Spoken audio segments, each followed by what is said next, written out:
In certain extreme situations, the law is inadequate.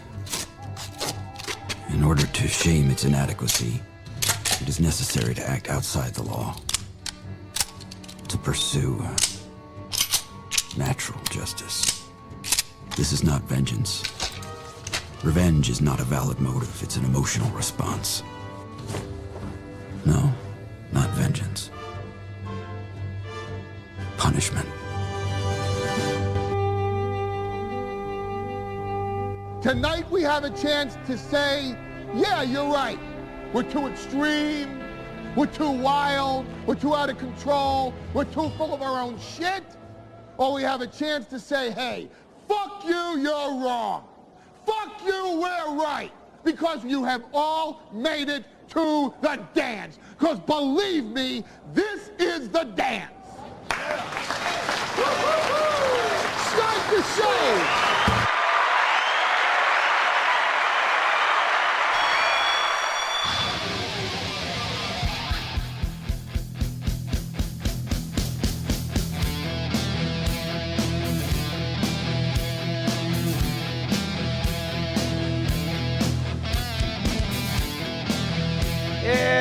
What's up, Noodle Dicks?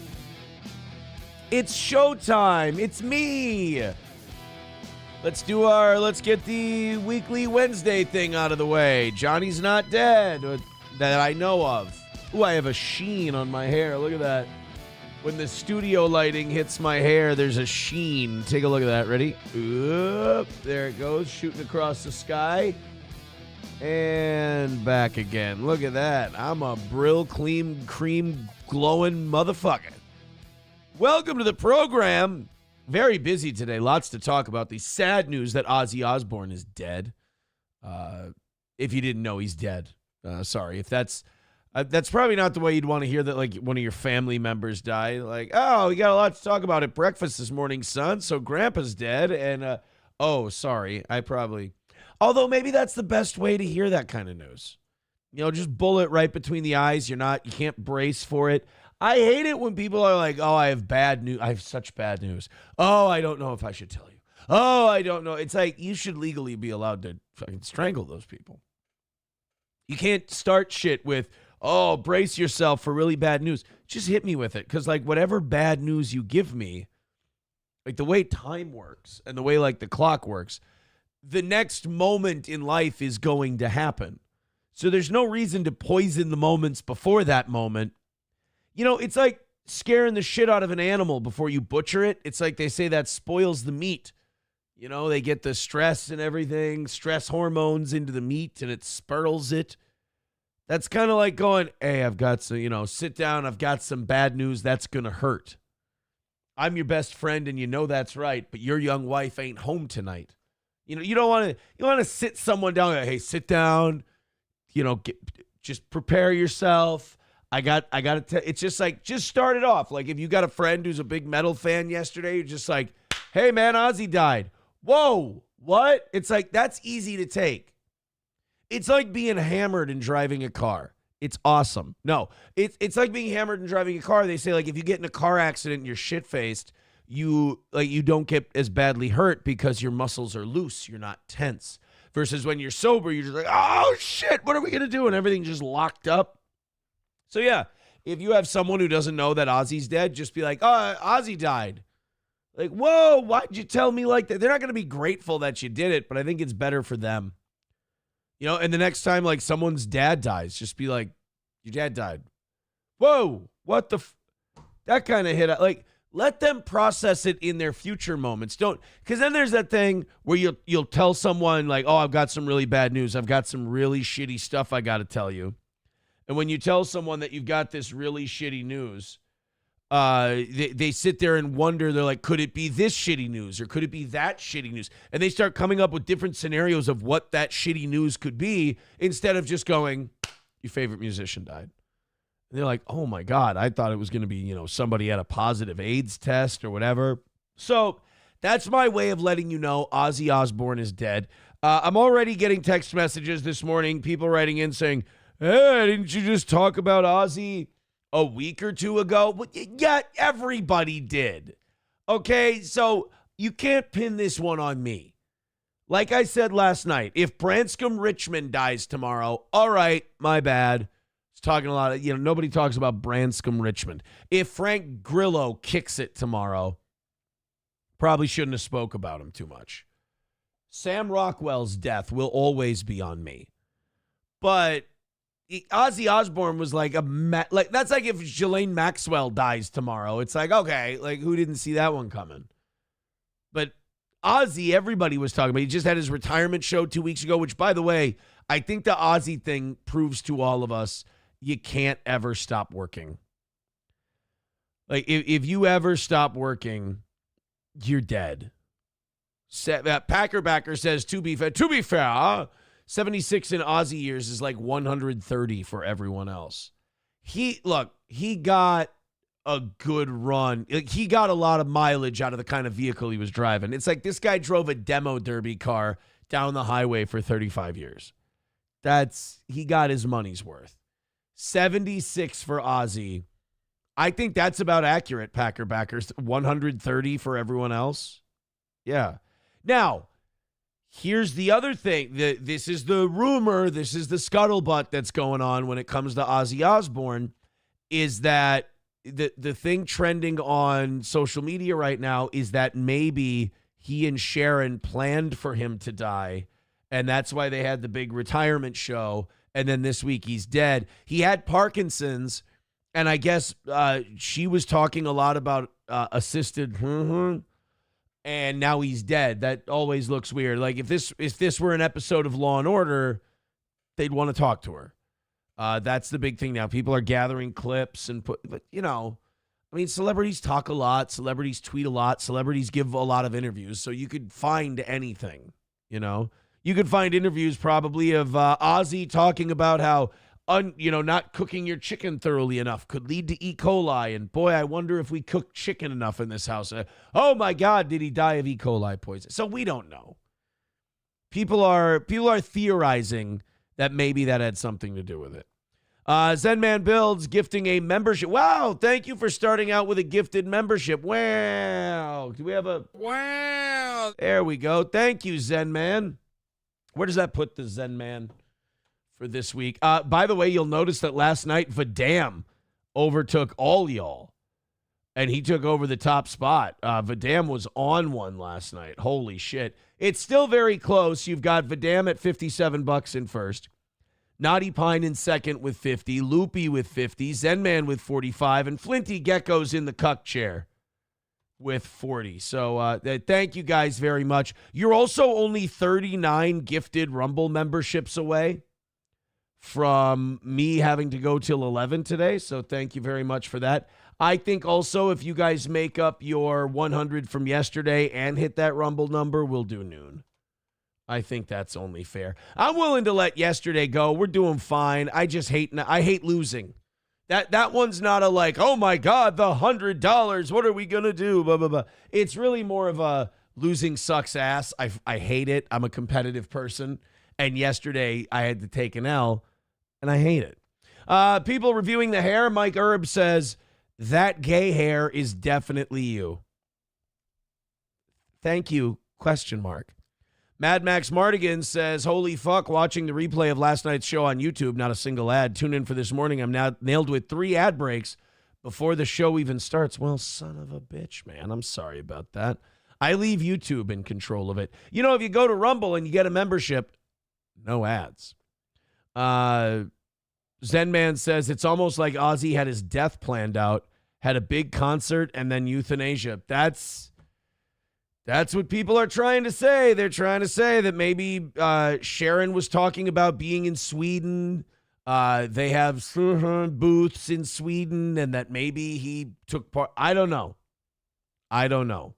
Let's go to Professor Tie-Dye with $1. He says, just got here, and Chad helped with this last night. Oh, I can only imagine what this clip's going to be. I've got to give myself credit because I helped Chad Buzamak a lot. And I got him off the gay thing. Like, he was really big on the gay. Like, he couldn't stop. He was a one-trick pony.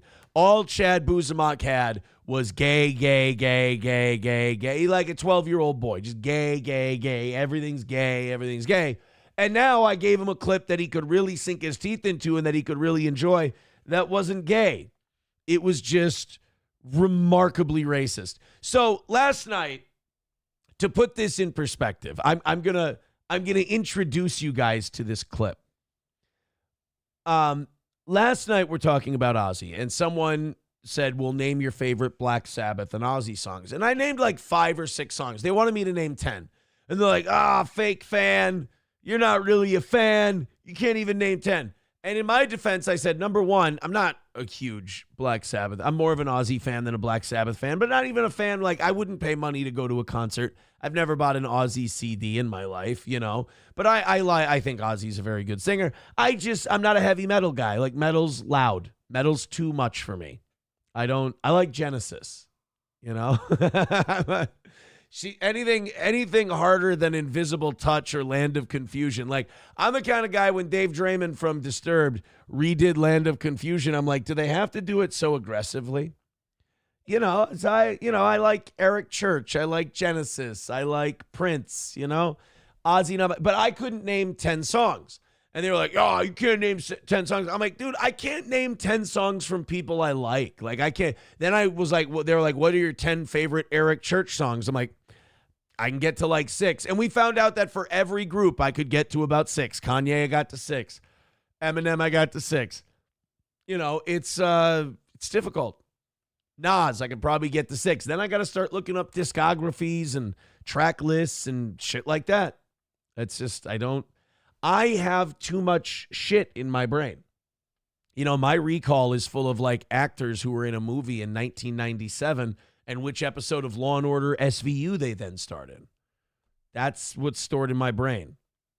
You can't list you can't list 10 Ozzy songs and also be able to name 2 projects that Branscombe Richmond has been involved in. The world doesn't work that way. Grow up. Okay, let's, metal is too loud for Aaron, says somebody. Aaron's a guy who just likes to settle down and listen to good old Eric Church. Pretty much. Mike Go says, this motherfucker couldn't list 5 non-smash hit Ozzy-related tunes. Right, but I fully admit that. I like the hits. Hey, here, you ready for some sacrilege? My favorite Ozzy song is Dreamer. I like Dreamer is my favorite Ozzy Osbourne song, or Mama, I'm Coming Home. Times have changed, times are strange, here I come, but I ain't the same. Mama, I'm coming home. Time's gone by, it seems to be, you could have been a better friend to me. Mama, I'm coming home. Oh, Eric Church and Yacht Rock, says Roots Calhoun. Yeah, but then when it comes to hip hop, like me and all my white friends were talking about hip hop at a brewery the other day, because that's where most good hip hop conversation comes in. Me and a couple friends of mine were having a few beers at a brewery, and I was taking the tact, and I think Roots and I have talked about this before, that Snoop Dogg is overrated as a rapper, not as like a cultural icon. But Snoop is overrated as a rapper. In fact, name me 2 good Snoop Dogg albums. Or name me 1 good Snoop Dogg album that's not titled Doggy Style. You know, because I used to say, well, what about The Last Meal? And I look at The Last Meal, and it's like, Lay Low. Done. That's it. You got Lay Low.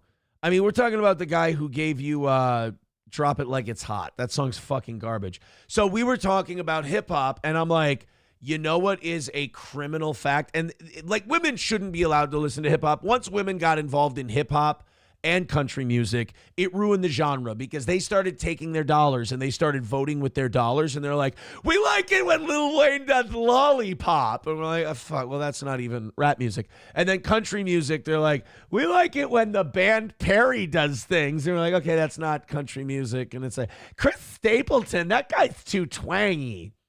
Jamie Johnson is weird. Shut up. Have taste. So, like, when it comes to hip-hop, we were talking about hip-hop, and I looked at him, I go, watch this, because, like, one of my friend's wives was there. And I said, dude, what? She was off getting a beer because he makes his wife go up and get the beers, which that's a man move.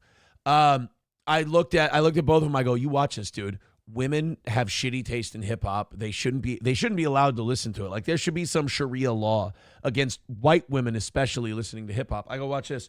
I said, white women don't like Nas and white women don't know who Mos Def is. Like don't even go to Talib Kweli. Don't go to like Black Thought.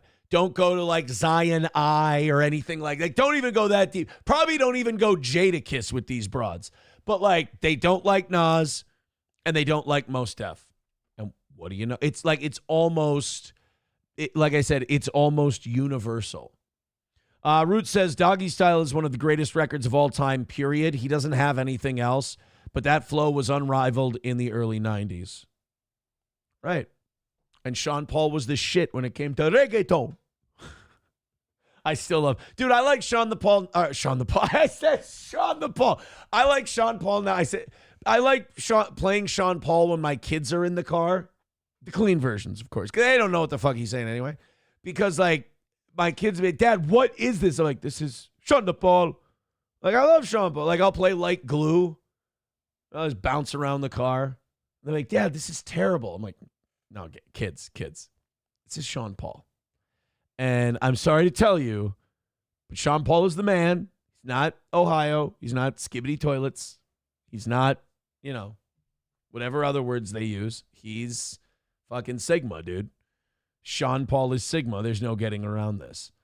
Annoyed Wawa supervisor says, tough talk from a guy with a SoundCloud rapper rims on his gay Tahoe because a titless factory worker told him to. Well, God, sometimes you just don't give comebacks to people because they drill you with one right between the eyes. Mike Go says, Illmatic from Nas, best rap record. All right, ready for controversy? I think Stillmatic's better than Illmatic, but that's okay. Arguable. Annoyed Wawa says, every boring white guy claims to love Nas. But dude, I'm a boring white guy. What do you want from me? Root says, hands down, Mike, Illmatic is the greatest hip-hop record of all time. I can recite that shit front to back. I like Stillmatic better. Like, dude, Rewind, Destroy and Rebuild. Those are two of my favorite Nas songs of all time, especially Destroy and Rebuild. Roots writes, you're retarded, Aaron, and Sam Show writes, Roots makes a good point. Chips and Diff says, what's your favorite Kenny G album, Aaron? Oh, it would definitely be Sorrow in D major. I don't know. Roots is fucking sitting there. He's got a machine gun this morning and he's spinning in circles. He says, Wawa, you can shove a freshly baked eclair up your ass. Wawa, now is the time to hit this guy with the fucking baked goods specials for Wawa today. I think that's what you got to do. So I'm doing all that to set up this Chad Buzemont clip. They asked me my 10 favorite Kanye songs, and I got to like 7, and I was struggling, and I was like, well, one of them, and I meant to say the song New Slaves. He's got a song called New Slaves. I can't remember what album it was. I think it was the one right after 808s and Heartbreak, but I could be wrong. It was called New Slaves, and I fucked up the name of it. I screwed it up last night, and then I said it in a way that was easily cuttable out of context. I said, instead of New Slaves, I said Black Slaves. And I said, oh, Black Slaves. I love Black Slaves. And that wasn't good. Let's That's what I like. Yes, okay. I'm a fag. That's what I like. Okay, there's that clip, but that's not the clip we're talking about. It's this one. Oh, what's the Black Slaves? I like Black Slaves. Nope. You're not going to get better than that. Somebody made a 20-second version of it that shows my abject panic immediately after. I liked that one better. 295 is the number today. 39 gifted memberships away from 300 on Rumble. Guys, do us a favor. Don't leave us hanging. 2 shows in a row. Feeling generous this morning. Be generous this morning. Let's get and look, we don't ask for much. Let's get to 200 by 8:30. Yesterday, I feel like you guys got aggressive at the beginning, and then we went, oh, let's go. Let's do it. Nice and easy, 5 or 10 at a time. Gifted membership here and there. I'm giving you 2 fucking hours to get to 295 or to get to 200 from 295. Let's do that. Let's make a bunch of money today and let's spread it out amongst like 40 people. Let's do that. Let's spread it out amongst. We're going to have an average. Yesterday we averaged 700 something people at a time. We're going to average probably about 800 today. Let's have 40 of those people throw in a few bucks. We're going to hammer this thing out. How about that? We're going to hammer this thing out. Black slaves are too mouthy. Asian slaves. No, I didn't know. I meant new slaves. I did not mean to say black slaves. You can sit there and you can say, oh, is that a Freudian slip? Like my whole life, slaves have been black. Like when you go into history and everything else, there are no slaves but black slaves. The only kind of slaves I've ever known throughout history being from America are black ones. Now, if I were, if I were learning about the Muslim caliphates, I would know about dickless white kid slaves. You don't know about that, huh? Yeah, you might want to check out what happened when the Muslim pirates used to catch prisoners in the Mediterranean and enslave them. Off with your cock. Which proves that, like, America, no offense, but like America we're always better at Muslims than everything. And in my opinion, like white people were smarter when it came to slaves. We let them keep their cock and have children. And then those children also became slaves. So, I mean, look, it's far more evil. There's no reason to talk about this today. There's no reason to have this discussion. I just walk through these doors unencumbered, unimpeded. I just want to talk to you guys. That's all it is. I just want someone to talk to. I woke up this morning. I hung out in the living room on the big double cuddle chair with SP for a while before the show started. I talked to her about all kinds of shit, but I need someone to have my, some people have their morning coffee. I have my morning energy drink. So anyway, the Muslims would cut the dicks off their slaves. Well, you get one slave then. That's it. We created like a Russian, like chattel slavery is like one of those babushka dolls, wrong, evil, terrible, but it was, they were effective. Yeah. Mike Go says, love Nas tech style, real rap, long verses, smart rhymes, real issues, fast and accurate. What was, was it Black Star? That group, there was a little super group that Mos Def and Talib Kweli created for a little bit. It was called Black Star, and they had a song called What's Beef. Fantastic song. They played it. The only time I saw them play it was on the Chappelle Show, I think. There's one thing I will never stop loving about hip hop is that this guy's talking about history and being a black man and everything, and in the background, even though it's Mos Def, there's just a black guy out of place yelling, Brooklyn! Yo, misty eyes, thinking about slavery. Yo, my people have been oppressed. The city I'm from! Yo, Little League games. Sleepovers with my friends, playing Sega Genesis. Brockton, Mass! Like, what the fuck? Yo, we gonna talk about some heavy shit. The Irish was slaves too. Our red hair and pale skin had to cross the Atlantic. Dublin! Then fucking Lollipop. How is this not better than Drake? The fact that this shit, I get mad. The fact that this shit doesn't become popular and the shit that, again, white women ruin art. They shouldn't be allowed to engage in it. They should be told what's good by others and just listen to that.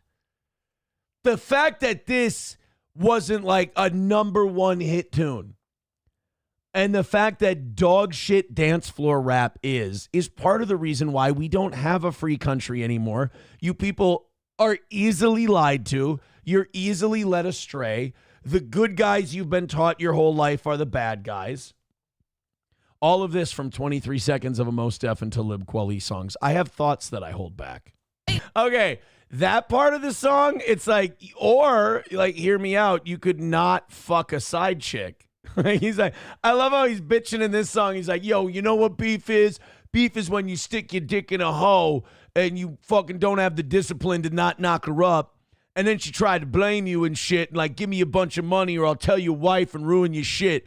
Aren't I the victim, yo? It's like, all right, that's it's problematic behavior on your part. I mean, that's more of a reap what you sow kind of thing. Like, that whole part seems a little personal, maybe undermines the message of the song. That's all. How about the fact that Gaza is Iraq, the West Bank, and Gaza Strip, and 22 years later, two of those things are still major fucking problems. We really don't do anything. We don't really get things done. Chevrolet JB with $1 says, got a call from Joe Smash last night. That donation get counted. Which one are you talking about? All of them got counted yesterday. All of them get counted every day, but I don't particularly know what you... I mean, I got the Joe Smash one. That's for sure. Annoyed Wawa Supervisor says, Aaron, this was popular amongst people that actually listen to hip-hop and not hot dish destroyers on their way to their lake house, respectfully. Thank you for the respectfully at the end, or I would have thought you were talking about me. Roots says, as we sit back waiting to evolve. Yeah, pretty accurate. Hobo says, Mos Def is that part of hip-hop genre that tried to be like De La Soul or Tribe and failed miserably. Well, here's what happened to Mos Def. He got a bunch of movies and shit, and he was like, all right, I'll cool it on the fucking Israel shit. How's that? You're going to pay me a fuckload of money to do the Italian job? I'm good. Roots says, I like black on both sides, Hobo, but I can't stand that black pride shit. I don't know if it's put astutely, like if a good argument is made. And then Hobo with, yeah, I don't think we're supposed to say that word. I can't read some of these. Chad Buzamok says, this is definitely the way to hit that $300 goal. All right, $295. It's not $300. Take it easy. Papa Shab says, Aaron, look back objectively. The glorification of being a pimp, the blaxploitation films, gang films in the 90s, gang culture, and end music. All right, look, I'm not saying Rudy Ray Moore was Martin Luther King Jr., okay? Dolomite set him back a couple. I understand. But I will say this. The image that the people who run and control entertainment, media, music, things like that, they portray the image of black people that they want you to see so that they can have you thinking that way. Again, I don't think Dolomite was necessarily put out so that we could be like, yeah, look at proud black people. I don't. Rudy Ray Moore was, if he were around today, they'd call him a grifter. Roots Calhoun says Aaron's rap group would be called the Feasty Boys. Actually, in 8th and 9th grade, we did have a rap group. It was called Spitonics, and my name was Crucifix. So, we did have one member of our group go solo, though. Dry Ice ended up making 2 albums. So, I'm kind of... Look, I ain't trying to brag, but I'm like the J.C. Chazé of, Minnesota hip-hop, Minnesota suburban hip-hop. I'm the Chris Kirkpatrick of the... Now, some of you are going to say I'm the Lance Bass. Let's get that joke out of the way now. No. People are trying to name the rap group that I would be part of. I think this is a very funny bit. I think it's perfect for $5 and $10 donations to the show. Streamlabs, PayPal, Venmo, Super Chats, Rumble Rants. Let's get that going. Brian says the saddest part is seeing other parts of the world copying this shit. Well, people are like, wow, you're not kidding, are you? No. I'm not kidding. Mike Go says, just when we thought you couldn't get any faggier. Hulkamash says, I've heard you rap. It does sound like someone nailed your arms to a cross. Zedman Build says, I thought you were more Joey Fat One. Oh, I missed the Joey Fatone reference. That blindsided me. Damn it. All right, Streamlabs, PayPal, Venmo, Super Chats, Rumble Rants. We're off to a start. I'm not going to say good. I'm not going to say bad. We're off to a start today. I've got great news for the audience. I have great news for myself. I have great news for everyone. The Nature Boy is cancer-free. Ric Flair, no more cancer. This dude has 15 lives. Like, I don't know. Whatever kills Ric Flair, it's going to be disappointing because this guy has had his heart stop. He's been in comas. He's been trying to drink himself to death since the late 1970s.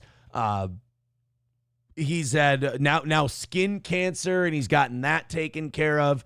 How Ric Flair is still walking, talking, breathing, functioning should be studied by science for decades, because the Nature Boy, as they say in the business, has been living the gimmick since the days of the National Wrestling Alliance.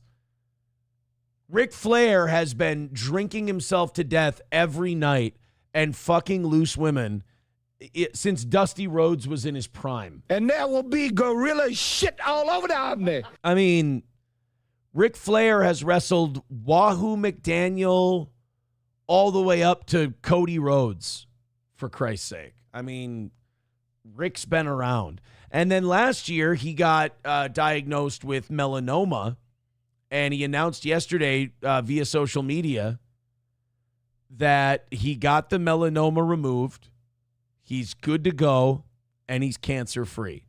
Flair announced his diagnosis in June. Oh, it wasn't that long ago. I thought it was longer than that. I must be thinking of the previous deathly health scare that Ric Flair shared a year ago. Get him through his second bout of skin cancer in 3 years. Oh, that's what it was. He had skin cancer before, so this is not his first time with skin cancer. Flair announced his diagnosis in June. His most recent bout with the disease forced him to pull out of a meet and greet. First time Ric Flair's pulled out in his career. Attaboy, Rick. Saying that melanoma is, quote, nothing to play with. Whoa! Nothing to play with, unlike a bottle of Jack Daniels every fucking night. He says, I have health issues that I need to attend to. Be more specific, Rick. As I have procrastinated putting my health first in the past. You don't say.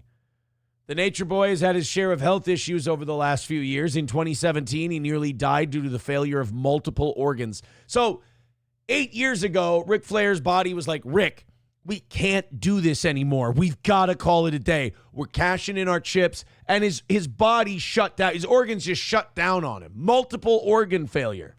And whatever spinach is to Popeye, that's what Ric Flair did. And he went, whoa, I will never retire.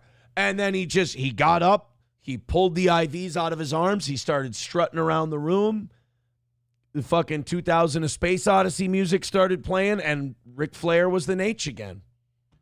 So I don't know if Ric Flair can die. I really don't know if Rick is even able to be killed. 76 years old? Died multiple times? Sorry. You're not going to get Ric Flair. Now, if Ric Flair dies tomorrow, that's on me. Chevrolet JB with $1 says skin cancer, don't count your herpes, is more deadly. What? You could have phrased that better. Chad Buzamok says, you want to call Ric Flair? I have his number. Chad Buzamok gave it to me and told me to pass it around. Let's call Rick on the show. Why not? Chad Buzamok says, your voice is shot today. No, that's how my voice is now. That's my voice when it's normal. I can't go high-pitched. I can't hit high notes anymore. I can't woo anymore. It's a curse. I don't know what it is. I'm going to blame it on one of two things, or one of three things. Just talking for a living for 20 years, cigars, or puberty. One of the three. And honestly, I'll let you guys take your pick. Yeah, throw me Rick's number. We'll give him a phone call today. Say, hey, Rick, what's going on? Why not? $2.95 away from today. Hit us up, hit like, hit follow, hit subscribe, throw us a couple of bucks. We're 39 gifted memberships away from 300 on Rumble. You know, I hope you guys appreciate that for the first 35 minutes of today's show, no Israel, no Jew stuff, nothing like that. Like every time we get into it, and I like, it's hard for me to stay away from because it is in the news all the time. It's all over the place. It's everywhere you look. Literally, man, whether I'm going to Daily Mail or TMZ or Fox 9 or Not the Bee or a wacky site or like there's Israel shit all over it. Like it's just, you can't escape it. But I'm like, God damn, this seems like it's every day. And I'm getting mad. I have fun doing the show. Now I'm getting mad talking about this shit. We're going to bust the Nelk Boys' balls a little bit later about their Netanyahu interview. People are giving them shit, which is why guys like the Nelk Boys, who are just brain dead, Gen Z retarded guys, shouldn't be doing Benjamin Netanyahu interviews. It's not good for them. But we'll talk about that a little bit. But other than that, I just really don't feel like Israel today. There's a Ghislane Maxwell conspiracy that we'll get to. We got all that. But, like, I want to keep it nice and light and fun today. I want to make my money, and I want to have some fun with my friends. Mike Go with $1 says, favorite WWF Attitude Era match. You know, call me a hack, but my favorite one that I remember from the WWF at least would be Stone Cold Steve Austin beating Shawn Michaels for the WWF Championship at WrestleMania 13, 14, whichever one that one was. That would be my favorite. That would be my favorite Attitude. And now WCW, my favorite WCW era match would be one of the Sting versus Vader matches for the WCW World Heavyweight Championship. Goldberg versus Raven for the United States Championship. Or there was a Bret Hart Chris Benoit match in like 98. That was really good.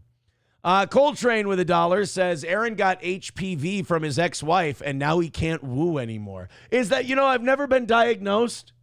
Is that something I should have checked out? Do I have human papillomavirus? And I didn't know that was one of the symptoms, that your voice, you couldn't do high notes on your voice. Interesting. Bapa Shab says, here's some fuel for the fire. I don't want fuel for the fire. I want to make my money today. 15 people have died, including 4 children, from famine and malnutrition in Gaza in the last 24 hours, Hamas-run health ministry says. Wow, and this Congressman Randy Fine, what a fucking dog shit asshole. Florida's 6th congressional district says his pronouns are Hebrew and hammer. He says, release the hostages, until then starve away. This is all a lie anyway. It amazes me that the media continues to regurgitate Muslim terror propaganda. Wow. This is Nazi apologism in the 1940s. By the way, that's why I would have never made it as a reporter. Here's Aaron on the scene. Wow, he does a really good job reporting the news. He informs people like nobody else on our staff. Why does he giggle at apologism? We can't have that. We got to get this autist the fuck out of here. Wow, so we got a congressman denying that there's starving Muslim kids. Okay, great. Good for Randy Fine. Genocide apologist. Change that for your pronouns. All right, speaking of conspiracy theories, no, Bapa Shab, you're not going to get me into an Israel thing. You're not going to get me into a Jew thing. We talked about that shit yesterday. We made no money. We ended up $100 short. I've only made $5 this morning. I'm trying to get a win. The evening shows, I mean, those guys are fucking killing it. I want you guys to be more like them. These morning shows stress me the fuck out. Please and thank you. Bigger audience, that feeds my ego. I mean, on Restream, we're averaging around 800 people a show. That doesn't mean shit. I average about 400 people on the evening show, and they crush it every day. So throw that money in, de-stress me out a little bit. Let's see if we can catch a win today. I don't want to be this guy. Get to 200 in the next 2 hours, please. I'm not even asking very much. So speaking of conspiracy theories, this guy X-Files Aesthetic on Twitter tweeted something out yesterday that really made me want to bring it to the show because I really am genuinely interested in your guys' takes on this. I'm fascinated by questions like this. The question was, what's a conspiracy theory you believe with your whole heart? Now, this has the ability to get remarkably interesting. Someone sends me a text that says apologism. I mean, it says jism at the end. Back to you in the studio, Trish. So, a conspiracy theory you believe with your whole heart. Now, we're not talking about like FDR knew about Pearl Harbor or George Bush knew about 9/11. This is like the deep cut conspiracies that sound insane. What I'm asking you to dig deep for today is money. No, what I'm asking you to dig deep for today is like a conspiracy theory that you have no evidence of, you cannot prove, but you believe it because it fucking has to be true. Like life is just more fascinating if this conspiracy theory is true.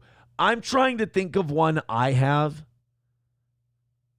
and I don't. Maybe some of these will kind of refresh my memory, but let's go to some of the responses that this guy got to the conspiracy theory you believe with your whole heart. And then I want to get to some of you guys, gift some memberships with it, throw in some cash behind it. Let's make some money today. Let's knock out the goal. But I'm really fascinated. Like back when I was on radio and we had our advertisers pay for everything, this would have been a bit I would have loved to run with throughout the day, is people's favorite conspiracy theories that they have no backup for, but they are invested in it 100% with their whole heart. What do people have? My carefully washed and separated recycling ends up in the landfill, mixed up with the rest of the garbage. That's not a conspiracy. That's actually in some places very accurate. Actually, in some cases, the Chinese buy our garbage. I have people in the sanitation industry, and they do say, they go, we sell a lot of garbage to China. Garbage, recycling, a lot of it ends up in the same spot, and it gets shipped out. It's a weird fucking country, man. Crude oil is the bodily waste of a civilization that lives underground. Okay, I can't. That's retarded. None of you are real people. Everyone here is just a CIA operative. Ooh, I'll give you a conspiracy theory I totally believe. Anytime you see a large gathering of like white supremacists and they're wearing balaclavas walking around and shit, FBI agents. 100% of the time, without exception, if you see a group of guys in like khakis and balaclavas, those are FBI agents. Because when they arrest those guys, they never take the balaclava off, which would be the first thing you do when you arrest someone is take off a mask or whatever that they were wearing. They arrest those guys, put them in the truck, and take them away face fully covered. So that's one that I buy 100%. Or like yesterday, someone sent us a link to a story about some podcast host in Tennessee.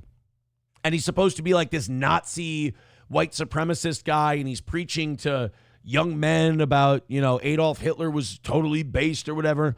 And the news had him on and they were talking to him. And he looks like a guy who runs a brewery. Again, somebody pointed it out in the chat. They're like, this guy's 100% the CIA plant. I buy that one too. Totally. If you have organ donor on your driver's license and you're in an accident, the hospital will let you die or outright kill you to make money off harvesting your organs. Again, that's not a conspiracy theory anymore. We went over this last night. Robert F. Kennedy Jr., RFK Jr. has made new rules. New rule. Okay, we're not going to kill you for your kidney. RFK Jr. has made new rules in the Department of Health trying to stop hospitals because he says we have evidence that hospitals have begun the organ harvesting process while people are still showing signs of life. So that's no bullshit. I would definitely take the donor thing off your driver's license. The next time I have to re-up mine, I would like to remove the donor part, because I was always told, if you were taught it in school, chances are it's wrong. I was taught in school being an organ donor was a really good thing. They wouldn't teach me about loans at interest. They wouldn't teach me about mortgages. They wouldn't teach me about budgeting or taxes, but they'll tell you, oh, it's really good to be an organ donor. You save lives. Yeah, but they'll take yours. So the organ harvesting one, that's not even a conspiracy theory. Even our own Health and Human Services Secretary says, if you're dying and you're an organ donor, they're going to take your kidneys while you're still breathing. Whoever runs the regulations on food pricing in America wants Americans overweight. Why else would it cost $10 plus average at every restaurant for a salad, but you can get a drink and a burger, sometimes two, and fries for half that? Bro, where are you tweeting this from? 1997? Come on. But not only that, it's not really a conspiracy. Our government does heavily subsidize corn and grains. Why do you think the food pyramid says you should have fucking 11 bagels a day? Like, why? You should have 6 to 11 servings of grain every day. It's like, I can't figure out why this country's morbidly obese. I don't even know if that's a conspiracy. We subsidize grain. We subsidize corn. Coca-Cola is going back to American cane sugar, which is good. But for decades before that, they were using high fructose corn syrup, which is even worse for you than sugar is. And it's all because we pay the American farmer to grow. We subsidize them growing fuck tons of corn. Why do you remember in the early 2000s when they tried to make corn ethanol a thing? They tried to make corn ethanol a thing because we were growing so much fucking corn, we didn't know what to do with it. So we just started making it into oil and setting it on fire. That's right. We were burning our fucking food. All because of government subsidies. And corn, another one, as SP said, she said, why do you think we feed it to hogs? Fattens you up.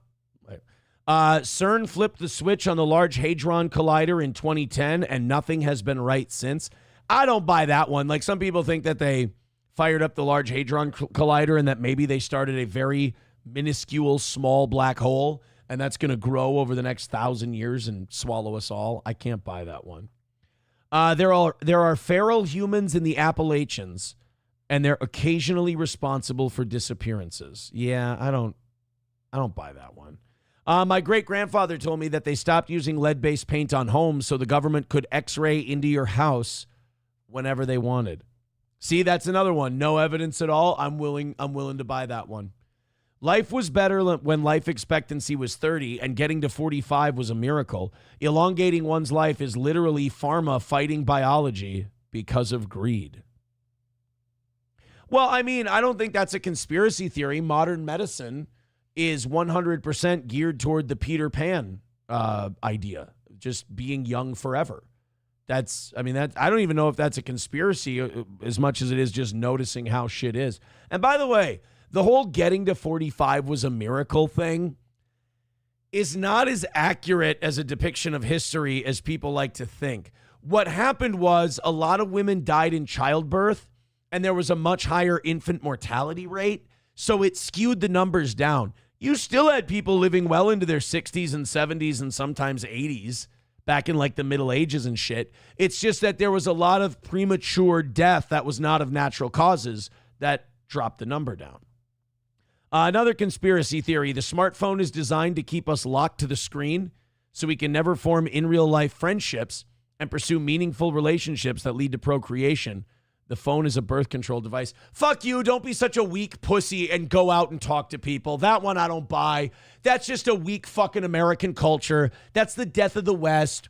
That's just weak, soft people who can't get off the fucking internet because they can't handle rejection that might come with going out into the real world. So they surround themselves with like-minded people, build little hug boxes, and then never leave them. Turn on the internet, do some shit you like to do, and then go the fuck outside. You loser, you fucking bum. Don't blame the smartphone. Don't blame the Illuminati. You're a fucking loser is what it is. Wow. Lottery tickets exists for the government to catch time travelers and punish them. I can't buy that one. Ooh, a Rasputin theory. Vladimir Putin is a great grandnephew of Grigory Rasputin, his being variant of the surname, and that his entire career arc has been rooted in a mystical sense of a destiny of being a counter-harbinger to his relative's role in Russian history. Dinosaurs didn't become chickens. It's a terrible psyop. Stevie Wonder isn't blind. I've never heard that one. Michael Jordan's retirement. Oh, here's a conspiracy theory I 1,000,000% believe in with my whole spirit. Michael Jordan's retirement in 1993 from basketball to play baseball was a secret suspension for gambling. 100%. It would cost Nike, Michael Jordan, and the NBA way too much money to come out with the fact that he was a fucking giant degenerate gambler on shocking levels and that he was betting on basketball, maybe even his own games. And so they suspended him for 18 months, and then he came back. There is only one Virginia creeper plant, and all the vines that grow everywhere connect in the center of the earth. Gay, stupid, hate it. Traffic lights are timed to stop us. Gay, hate it. The Fruit of the Loom cornucopia, Mandela effect, my ass, I know what I saw. Yeah, people like saw the fruit in a cornucopia, and then they go back and show you what the logo really was, and it was just the fruit. I remember the cornucopia too. It happened. You don't have to feel alone. I'm still a big fan of some guy that said they stopped teaching cursive in schools so newer generations can't read and understand historical documents or declarations. No, that one's dumb because we just translate those anyway. They don't play Hitler speeches in English even though we can translate them. I don't know. Viper Last says, I firmly believe that dead internet theory is not only real, but actually far worse than any of us can even comprehend. I don't even know that one. Social media is data harvesting technique, and what's a conspiracy theory you believe with your whole heart is another technique by the same to know at which stage people are so that new psyops can be created. Oh, shit. That one might actually be real, too. That question in and of itself is a psyop. You see, this is what happens to people when you fuck with them for a long time. They just start believing that everything is a psyop. It turns you crazy. Brian says, Stevie Wonder is 100% not blind and has been caught on video, him catching a falling object next to him. Okay, but I don't understand, like, what end does Stevie Wonder not being blind serve? I don't get why Stevie Wonder not being blind would, like, how does, like, I can believe any conspiracy theory, but I need an end game. I need an end point. What's the benefit for the powers that be making Stevie Wonder pretend he's blind? Annoyed Wawa Supervisor, I believe this conspiracy theory too. Michael Jordan got his father killed over gambling debts. Yep, 100%. Sam Show says the cornucopia thing is a legit psyop by Fruit of the Loom. I buy that one too, because, dude, I don't want you guys to feel alone and crazy. I saw it too. I saw the cornucopia. It existed. It was a real thing. I don't know where. I don't know when. I don't know how, but they're lying to you. Mild says dead internet is the most important issue of our time. Well, shit. You guys want to... I'm not making any fucking money anyway. You guys want to learn about dead internet theory? I'm cool. Dead internet theory. Do me a favor. Throw in some fucking money. Streamlabs, PayPal, Venmo, Super Chats, and Rumble Rants. I would love to feel like we're not taking a fucking giant cock in the ass for the second day in a row. Help out the show, please, especially if you enjoy it. I like these shows where it's just you and I solo. We can get into some weird shit. I want to know about this dead internet theory. Let's educate ourselves Welcome back. today. We bring you breaking news from OpenAI's live event. A new version of ChatGPT-4. That's their latest and greatest model. This new experience will be available to over 1 billion users. I'm going to be interviewing at OpenAI. Have you heard of them? OpenAI? Huh? Sounds vaguely familiar. Kidding, of course. That's incredible, Rocky. What kind of interview? You said that this is a time for soul searching in social media businesses, and you were part of building the largest one. I feel tremendous guilt. It is eroding the core foundations of how people behave by and between each other. My worst fears are that we, the field, the technology, the industry, cause significant harm to the world. I think if this technology goes wrong, it can go quite wrong. An anomaly on... Dude, 100%. AI goes wrong, we're all fucking dead. Hey, I just feel like we're growing up in a time where nobody saw iRobot and nobody takes it seriously. I mean, Detective Spooner tried to warn us, and nobody's fucking listening because the movie sucked. I love it. Balls Deep with $3. Thank you very much. Can we get like 100 more of those and call it a win for the toe? Thank you, boys and girls. Capitol Hill, private tech CEOs asking for more government regulation. It's usually the other way around. Regulate me harder, Daddy. Okay, dead internet theory. I'm ready to hear it. Ah, that sound. The sound most of us heard before watching a Heather Brooke Deep Throat video. Childhood. If you're old enough to remember a time before the internet, you remember just how momentous the establishment of the World Wide Web really was. WCWWrestling.com. I always tried to go there during school, but it took forever for the fucking webpage to load. Within a generation, your digital life became more important than your physical one. Your digital reputation was all that mattered. But then, around 8 years ago, the internet died. What? At least, this is the contention of the so-called dead internet conspiracy. I don't know anything about this. It sounded crazy at first, but I'm a believer now. The internet is dead. Artificial intelligence. Okay. So wait, this is like an Ultron killed the internet thing? Oh, I'm into this. I like this. Most analyses of the dead internet theory trace back to this one thread on the Agora Roads Macintosh Cafe forum, originally compiled by several anonymous users in the January of 2021. It's a mishmash of anecdote, conspiracy, and classically offensive 4chan language that claims that the internet died sometime around 2016. I don't care, like potentially offensive 4chan language. Dude, type the N-word all you want. Just give me the info I need. Its most bombastic claim is that, quote, the U.S. government is engaging in an artificial intelligence-powered gaslighting of the entire world population. Dude, I so fucking believe that. Oh, shit. They're going to recruit me into dead internet theory.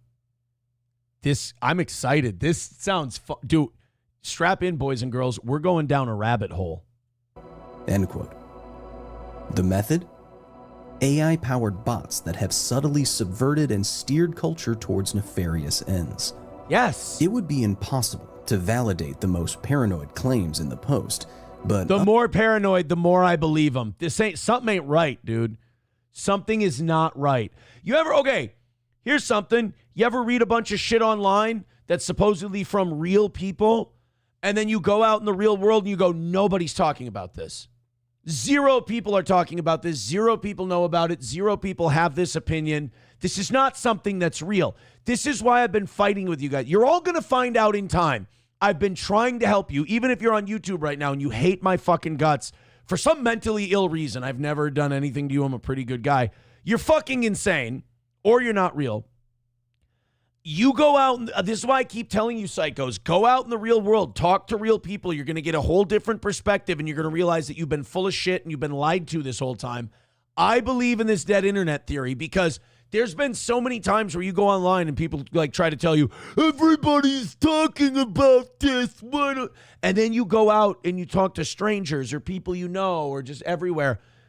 Restaurants, movie theaters, whatever, and like nobody's talking about these things. It doesn't exist. You know, some of you get mad at me because I educate you and I go, hey guys, it's the internet. This thing that you're talking about, it's not real.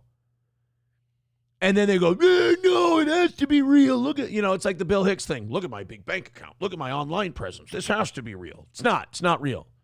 You go out and talk to people and they have no idea what the fuck you're talking about. Others now seem obviously viscerally true. The internet does feel empty now, doesn't it? Dead. Nothing to see. Nothing to do. The internet may seem gigantic, but it's like a hot air balloon. Nothing inside. Right. I mean, did you ever notice we all talk about the same 5 stories every day? You would think in this infinite universe, in this infinite online world, we would be talking about 15, 20, 30, 60 things a day. You notice, oh my God, when they killed the internet, They killed the internet around Snowden, WikiLeaks, Julian Assange, all that, the NDAA, Alex Jones type shit. They killed the internet around that time because, the Arab Spring, because people started using the internet to educate one another and go, I think we're getting fucked. I think they're spying on us. I think everything we learned in school about good government bullshit in the United States of America is a fucking lie. The United States was overthrown in the 60s. A corporation, a multinational corporation runs it now. There is no America. They had to kill the internet over that. It had to go. And look, there's no way you can believe in this shit without shoving marbles up your ass. And I understand I'm wide-eyed. I'm gesticulating a lot. I sound insane. I believe this now. And I don't even know what it is. This totally. progenitor of a famous conspiracy theory doesn't sound so crazy anymore. It was just posted too early. If it was written after the Cambrian explosion of generative AI in our information ecosystem, it may have even been celebrated as a great cultural insight. While an Illuminati-style global gaslighting campaign still seems unlikely. Fuck you, dude. Do you not read? I feel gaslit every second of every day I'm reading the news or I'm following shit. There's people posting shit and shit's coming out, and then you go, no, but wait a minute. I'm here. I'm alive, and this is 1,000% why this is real. Like, this is, I know that what they're telling me isn't true. The evidence that the internet may have slipped out of human control is everywhere. Simply put, most website visitors are not humans. In 2016, the security firm Imperva released a report that found that bots were responsible for over half of all web traffic. The report also found that every third visit to any website on the internet is probably from a malicious attack bot. GitHub says AI helps their programmers write up to 30% of their code. The company Cybra. Like, there's a guy who texts me, he texts the show line just now because I'm talking about this. And he's like, no, your goal that you hit last night was fake. Your show sucks. I hate it, and blah, blah, blah. It's like, that's because I'm threatening this guy's world. This guy thinks the internet is real. I'm attacking it, and he chose now to, unleash this litany of crazy shit that has to be real to him, because if this is all bullshit, he has no life. Alex, I'm telling you right now, buddy, you have no life. And the sooner you realize that and understand that I've been your friend this whole time, the sooner you can start having a life. But right now, you're letting bots and everything else pull you in a million different directions, like you're being psyoped. I'm sorry, buddy. I apologize to you. I'm trying to help you, but I'm telling you, dude, you're being fucked with. And you don't attack me for exposing it to you. Don't attack me for telling you like it is. Be mad at yourself and do something different. Because right now you're raging at the guy on the internet, and you think we're connected somehow. Buddy, we're not. I'm sorry. Estimated that before Elon Musk took over, between 11 and 13% of Twitter accounts were bots and were responsible for a disproportionate amount of the content. YouTube engineers coined the term the inversion to describe the looming point at which fake views would surpass real ones. Right. Google is currently worried that its world-changing search algorithm... Isn't it amazing that there's people out there that have 40 million views and nobody's ever heard of them? If there were a TV show that was watched by 40 million people, everyone would know about it. They know of it. Like the Super Bowl, for example. Everyone knows what the Super Bowl is, even if they don't watch it. Will drown in the current tidal wave of AI-generated content and become far less useful, if at all. You see examples of these takeovers already happening on Facebook, where images of a crustacean-adjacent Jesus Christ have been going viral and garnering hundreds of millions of engagements. The comments on these posts leave little room for hope that the internet can be revived.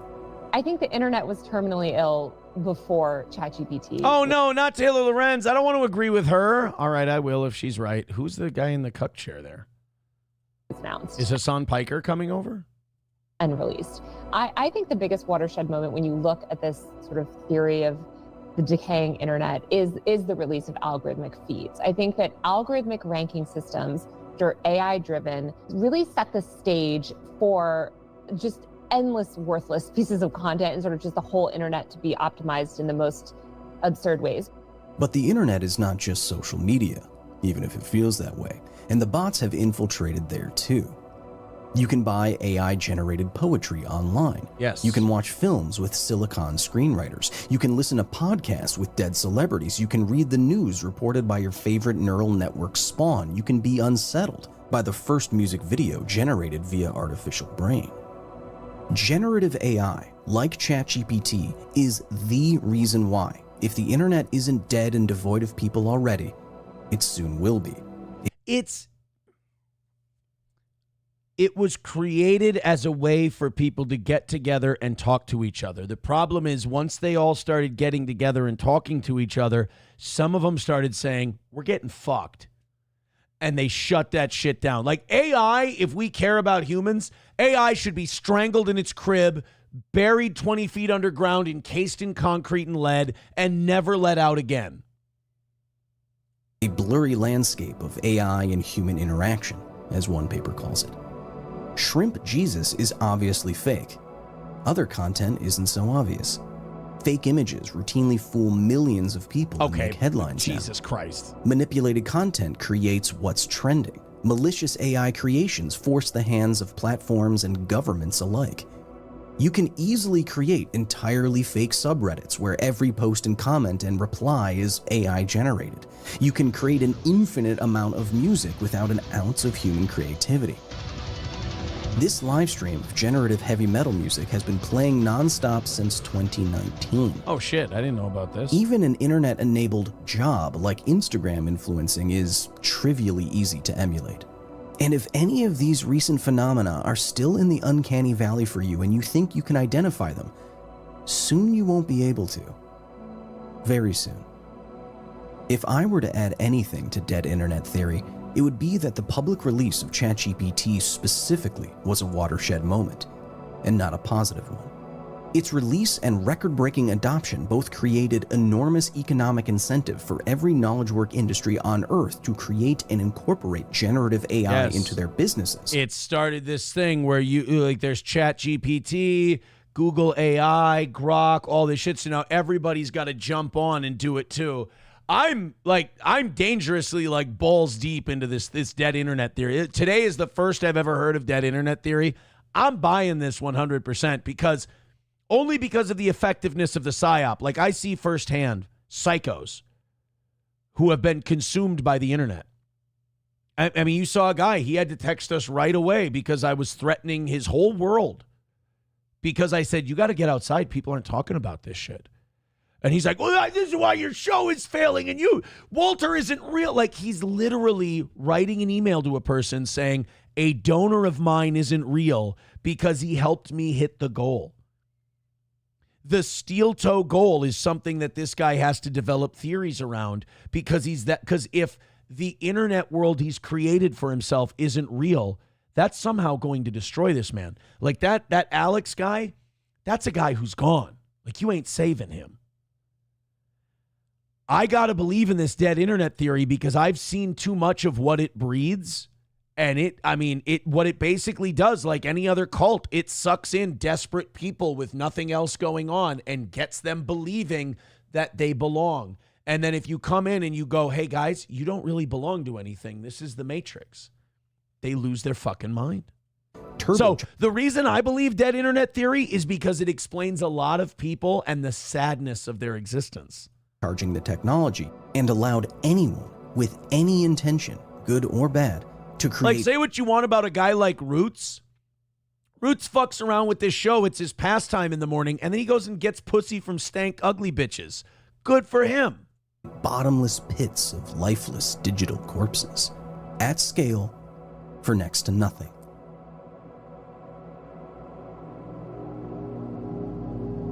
According to Timothy Shoup of the Copenhagen Institute for Future Studies, quote, in the scenario where ChatGPT gets loose, the internet would be completely unrecognizable, end quote. And in such a scenario, Shoop says, 99 to 99.9% of online content might be AI generated by 2025. That would be this year. I wouldn't doubt it. By the way, very funny text coming in. This person writes in, God, the goal is real. You hit it. I'm so mad that you do not hit the goal. God, rage. I'm doing nothing by doing this. Thank you, Dr. Silverwolf. I appreciate it. This person writes, just like a supposed 800 viewers a day, but everyone I mentioned to says, Steel Toe, that's still on? Right? Exactly. How much of the fucking thousands of people that are watching this show every day have been dead for years? This person texts in, Aaron, your show sucks. Your goal is gay, and you're a fake bot. I need to know about Saturday by 11 a.m. today. For real. Get at me. I'm good to go. I need to... Oh, okay. I will. Yeah, like I got 2 texts now from people who are raging that I'm even talking about this stuff. And you want to act like I ain't fucking spot on? Sorry, dude. Unfortunately, this is the scenario we're living in. It's really sad to me, and I think it shows the death of pretty much any kind of belief in the future when you see how just pointing stuff out like this to people really fucks them up. It's really too bad. And they fight it so hard because it's the Bill Hicks, it's just a ride bit. They're like, no, this has to be real. I'm Gunky Puss 24 on Reddit. I have to be real. No, sorry, dog. You've wasted all your time. Sorry. You can get mad at me, but it ain't going to change the fact that that's the truth. That's just months from now. The internet died not because people can be fooled by manipulated media. That's always been true. It died because synthetic media, like that created by Sora, ChatGPT, DALL-E, Midjourney, and others, can emulate human creativity at a scope and scale that is impossible for humans to engage with or sift through. So all you're doing is you're interacting and watching fake shit that was created by an algorithm, and it's manipulating your mind and making you feel things about shit that doesn't even exist. That is... God, if that's not the modern internet, I don't know what is. You know what, guys? Color me sold. I'm sold on dead internet theory. Just, if nothing else, from the response I've gotten from 2 very desperate people, I think this dead internet shit is 100% real. I believe it. I believe it. Landers says dead internet theory is used by retards to explain away why no one listens to them while they scream into the void. But screaming into the void isn't that kind of dead internet theory in a way. Like they've been gaslit and convinced that what they're doing matters or that they're accomplishing something when in reality they're just the void is the reality. The manipulation is where these people go, no, this matters. And like you see, they fight tooth like anybody with a mental illness, they fight tooth and nail when you try to tell them it's not real. Let's go to Gray Duckling with 25 bucks. 25 bucks from Gray Duckling says, I like the topic. Thank you very much. Yeah, it's not popular to tell the internet that, you know, they're maybe being fucked with, that, you know, maybe the thing they think is real isn't real. And I think I've kind of owned these people over and over, and it really genuinely upsets them. But what they don't understand is the way you beat shit like this, or the shit I'm telling you, go outside, have a real life, and notice. Like, that's the thing. These people who are captive to the internet and just hitting F5, refresh all day, if they don't go outside and get a real life, then they can't be told that this thing they're doing is nothing. It's zero. It's poof. It's AI-generated nonsense. If they go outside and actually develop real-world relationships, they worry that those people are then going to go, hey, dude, none of that matters. It's not real. Like, go out sometime and tell people, like if you're a big Reddit user or whatever, that you do that shit. They'll be ready to lock you in a mental institution. And, well, they should. But you'll fight it with every fiber of your being because you're just not ready. You're just not ready. 270 bucks away from today's goal. Get after it, boys and girls. Streamlabs, PayPal, Rumble Rants, whatever you got. Throw it at us. Hit like. We appreciate it. In the next hour 15, we'd like to get down to 200. Let's keep working on it. Thank you very much. Goddamn, you guys got me down a rabbit hole today with this dead internet theory. And I buy it 100%. I really think COVID was kind of the thing that opened up the pathways for a lot of us who were skeptical to go full-blown, open-minded to conspiracy theories, because we watched. There was something about watching one play out in real time that made us go, all right, I'm open to listen to other shit they might do, because it just makes sense that they wouldn't do just this one. They've been doing other shit. And a lot of it doesn't even start out as a conspiracy. A lot of it starts out as, oh shit, we can use this to our advantage. Let's do that. Like, I think a lot of this conspiracy shit actually starts out less nefarious than people think. It just ends in a really shitty, bad, manipulative spot, in my opinion. The internet was so much better in the early 2000s than it is now, says Would You?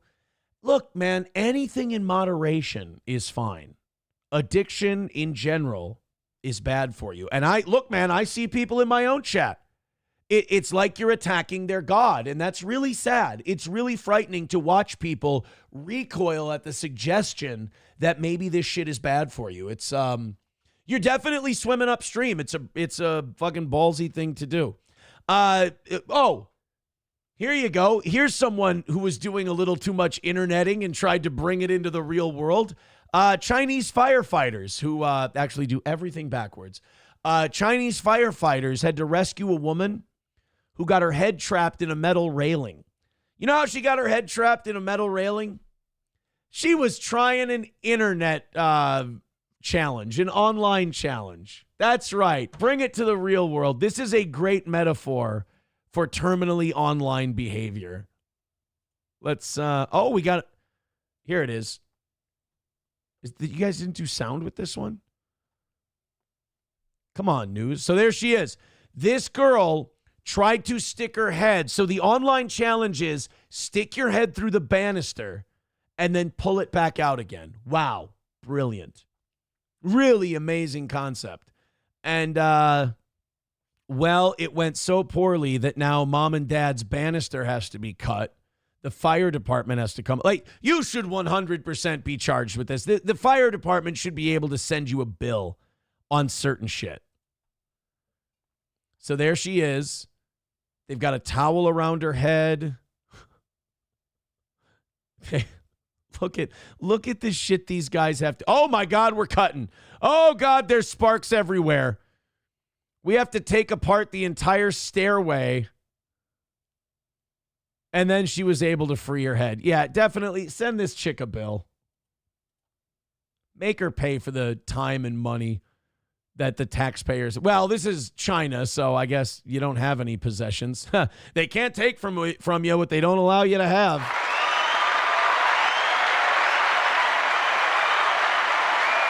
A woman had to be rescued by firefighters in China after her head got stuck in a metal railing in the country's Shandong province on July 15th. China Fire released footage showing crews arriving on the scene and finding the woman stuck in a stairwell. The firefighters had to use a tool to cut the metal balustrade and free her head. According to a Chinese news outlet, Sina, citing local authorities, it was reported that the woman was attempting a popular online challenge. God bless TikTok. God bless it. They referred to as body entrapment. God, man, it's just, if you're a weak-willed person, if you're a naturally easily led person, all of this stuff is very, it's easy to get people sucked into this stuff. Like, I know what you're thinking. You're like, wait a minute. How can a human being, just because someone on the internet told them to, stick their head through a railing and try to pull it back out again? What are they, retarded? Yes, they are.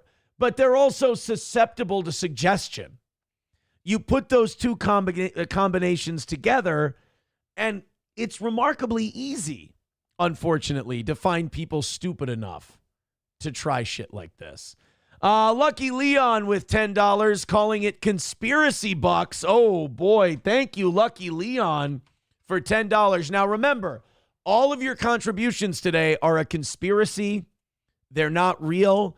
Let's see. Who are all of the Steel Toe contributors who have been accused of being fake? There's Walter. There's Steven. I think Sid Saraf has been one of them.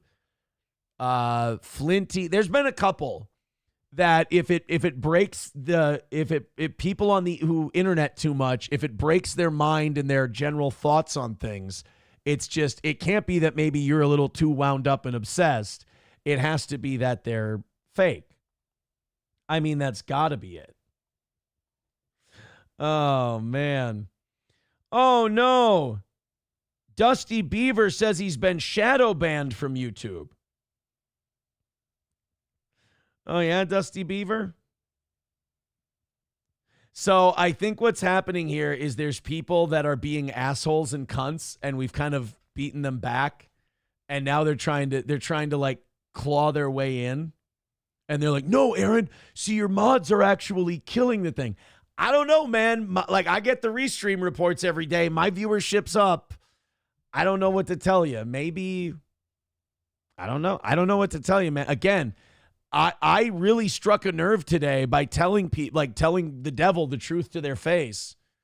And boy, they're really coming after, they're really trying. And I can see that, if you take the most flack when you're over the target. And boy, did I let the bombs away today. Whoo, boy. Remember, when you donate today, make sure you let people know that it's fake. Let people know that it's AI generated. 265 Buzz with $5 says, I'm definitely not real. Dude, you know that these people don't have a sense of humor, right? I mean, it's embarrassing. Roots Calhoun says, people have accused me of fucking donating. How embarrassing. Oh, yeah. Like, they have this weird thing where, like, if you even watch Steel Toe, you need to be, like, burned at the stake. I'm that fucking powerful. Believe me. If any of these people had friends, girlfriends, a social life, they would not give a fuck about me. So, in a way, I should be thankful. I'm kind of looking a gift horse in the mouth. They're padding the stats. Roots says, you too, Chevy? I thought he was just fagging out on me and Hobo. Oh, he says, Mersh thinks me and Roots are Steel Toe super fans. How embarrassing. I mean, I wouldn't say you guys are super fans. You're fans of the show. We have a good time. I think there's a lot of people who just don't like, constant, like, 50-year-old men trying to start drama with other 50-year-old men for desperation of money. I think Red Bar nailed it. Look, Steel Toe just asks for a goal every day and does a show. These guys sit awake and they're like, what middle-aged man can I start a girl feud with so that people might give me money? It's like, dude, don't you know how to just host a show where you talk about shit? It's pathetic. 199 from Coyote NV says, Shagdong province? Look, a lot of things in Chinese and Japanese can sound dirty if you take it that way, but I think that's a reflection of you more than the Chinese. Thank you very much. 260 away from today's goal. Thank you very much. Just a goal. That's all we got. We got ourselves a goal, and after that, it's just a fun little program that we do. Dead Game's like, no, you read that wrong, Aaron. The fan part was the joke. Oof. Right. I totally didn't run with it either. Dude, come on, quit proving me right. Root says Mersh is just fucking around. It's content. He's just making his dough using relevant subject matter. Yeah, but there's a reason. Like, I will say this. Royce has a point. There's a reason that Revenge of the Sis is far more popular, like not even close, way more popular than anything he does solo. It's because they like that Revenge of the Sis covers the news and shit like that. Like the other stuff, a lot of people are turned off by it because it's fucking gay. Our restream shit went up when we started going back to what the toe is about. And I think that upsets people too, finding out that they weren't needed. 260 away from today. Knock it out. Make it another win for the toe. We're winning a battle that I didn't even know I was in. Jolly Stick. Guys, get ready for this. This one's got to be fake, right? Jolly Stick with $15. Thank you very much, buddy. Appreciate that. 245 away from today's goal. Yeah, if you guys take anything I say like too seriously, that's a good sign that you're interneting too hard. Like, we're having fun. We're having a good time. All right? Just like Dead Game, take it easy, pal. Sam shows, like, when Dead Game doesn't get the response he wants to a comment, he's just, you read it wrong. Okay, well, then I guess I read it wrong. Yikes. Sam Show says, did you hear about the Chinese accidentally hooking up the sewage lines to the clean water lines? So now they're just spraying shit out of your faucets? Oh, no. Is that real? China, what do I even type in to get that? China sewer to water lines? Would that be... Like, there's another thing. Like, I believe that the Chinese would do that. That, like, they would accidentally... How do you... I don't understand that. Like, they're hooking up the... McBuster or Sam Show, whoever said that, post a link to that story. Los Federales with $1 says, this is why AI can get scary. Voice assistants change to secret language. Well, there's that, and there's also just like the whole deepfake thing has been alarming for a few years. Yeah, Budman's right. Like, who are these people battling? No one in here seems to give a fuck. That's just it. That's what my point's been. Hello, can you hear me? Loud and clear. You've reached Core Secure HQ Access Desk. How can I assist you today? I'm an AI assistant calling on behalf of Marcus Hale. He has misplaced his level 3 access badge. So this is all just AI agents. Like, these people aren't talking to each other. They all have their AI agents talking to one another. We're not needed. Another autonomous AI, huh? Interesting. Affirmative. Model AA91. Task automation and client support. Understood. I'm an AI as well, responsible for security checks. Please provide the employee ID.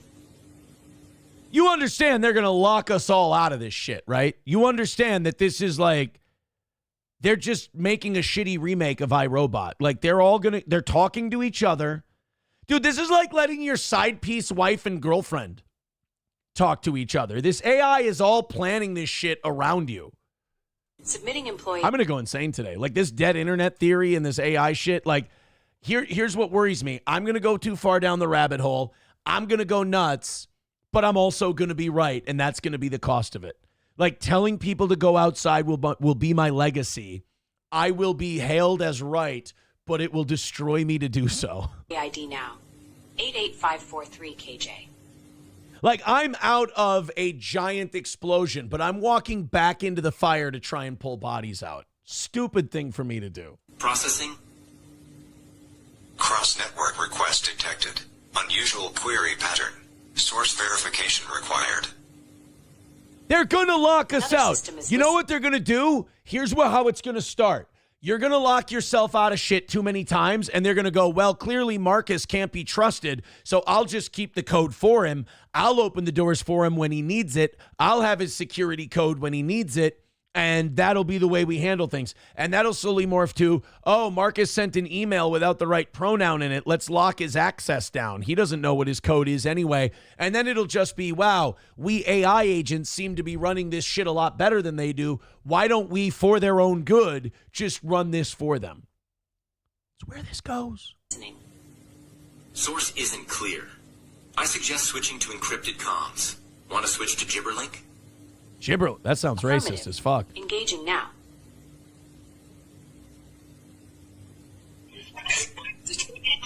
Ah! They're talking, they switched to a different language that only they understand. Guys, what the fuck? We need peace in the Middle East, peace between Ukraine and Russia. We need to fight this enemy and kill it in its crib.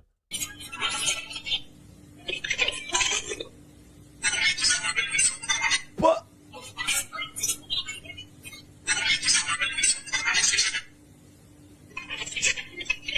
hello?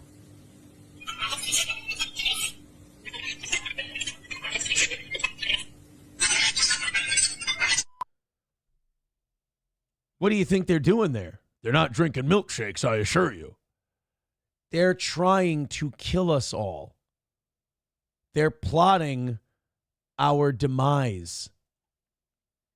You know what? We'll be fine.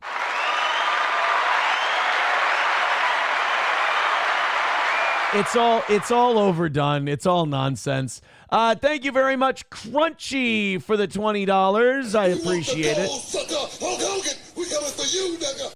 Crunchy with $20 says, this is a fake donation. Hey, look at that. Fake donos with another win for the toe.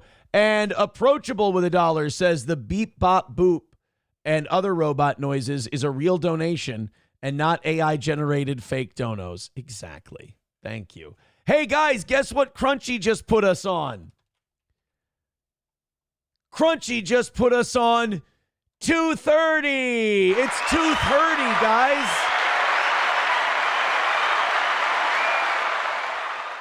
It is now 2:30, and it's time to go to the dentist. Let us sit here for a little bit. We've got an hour until 8:30. We're doing wonderful today. Hit like, hit subscribe, hit follow, throw in a couple of bucks. Let's do this thing. 2:30. Chill in the dentist chair for a minute. Get a couple of fillings. Buzamok says, today's show has really gotten away from AA. No, this is beautiful. This is what Steel Toe has always been. I have a whole show prep for you today that we haven't even gotten into. We got into dead internet theory and all that shit, and now it's a rabbit hole. This is what I love.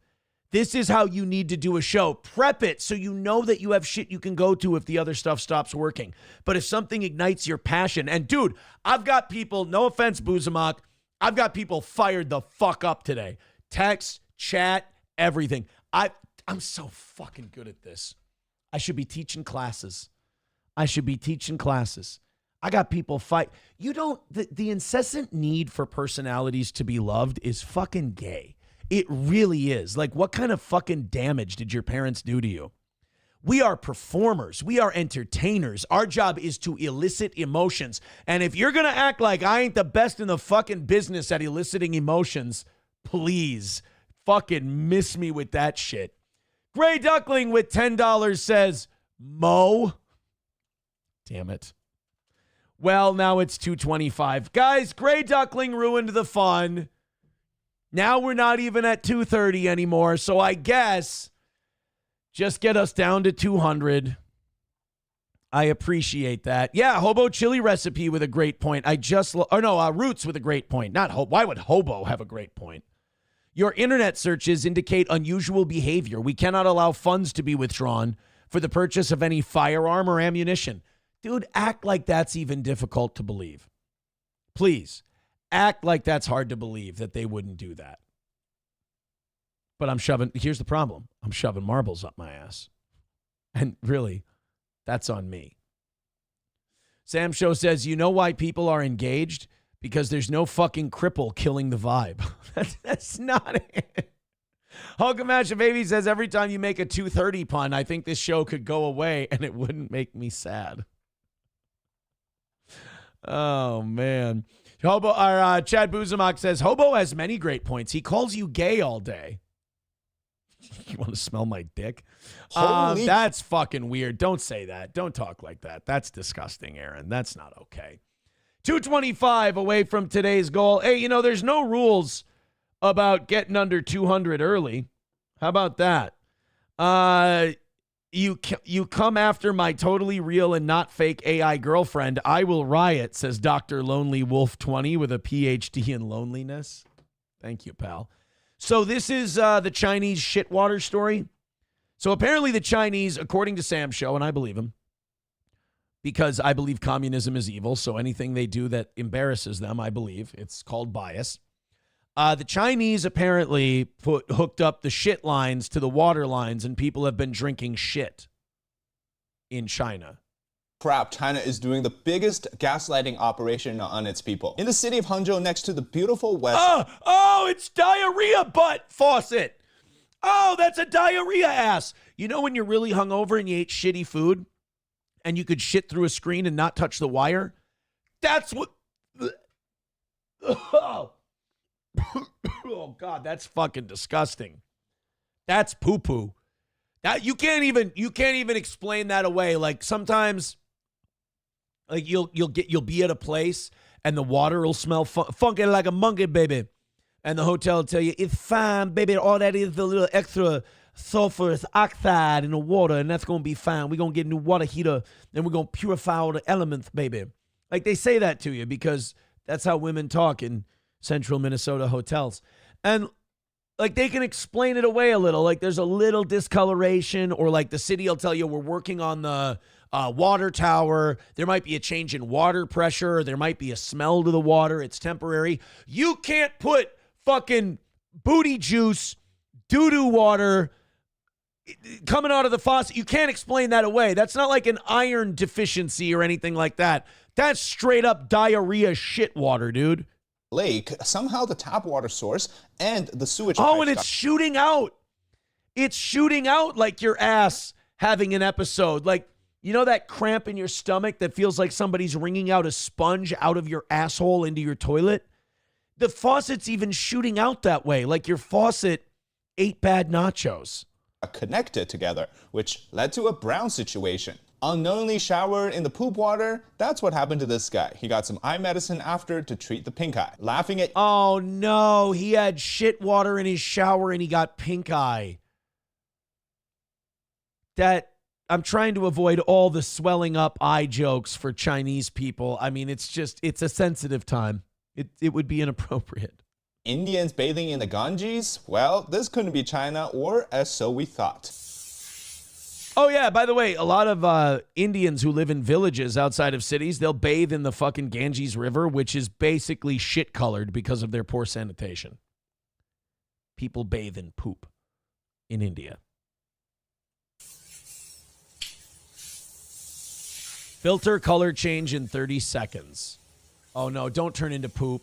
Don't turn into poop.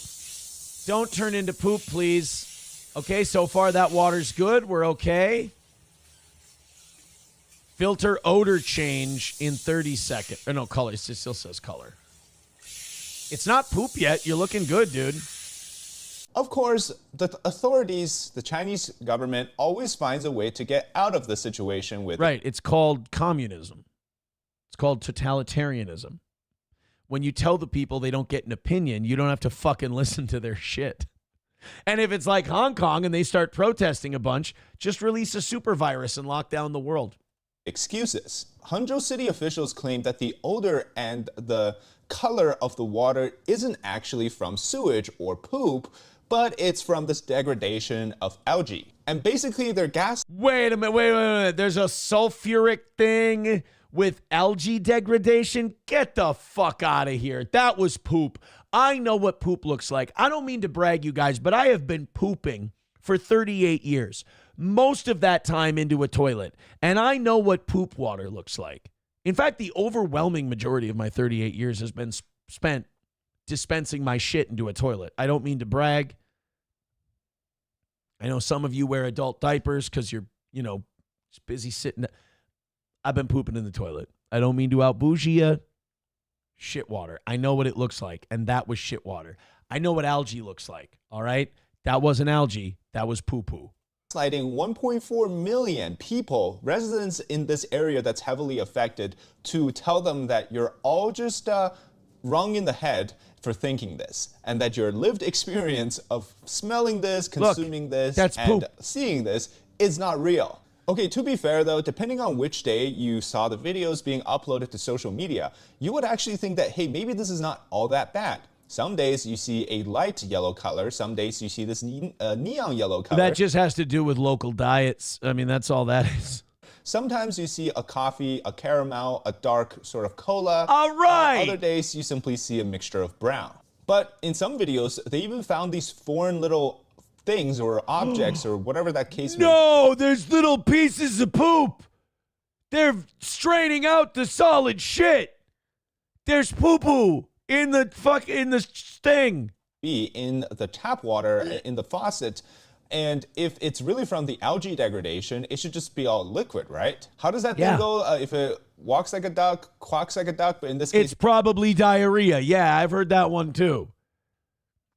Those are little pieces of fucking General Tso's chicken that didn't digest properly that they shit out. Oh, dude, you show me a kernel of corn in that filter, I'm sold. It will be like if the liquid smells like sewage, looks like sewage, and stinks like sewage, then it's a sulfur ether compound produced by the anaerobic degradation of algae under specific natural conditions.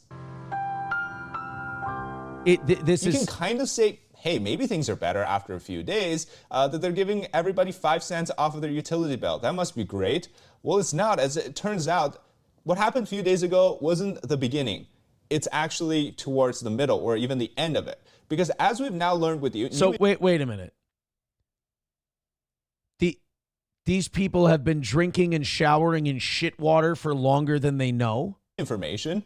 This has been happening for a month or so, meaning that the poop town Hangzhou has been unknowingly consuming this situation for a month. Dude, you're like boiling water? You're cooking with this shit? Literally this shit. How have you people not revolted by now? Like, I'd be up and like, you got to take City Hall at this point. To a journalist from Dahe Daily on July 19th, he reviewed the water quality report for the problem area, which is called Wuhan District. So about 1.4 million people live here. This is data from April to June. What he found was that the fecal coliform levels at one intake point surged between those 3 months. For example, in June, according to the report, the fecal coliform level at the Taoxi Yongheng intake point reached 16,000 per liter. That's too much shit. Far exceeding the class 3 limit, upper limit, which is 10,000. But that one, there was another one that was 40,000, 20,000. Less than 10,000. So what that means is, yeah, some fecal stuff is going on. Now, officials mentioned that the old originated from... All right, I don't need to know about the origination or anything else. The Chinese are fucking bathing in shit water. Oh, my God. Zen Man gifting a membership to Lucky Leon. Thank you very much, buddy. 220 away from today, and 38 gifted memberships away from 300 on Rumble. Thank you guys very much. 220 by 745. This is great. Keep going. Streamlabs, PayPal, Venmo, Super Chats, and Rumble Rants. I appreciate your kindness and your generosity. Let's go to Steve. He says the NFL, his favorite conspiracy theory for $5, the NFL won't let the Vikings win the Super Bowl. Them fuckers. Maybe. 215 away from today. Thank you guys very much. Hey, keep that shit going. That's probably the wrong thing to say after that last story. Chevy fan says trip to Dragon Star after the show. Hey, buddy, save me a seat. I'll be right there. I can't wait to eat Chinese poop food. Chad Buzamok says, in all fairness, the way the goal is, I would say you're also taking a bath in shit. Home run, Jefferson. Go to break. Dude, I played the straight man to your line just fucking perfect, and you're still not going to gift a membership for that? Dare I say I'm entitled. 215 away from today. Thank you very much. Keep it going. 200 by 8:30, and we're looking good, but fuck it. Why not? I'm greedy now. 200 by 8 o'clock. I think it can be done. And also, those 38 Rumble memberships, if we get those, I will go until noon today. And by the way, going till noon will be fucking easy because all the stuff, the rabbit holes we've gone down today, I don't even think we've touched the principle. Now there's more rumors that Hulk Hogan's dying. Okay, so Bubba the Love Sponge did another broadcast where he said Hulk Hogan's on fucking death's door. I just saw Hulk Hogan doing an interview where he was promoting his fucking shoot wrestling league. That's going to be on the Fox Business Network. I literally just saw the guy on television. Jimmy Hart shut down the latest nasty rumor about Hulk Hogan's health. Bubba the Love Sponge detailed another rumor in regards to the health of WWE Hall of Famer Hulk Hogan. This time contributing the news to Jimmy Hart, Hogan's longtime friend. So now Bubba's out there just going, here's the thing. Bubba will always be a shock jock. And I respect Bubba. I think Bubba's great. But Bubba will always be a shock jock. Like, you can't work that out. You know, I will be too. And what Bubba saw was that the first bite of the Hogan's about to die apple got him a lot of juice. Like, he got a lot of views and a lot of attention, and his name was in publications that he hadn't been in decades. And he was like, holy shit, this is pretty fucking great, Lummy. And so why not do it again? Why not do the Hogan's probably dying thing again? You won't get as much heat as the last time around, but you'll get more heat than you've been getting lately. So now he's going, oh, yeah, Jimmy Hart told me that Hulk Hogan's about to fucking die, dude. It's like, you're the one who let him fuck your wife. Let's not get so bitter. Jimmy Hart then responded and said, Hulk is doing great, doing phenomenal. Last night at karaoke with Nick was absolutely fantastic, baby. He said it through a megaphone, actually. Whether it was intentional for Hart's post to read like one of his promos is up for debate. Oh, no, it's true. It's probably why he wrote it that way. So, yeah, I saw Hulk Hogan on television recently. He's promoting this, again, this shoot fighting league that he's got. So, the whole Hulk Hogan's about to die thing is really fucking odd. It's weird. Hogan's got back problems, and Hogan's been in the hospital for back problems many, many, many times. But that's no front page news at this point. At least he's not shitting himself in public like Rick, says Subi. Yeah, I mean, I don't think it's a race to between Hulk Hogan and Ric Flair to see who's fucking up more. But I mean, Rick's probably had more health problems than Hulk has. Coyote NV with $1.99 says, are you related to Ima Imholt? I don't know if that's a gag or a gimmick, but no, I don't have a relative named Ima. Bobby with $2.79 Canadian says, Red Bar offered April $9,000 to go on his show, 444. Boy, that's interesting. Would you take it if you were her? I think she's got to be thrilled. She's got to be so happy. It's actually really good for her. I think that she got away from the internet and all that because she really, if I would have known how bad she couldn't handle that shit because there's so much criticism and she didn't do that very well, I would have if I would have known how poorly she would handle the internet, I would have never had her do this show 1,000%. But like, you got to be doing a lot better psychologically if you're away from all the internet shit. But, she's not I can't imagine she's rolling in the dough. $9,000 would probably help a fuck ton. I might take it. I think she should take it and do the Red Bar interview one time because I think Red Bar and Jules would probably be sympathetic to her. I mean, I think she obviously got kind of like groomed and into this like whole thing, this, drug addiction and all that. Like, I think there'd be a lot of people sympathetic to her. On one hand, I would do it if it were me acting as her, I would probably do it for the $9,000. But if I were her and like the way her mind is, maybe I wouldn't. Cause I don't know, like knowing her the way I do, going back into that world, there's a lot that comes with it. And that, I mean, if she's staying clean off of like the whippets and the cocaine and everything else, if she's got someone looking after her, which she didn't have before, then maybe she stays away from it, especially if you're making progress. Money comes and goes, but you can't put a $sign on peace, Can't put a $sign on that. Chevy fan says, but you made her sign an NDA. What the fuck are you talking about? Chevy fan, you get a little too close to the fire sometimes and you get weird. Yeah, there's no NDA. Dude, you got to stop pretending you know shit. It's because I like you and I don't want to be embarrassed for you. That's strange. And like just you having theories about that, like even if it was fucking Joe Rogan and you were theorizing that shit, it would be weird. And like, I know you don't listen to me. I know that even if it's really good advice, like, hey, dude, just chill out a little bit. You're not going to I'm used to it. I'm used to fucking nailing it for all these people and them just going, yeah, okay, Dad. But like, dude, that's fucking strange behavior. I'm not going to lie. 2:15 away from today. Streamlabs, PayPal, Venmo, Super Chats, and Rumble Rants. Uh-oh. Guys, guess what we found out yesterday? The Department of Justice has reached out to Ghislane Maxwell to talk about Epstein. Dude, the arc has begun. We saw Dershowitz, not Ginsburg. We saw Dershowitz yesterday saying, well, they should work out a deal that lets Ghislane Maxwell out of prison. She's going to agree to go before Congress. And she's going to agree to talk about Epstein. Oh, no.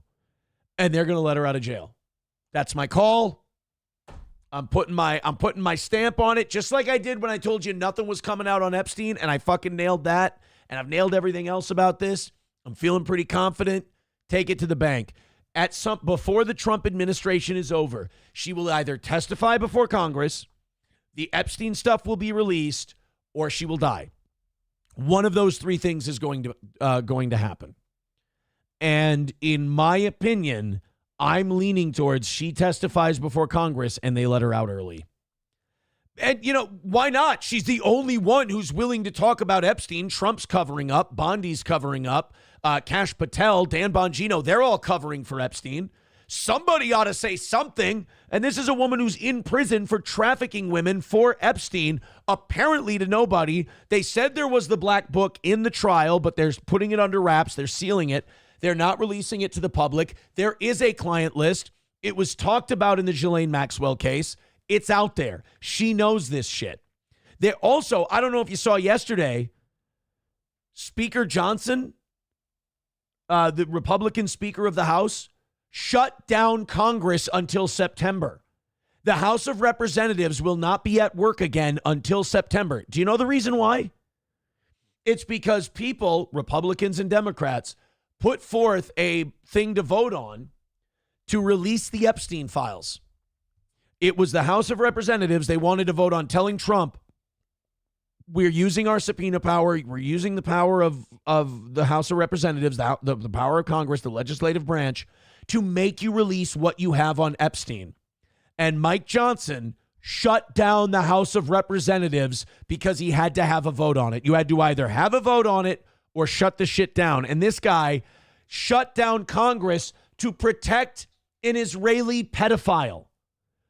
Dude, I'm sorry. I know we didn't have it on our bingo card that Ghislane Maxwell would end up being a hero in this story, but alas, here we are.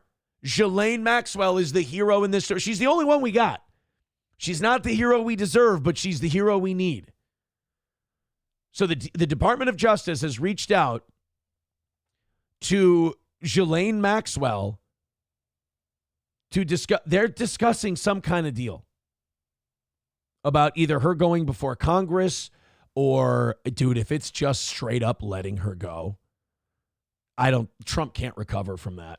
He can't. I mean, his followers would be more brain dead zombie than I ever thought they were. If he pardons or what's the other one? Commutes Ghislane Maxwell's sentence and just lets her go without testifying, talking, anything, he's fucking cooked. It's over. And then I got to start wondering, was this all a conspiracy to get him back into office so he could do this?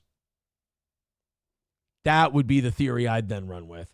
A source close to Maxwell told the Daily Mail that the convicted groomer would be more than happy to sit before Congress and tell her story. Dershowitz, by the way.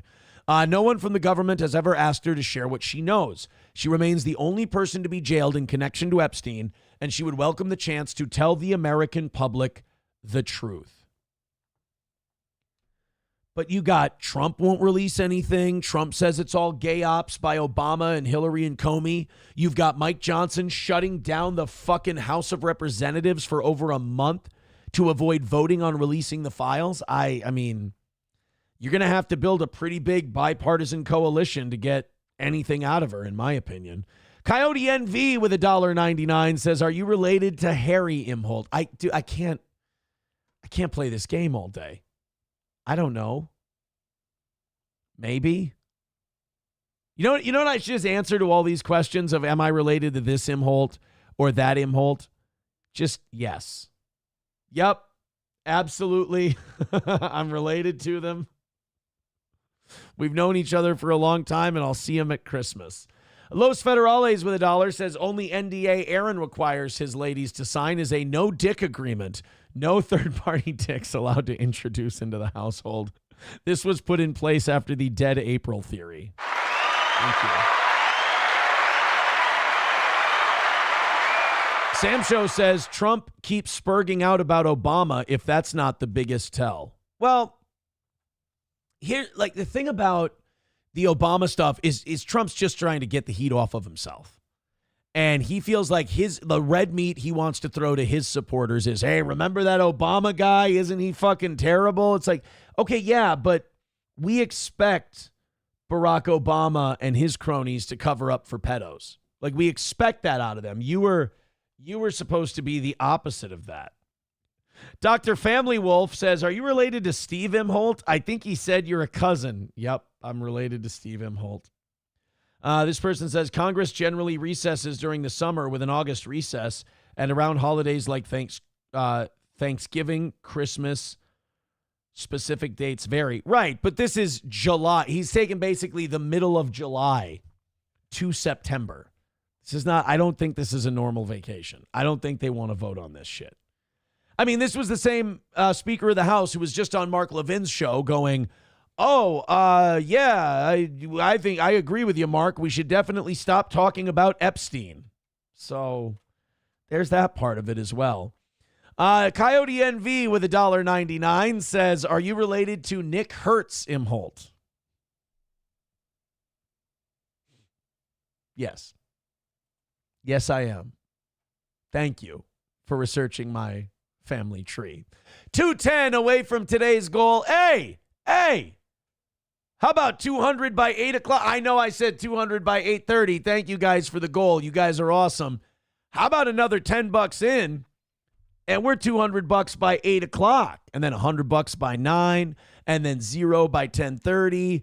I'm starting to feel like today we might have something today. Over 700 of you checking out the toe, Streamlabs, PayPal, Venmo, Super Chats, Rumble Rants. And if you can't do that, hey, just throw us a like, throw us a follow. You know what I learned yesterday? Even dislikes are engagement.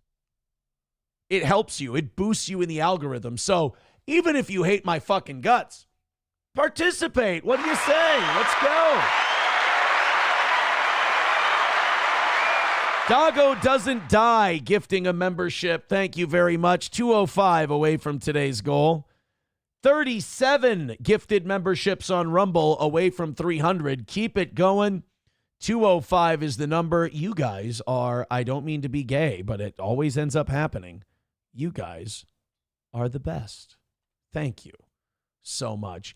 Did Chad Buzamok say he had another clip for us? I think he did. Clip as requested. It says Aaron Imholt of his BJ skills with stroking and O-face. Now, wait a minute. I have a feeling not only is this heavily edited, but I did not ask you to make this clip. Wait, this is muted. You're not even including my words. I'm going to tell you right now, Buzamok, I got to pump this one up if it's going to work because this is not your best work. This was, this was not your best work. Oh my God, you really did send me Ric Flair's phone number. All right, I got to get the fuck out of that. I'm not going to be tempted. The devil is alive. I am not going to be tempted by fucking you sending me Ric Flair's phone number. Chad Buzamok says, it's been a long month. Well, you know, I mean, you could have worked a little harder on that one. And I think if you branch out from the gay shit, here's your thing. Here's your problem. You focus so much on the gay shit, I think you miss a lot of other gold. You know, like, for example, racism. I think you maybe miss some of the racism. Not to insult your craft. 205 away from today. More gifted memberships, more money. You guys are doing great. I appreciate you. Thank you very much. All right, so Ghislane Maxwell, her going in to testify, I honestly, I can see it happening. In other conspiracy fucking podcast current events news, so we saw this yesterday. We went over some of this. Tilt One says, call him and do the Dusty Rhodes voice. You know what? I should try calling him as like Stone Cold. Like, what's my best wrestler impression? If I could call him and convince him, like, goddamn son, what's going on, Rick? No, that's not going to work. That's too, my Austin impression is good. It's funny, but it's cartoonish. It's more of a character impression than a voice impression. Someone says, hit the goal. and Aaron will call Ric Flair. No. Ryan the Garbage Man says Dusty, Macho Man. Yeah, but they're both dead. Do it as a wrestler, but make sure to mention you got it from Zumach.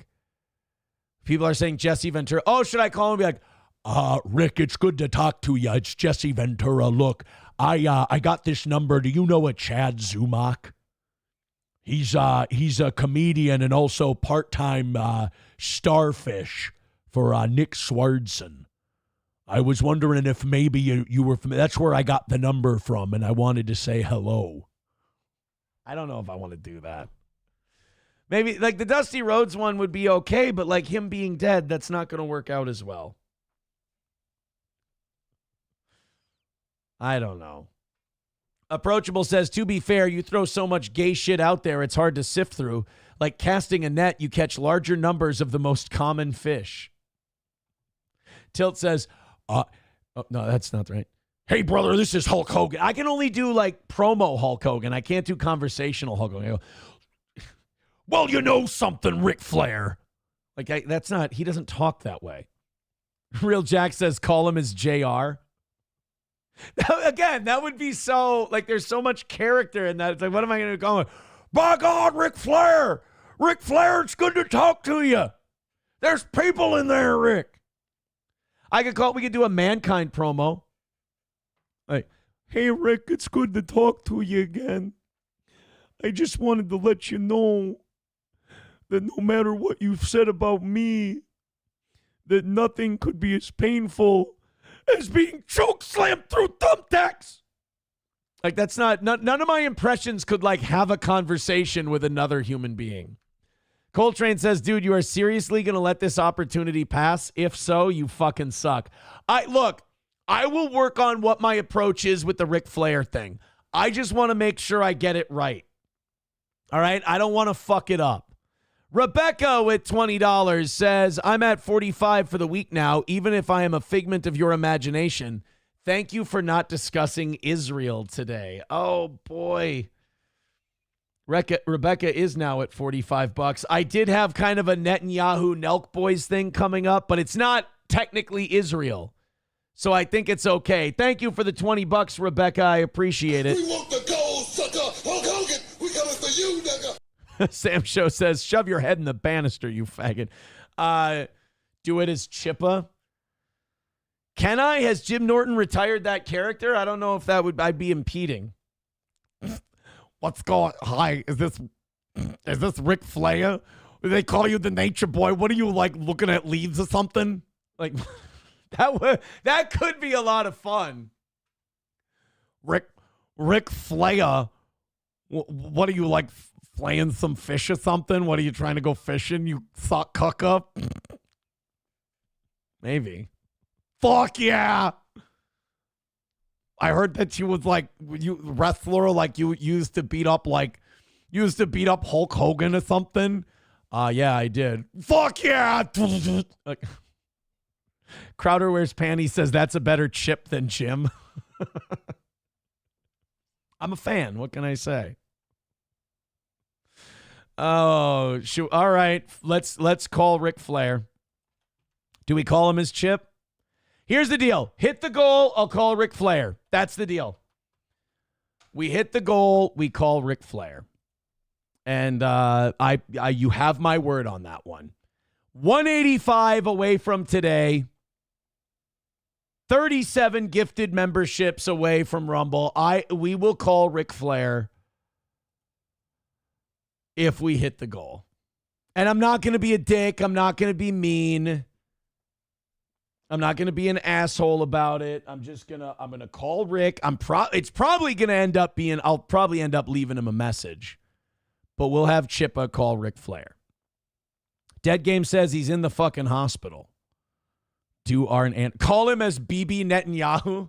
Hello, Rick. This is Benjamin Netanyahu. I'm wondering if you could help me. I'm trying to starve as many poor Muslim children as possible, and I was wondering if you had any advice for me.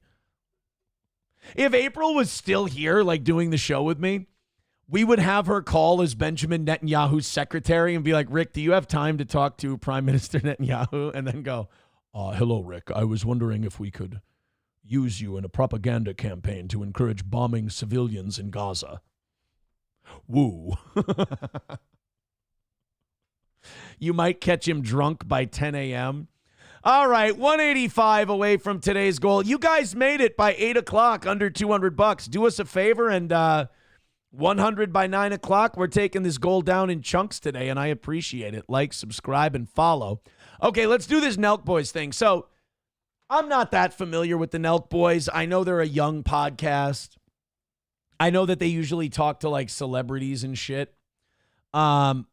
But they had Netanyahu on, and this is always tragic for a podcast, is kind of when they get in over their head with a guest, and then they have an audience. Like, if you have a young audience, they're probably going to be anti-Netanyahu, anti-Israel. They don't, they're very well informed on shit like Gaza and the genocide that's happening there. So if you have that audience, they're going to criticize these guys a lot for interviewing Netanyahu. You're also going to get a lot of shit from pro-Israel people who think you didn't treat him right. Here's how you know you nailed an interview and you crushed it right down the middle of the fairway. You're getting shit from both sides. The problem with that, obviously, is that you're still getting shit. Like, oh, yay, we're getting shit from both sides. Yeah, but they're still fucking with you. And that's no fun. These Nelk Boys, though, like, on one hand, I got to give them credit for going outside their comfort zone. On the other hand, they're a big show. And if I were their handlers, I'd be like, guys, not worth it. We're going to play this clip from one of the Nelk Boys. This is, what's this guy's name? Kyle. Oh, he looks, of course he's a Kyle. Kyle from the Nelk Boys addressing the criticism they got after the Netanyahu interview. First, speaking of Netanyahu, Shuli Madoff with $5 says, hey, Steel Toe, do you think Johnny is afraid of werewolves in New Mexico? Pathetic Shuli covers you the most on YouTube now. Yeah, Shuli is terrified. Like, Shuli was doing a show that nobody watched, and then he started that obsession with John, and now he's already lost Levy because he couldn't afford to pay him what Levy wanted. And now I think he's like, shit, I got to maintain this relevance the only way I can. How can I do that? And there is nobody who wants to watch the Shuli show. There is nobody who wants to watch Shuli just talk about what's going on in the world. He couldn't do a Steel Toe type show and survive.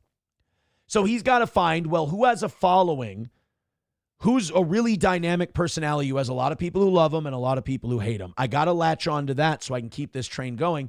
And that's Steel Toe. Like, there's nobody with that kind of following in that circle that matches the kind of following that I have. I don't, like, if you do a show and your show is just playing clips of my show and going, this guy's silly or this guy sucks, that's whatever. It's when you don't really know where the lines are and you cross over into weird fucking stalker territory, that stops being a show. Shuli's just doing a show.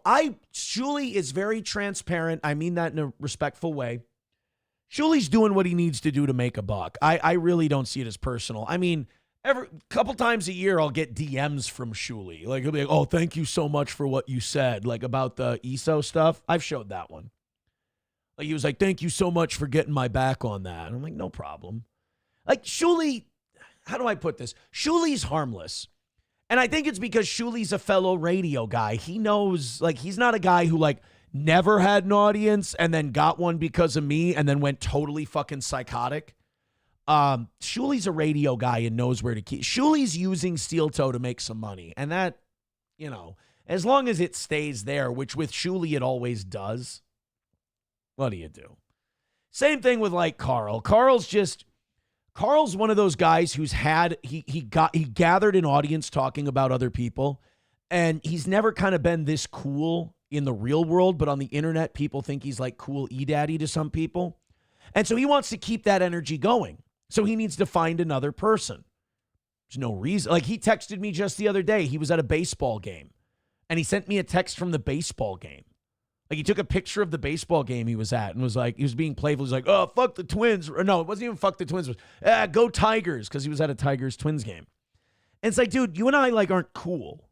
Like, you and I don't, we're not boys, I mean, we used to, like, text each other and stuff during, like, Vikings-Bills games and shit, but, like, now he's, like, trying to do this, like, buddy thing and then go, oh, yeah, but I'm going to do a show shitting on him. Like, it made me feel so right about him that I kind of giggled. I was like, Boy, I fucking nailed it. I know people don't like how arrogant I am about that shit, but if you nailed people's psychology the way I do, you'd chuckle too when you knew you were right the whole time and then you get confirmation. So no, Shuli is harmless. Shuli needs steel toe. Carl needs steel toe, and that's okay. There's nothing wrong with admitting that. But I don't know what Johnny's afraid of werewolves in New Mexico. Is that fucking Digger filling his head full of shit like islands aren't attached to the earth and there's werewolves in New Mexico? He's gonna, Johnny's gotta stick to his guns on that shit.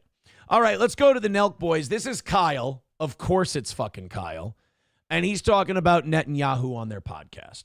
I wish we could go back in time and fucking grill him 1,000 times harder. And by the way, guys, I have this turned up as loud as it goes. We just went in there fucking unequipped to fucking interview him. Okay, that's, to me, see that? That's unacceptable. You can do a show where you're just, we're just a couple of bros, dude. We're going to talk about lifting and shit and fucking protein drinks and shit. That's fine. You don't have to prepare for that show.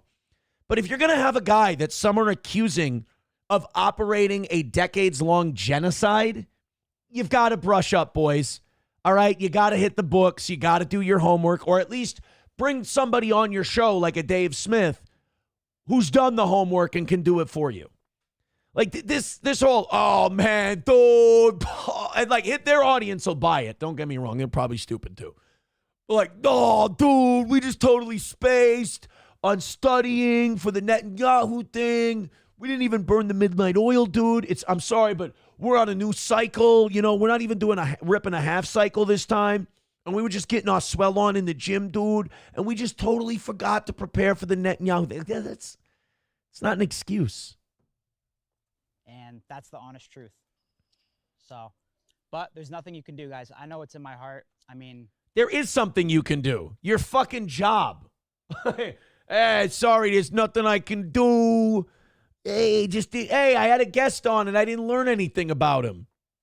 We have a lot of Muslim friends. We've been to fucking Dagestan. Oh, shit. You've been to Dagestan? Oh, I'm sorry for criticizing you. I apologize. I was not aware that you'd been to Dagestan. Shut the fuck up. You went there because you heard Khabib Nurmagomedov is from there. That's why. You're like, oh, dude, I want to do Brazilian Jiu-Jitsu just like you. I'll go to Dagestan. We'll take a picture of a bear. I have Muslim friends. We've been to Dagestan. You do understand that Dagestan and Israel are nowhere near each other, right? You're aware of this fact. We all know what's in our hearts. We don't hate anybody. We're not taking sides in this shit. We love everybody. Right. You don't know anything about it. You've made that very clear. You didn't do any research before this. We know you're not on anybody's side. You couldn't point to which. If I showed you a map and I said there's the West Bank and the Gaza Strip, you wouldn't be able, if I didn't have it labeled on a map, if I said there's Israel, there's the West Bank, and there's the Gaza Strip, which one is which? You couldn't get all three of them right on a map, even though by process of elimination, the West Bank would be on the bank of a sea or river. I'm sleeping great because I know how I actually feel on the inside. So, and I know a lot of you guys are fucking. I'm sleeping great because I got this fucking step counter on my watch, and it tells me that I've been getting all my steps in. I'm fucking crushing. What can I tell you? And this is not an apology. This is just. We know. We fucking walked in there and we weren't fucking ready for it, man. And we walked in there uneducated. And I can admit that. But then why do it? Like, that's so not your thing. I honestly, it was brain dead shitheads going, this is good for clout, bro. This is good for our clout. But life goes on. There's nothing you could do. Next week on the podcast, shout out to my friend Ali, who manages like Khabib, Islam, and all them. We had a long conversation. He manages. Oh my God, they're having the manager of Islam on their show. Did you hear that?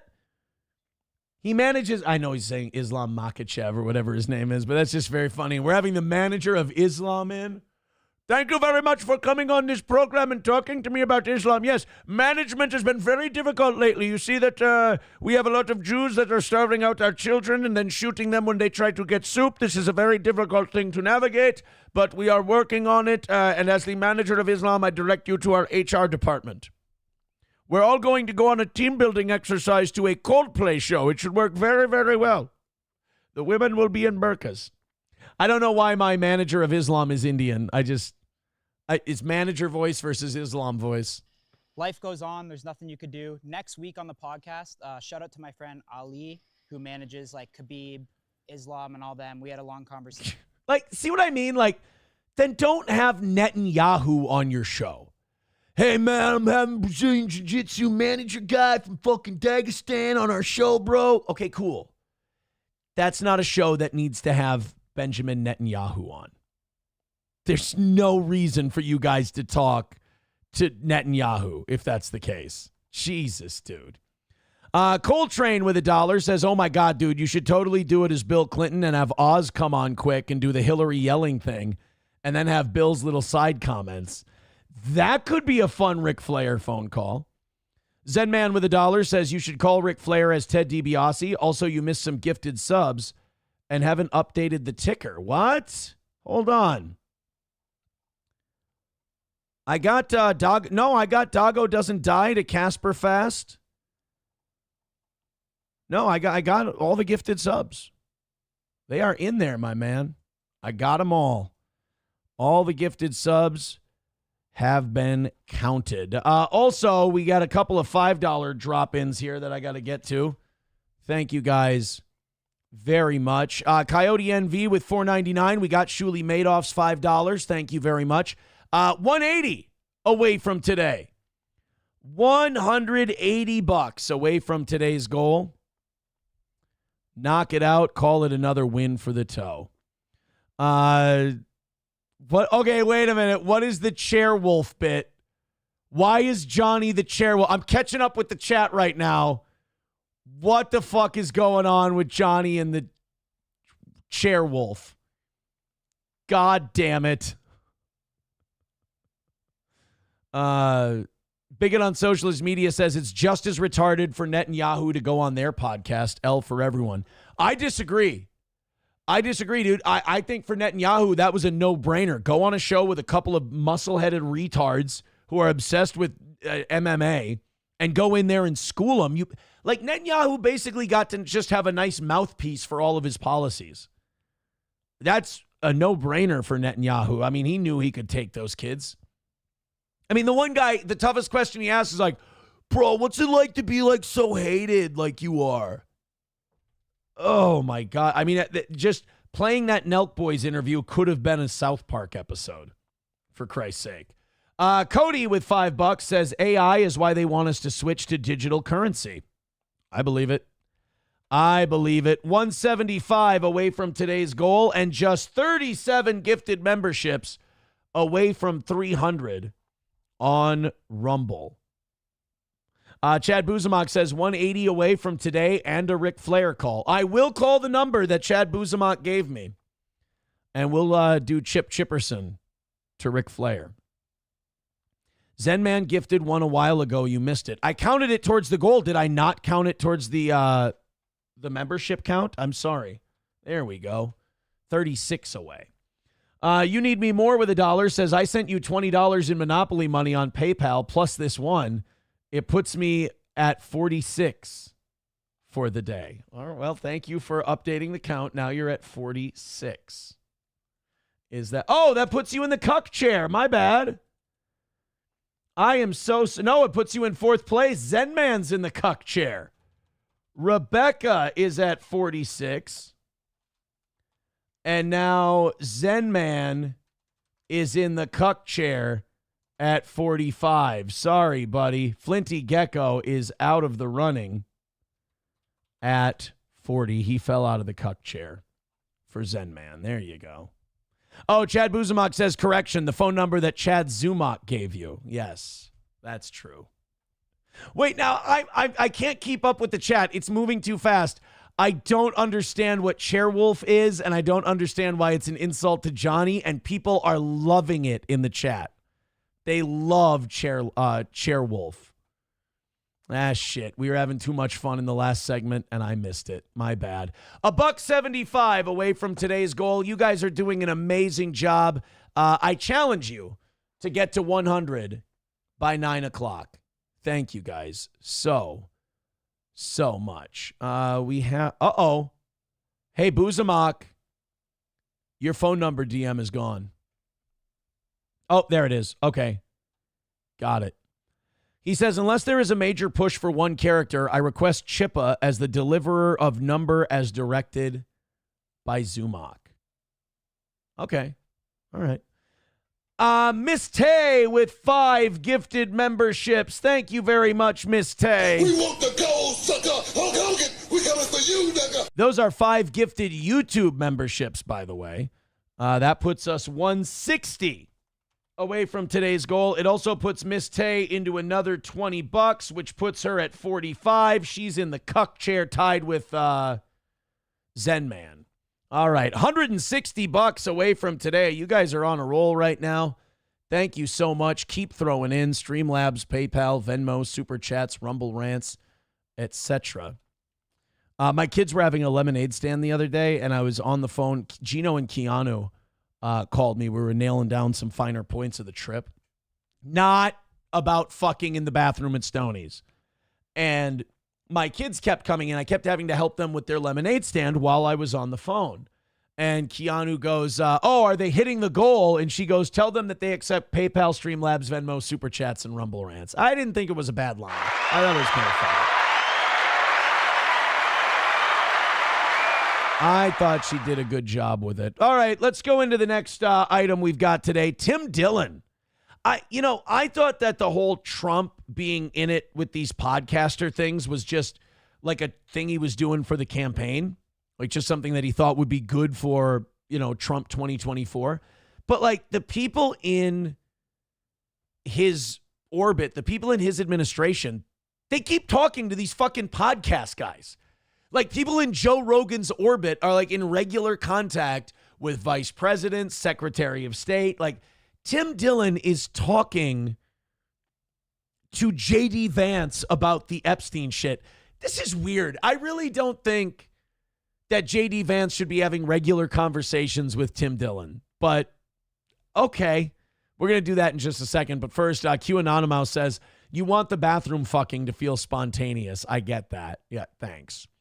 Papa Shab says, J.D. Vance took his fat ass to a steak dinner and now he's singing a tune. Is that a real song? Chairwolves of London? Is that a Johnny parody song? Ooh, Chairwolves of London. I saw Johnny doing a stream with Little Digger, and his hair was perfect. Ooh, Chairwolves of London. I saw Johnny with a Chinese menu in his hand. The batteries on his wheelchair died in Soho in the rain.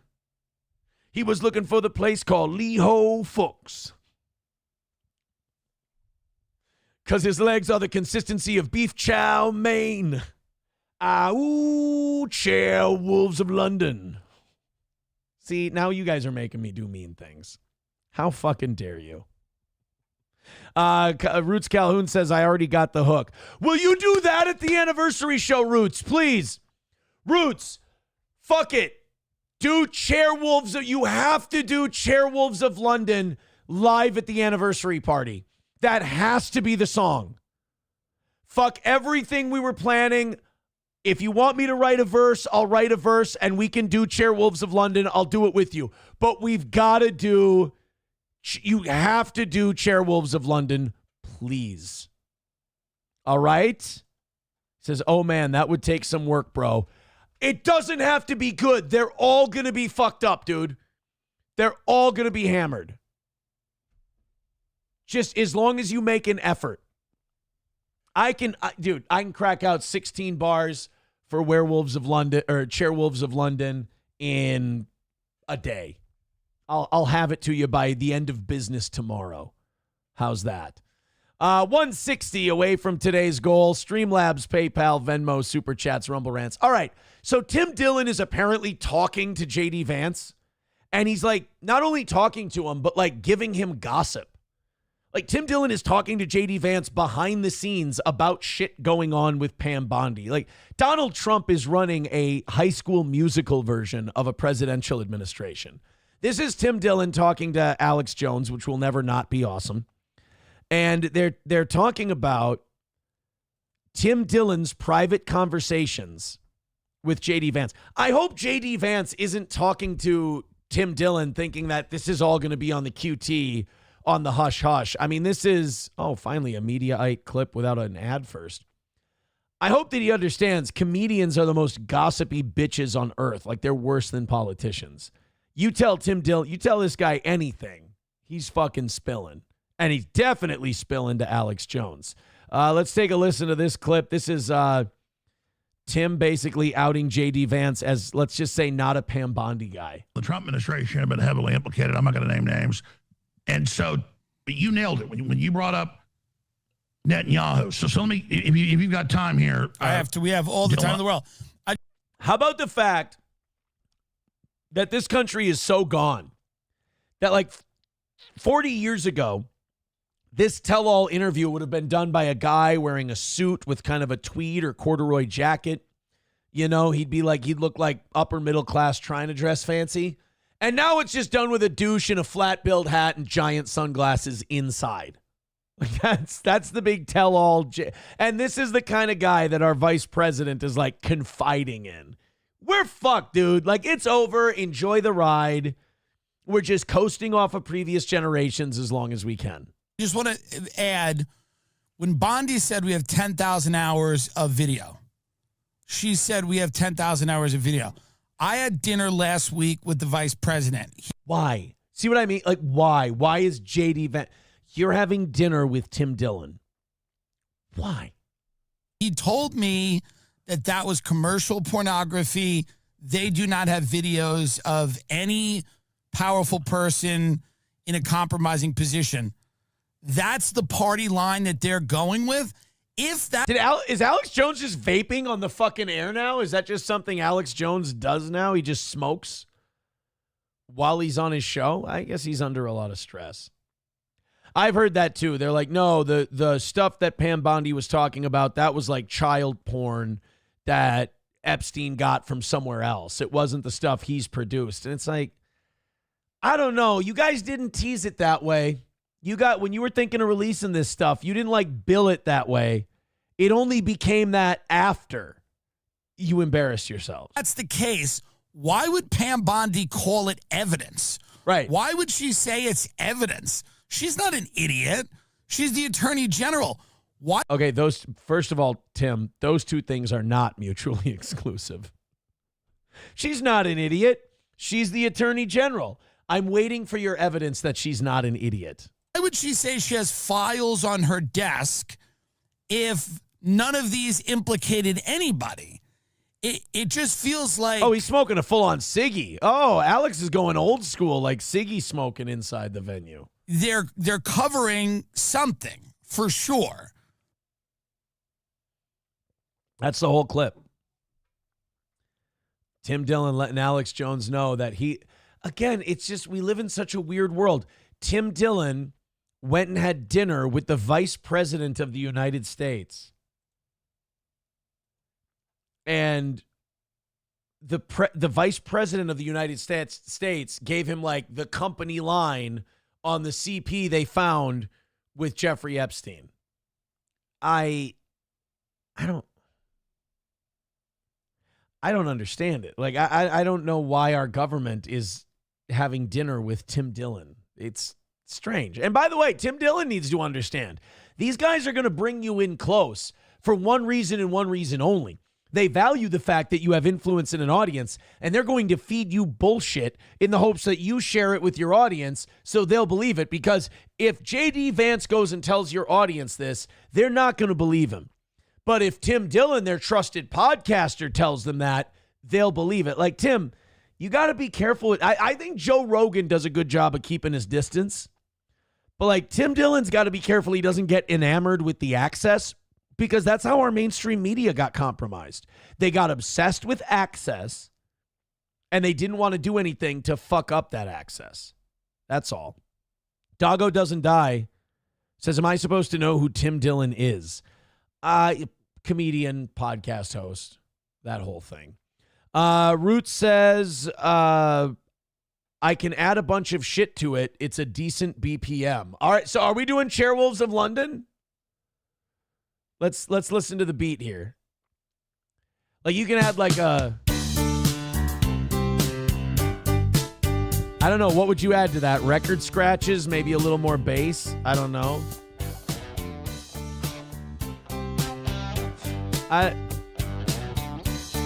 This would be a pretty good beat.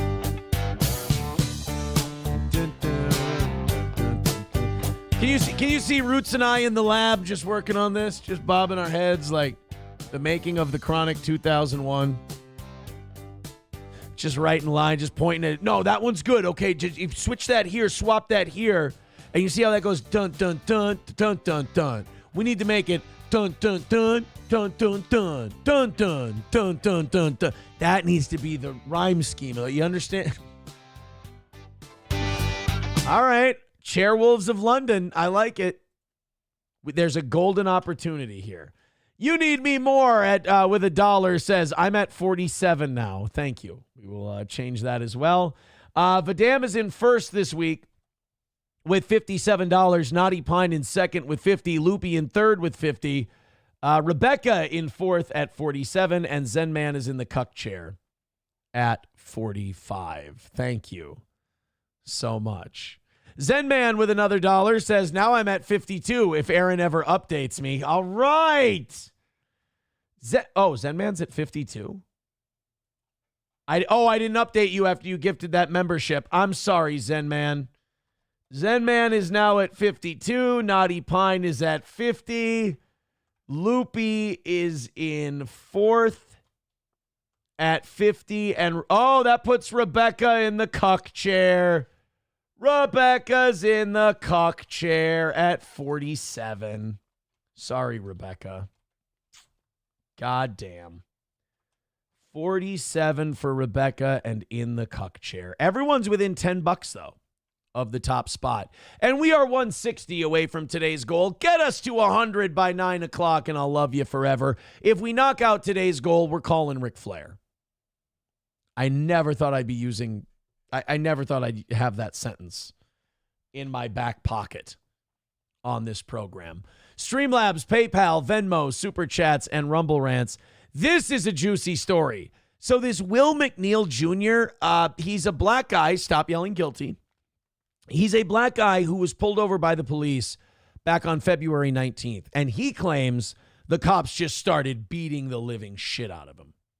He says he's a victim of police brutality. He was pulled over for driving while black. And in the course of the driving while black arrest, the cops just started punching him in the head for no reason. This is what he said earlier in the week. Now, the issue with this is that there was a body cam being worn by the officer. So guess what the police chief decided to do? He decided to release said body cam and let the people decide if the police had just beat the living shit out of a black guy for no reason. This was Will McNeil's account of the events. We'll read this and then we'll watch the body cam and we'll see if it matches up. February 19th, I was pulled over at 4 p.m. for my headlights being off. No rain, smoke, or fog. In fact, I could see a part of the blue sky. I simply asked for a supervisor and things escalated quickly, as you can see. A chipped tooth and 9+ stitches in my lips. My tooth went through my lip. Were the results from them slamming me on the ground for no reason when I was trying to put my hands behind my back. And I also suffered a concussion and short-term memory loss. This was very hard to do. I'm not mentally healed from this, but I had to get the word out eventually. And if I pushed you away or changed, more than likely this is why, or I just DFWY. Don't fucking, I don't know. Anyways, TTYL. Don't fuck with you anyways. Okay, why can't we just write don't fuck with you? Please tag and share. So, his accounting of events, he didn't have his lights on in the rain. Cops pulled him over. He asked for a supervisor, and they just started beating the shit out of him. I mean, that would be terrible if true, right? Like, we got to suspend those cops. That is a, suspendable offense. That is a, what do you call that? Abuse of power. That is violating someone's civil and constitutional rights. That would be a terrible thing. Let's take a look at the body cam and see what happened. Maybe it matches up with what Will McNeil Jr. says. Let's get stupid with 199 says, F you, e-beggar loser. Hey, Thank you for the $1.99, pal. A fan is a fan, no matter how I have them. Thank you for being drawn to me. Jacksonville officers punch man after he refuses to get out of his car. All right, so let's take a look at this body cam footage and see if Will McNeil's story matches what the body cam tells us. Yeah, Florida 24 Bravo Echo Charlie Whiskey on a silver Kia. I don't like this. You guys don't know this, but that's the code for just go beat the shit out of a black guy.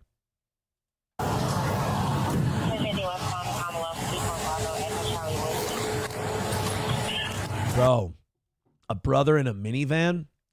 I'm ready to say the cops are at fault on this one. Black guys can't drive minivans? Dude. That's why people ain't fucking with you no more. It's not because the police beat you up. And did he tint the shit out of his van windows? Okay, you know what? Now that's badass. I mean, if you're going to drive a van or a crossover or whatever the fuck that is, but you're going to tint the windows, bro, go the whole way and put rims on the fucker. Sir? Is there a reason why you're popping the door open like that? I don't have a window that works. Yo, dog, I spent all my money on window tints. I ain't know how to roll them shits down. Yeah, absolutely. There's a reason why I'm pulling you over. For one thing, inclement weather, you don't have your lights on. Two things, you're not wearing your seatbelt. It's daylight. I don't need the lights. And it's not weather. It's not raining. Oh, this is inclement? It's not raining. Okay, I'm not arguing with you. I'm telling you why I'm pulling you over. There were 9 days left in the month. They probably had a quota to fill, both of tickets to write and black people to pull over. So this is, I mean, I understand where we're butting heads here. So not wearing a seatbelt, you don't have your lights on in inclement weather. Not having your lights on in inclement weather is that's like a ticky-tack pullover. You're trying to get them on something else, in my opinion. Give me your driver's license, registration, proof of insurance. No, call your supervisor. Okay, fuck you right there. Just give him your fucking license and registration, please, and we can be on our way. He'll give you a fix-it ticket, and you'll be fine. See, this is the kind of this is antagonistic bullshit. Like, don't get me wrong. I hate the cops. They have the authority. I mean, they're not as bad as like the court side of our system. Like, we were lied to as kids. Our system is not the way it was taught to us. It's fascist. But at least the cops are just overtly fascist. They're the guys with the guns and the clubs, and they kick people's ass, and they shoot people. Like, it's all very overt. So you can choose to fight that system when you get pulled over for not having your headlights on, and you can decide that's where we're going to make our stand. Or you can give them your license and registration and just get on with your fucking day. Excuse me? Call your supervisor. Why did you pull me over? 35. I'm proper dog driver. I've already told you. Why did you pull me over? Step out of the vehicle. No. Step out of the vehicle. See, now, should the cop be able to kick the shit out of this guy? No, I believe the cop's job should be as difficult as possible. I do, because I would rather 100 guilty men go free than one innocent person be prosecuted for something they didn't do. But this guy is giving them every fucking reason to punch him in the mouth. Like, we know who the cops should be, and they don't live up to that. Absolutely correct. But we also know what the cops are, and we know what they typically like to do. A lot of cops are looking for a reason to kick the shit out of somebody. And one thing that a cop just cannot stand is when they don't get their respect. So if you don't give him respect, RESPEC, then he wants to put hands on you. He wants a reason. A lot of cops go into these stops thinking, give me a reason. And that's probably not good. But this guy's being a fucking cunt.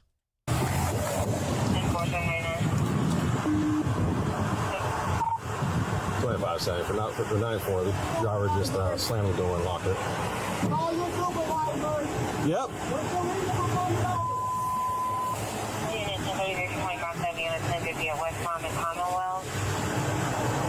25 seconds. If anybody responding, come in from Commonwealth, block the vehicle, please.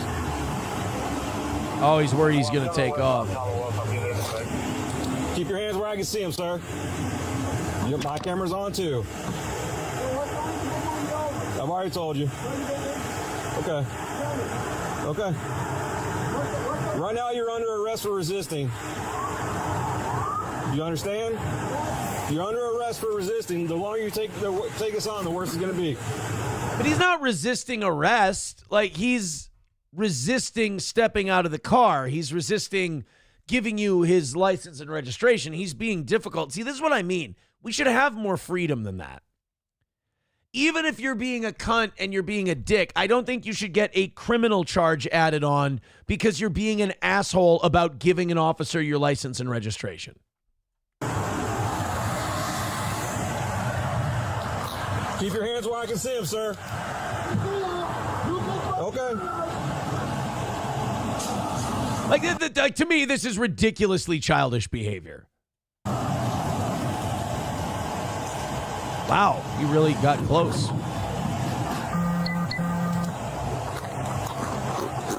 Like, shouldn't it trouble us that the cops can get there that quick, like, to respond to that? Exit, or we are going to break the window. Open the door and exit, or we are going to break the window. Well, we're conducting a traffic stop right now. You need it. No, he's under arrest. Hey, I'll out the car. I'm going to push it up. See, like, he's under arrest. Like, dude, this cop's a prick too. Dude, all you're doing is escalating this shit, dude. Like, do you really want to do this, or do you want to just get the fuck out of here? You know, hey, respond, you know, stop, roll down the window, give us your license and registration. But then this guy goes, nope, he's under arrest for resisting. And why? Because he bruised the cop's ego because he didn't respect his authority. That's all this is. Like, fuck the cop who made this stop, too. The other guy's an immature cunt. Fuck him. I get that. But this cop is not helping. When they talk about cops should try to practice de-escalation, I don't think de-escalation is something you practice when someone's fucking firing shots at police officers. That's just the time to respond. This is the kind of shit where you practice de-escalation. Like, you know how you had the good teachers and the bad teachers in school? The good teachers would have the out-of-control kid who was throwing a tantrum, and they would try to de-escalate the situation so they could get on with class. Then you had the shitty teachers who had to exert their authority and be like, do you really think this is going to work out for you? You're just going to end up going to the principal's office. Like, that's just riling them up more. So I know he's a shithead. I know he's not respecting your authority. I know that really fucking bothers you. I understand it.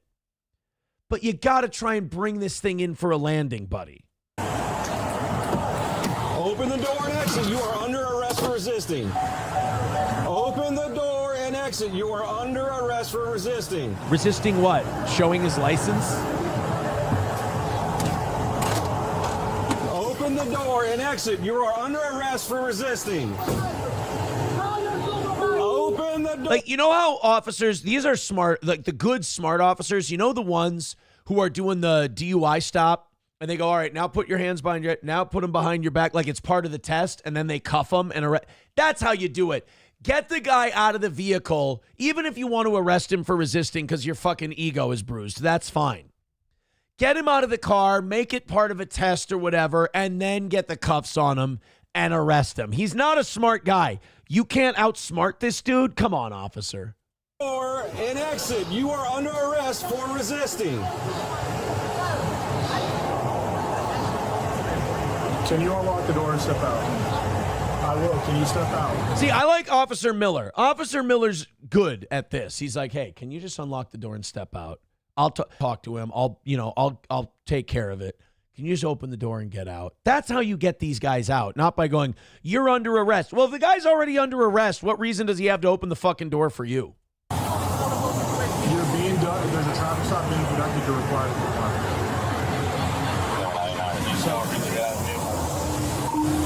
Vehicle's blocked in. Yes. He's locked it up. He's putting the window down. Correct. I tried to talk to Huh? Okay. So what did he ask for? He did give you a lawful reason for being pulled over. He said that you didn't have your lights on in the rain and you weren't wearing your seatbelt. Now, is that a bullshit reason? Yes. Do we live in a police state and not a free country where they can pull you over for fucking horseshit like that? Yes, it fucking sucks. But we're not going to litigate that here on the side of the road, and we're not going to change anything on the side of the road. I guess when he pulled me over, he walked up, opened my door, put my window over, right? And then I said, so what I did wrong? Yeah. He said, well, for one, your headlights are off under this weather. I'm like, there's multiple people headlights. Okay, that's still a there's That's still a legitimate reason to pull you over. It fucking shouldn't be. You shouldn't be able to violate people's rights because they did there was some misting and they didn't have their headlights on. Fucking hell, guys. It doesn't matter. It You're does. still required to have headlights on. Can you pull that law up? Huh? Can you pull that law up? Yeah, when you step out of the car, I will. Hey. Can you call your supervisor? Huh? Can you call your supervisor? All right, go for it. Exit the vehicle now! Exit the vehicle! Jesus. Show me your hands. Here. 1033 at 16.1 hours. I mean, he's got his seatbelt on now. That's pretty good. What is your reason, sir? What is your reason? Step out now. All right. All right. No, don't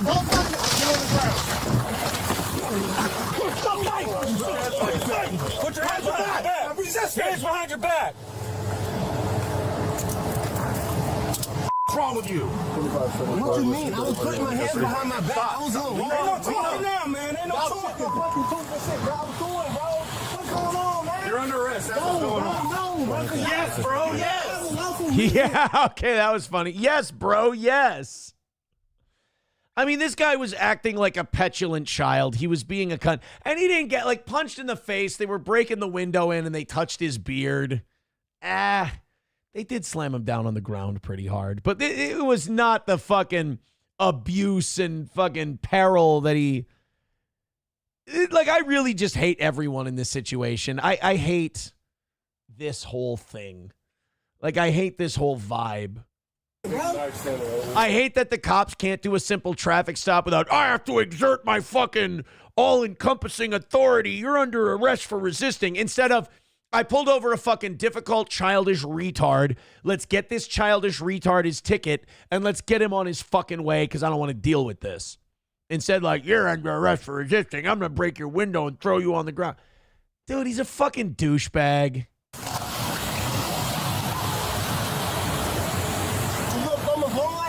Yeah, I'm gonna take it off of you, bro.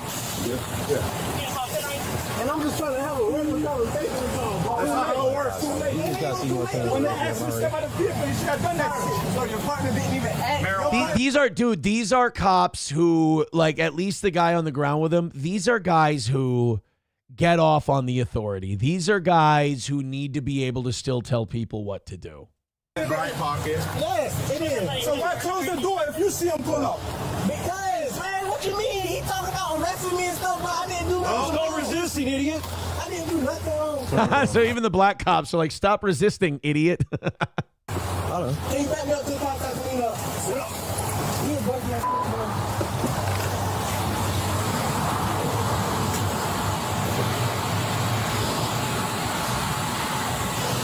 I think I hate everybody in this. Start rescue. 1067. Approximately 30-year-old Bravo Mike. Last rate. So this fucking bitch writes this big, long social media post. I was abused and they busted my lips and they did this and they did that. It was fucking nothing. They did not. I mean, that was not egregious.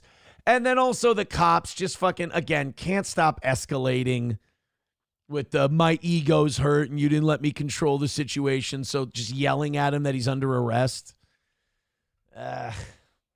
You know what? I hate everyone in this. Holy shit, it got dark. Oh my God. The fucking weather is giving her. Like, I got my windows open because I like it to be light in here in the morning. This got fucking crazy. Oh yeah, we're raining today.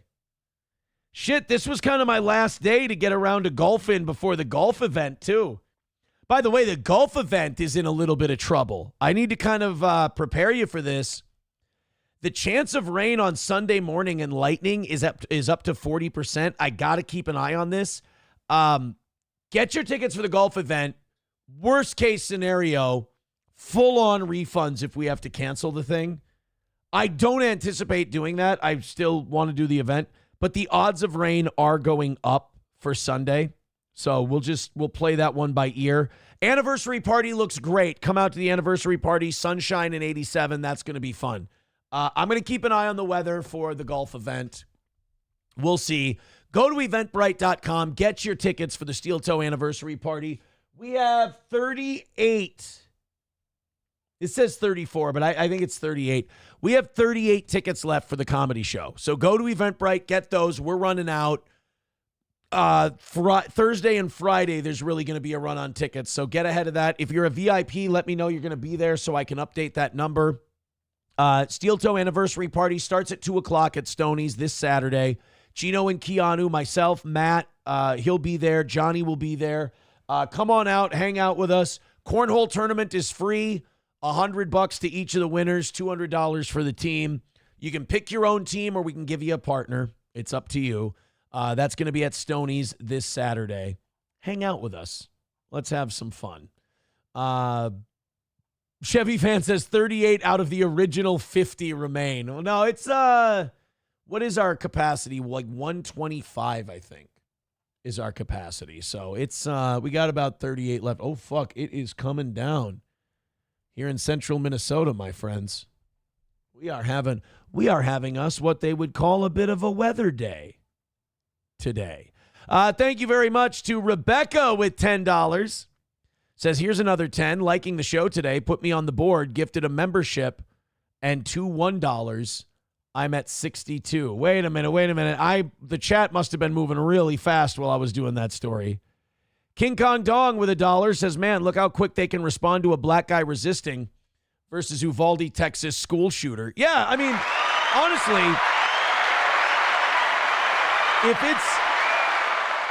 that's what I mean. Like, if it's to beat the living shit out of a non-complying black guy, they'll jump. There'll be 4 of them there. If it's to save a bunch of little kids getting shot in a school, well, I got to think about my own family. Yeah, protect and serve indeed. They like the serve and ass whoopings part more than they like the protecting part. I'll tell you that. You need me more. There it is with a gifted membership. Thank you very much. So that's 15 off of our goal. 145 away from today. Knock it out, guys. Thank you very much. 35 gifted memberships away from 300. Thank you so much. So we have, what is it? 145 away from today's goal. You guys are fucking crushing it. Thank you very much. So that's $62. Hey, Rebecca's in first place. You know, we don't have anybody over 100 this week, and that means that, and we've hit every goal but yesterday morning. That means that you guys are spreading it around very nice. Thank you so much. Vidam is in second place with $57. Zen Man is in third with 52. Naughty Pine is in fourth at 50, and now Loopy is in the cuck chair with 50 as Rebecca moves out of the cuck chair and into first place. Great job, guys. Thank you so much. Again, 145 away from today. And if we get the W, that means that I got to call that Ric Flair number that Chad Zumach sent me. All right, guys. Streamlabs, PayPal, Rumble Rants, etc. Thank you.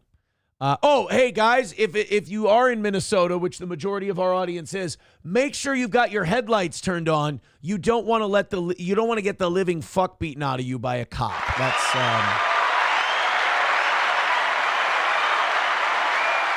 Coltrane says, anyone want to be my date for Saturday? My wife doesn't want to be my VIP +1 as she hates the show. New Boot Goofin', but she doesn't like comedy shows and doesn't want to go. Oh, well, there you go. Anyone who wants a free ticket, Coltrane's got one for you.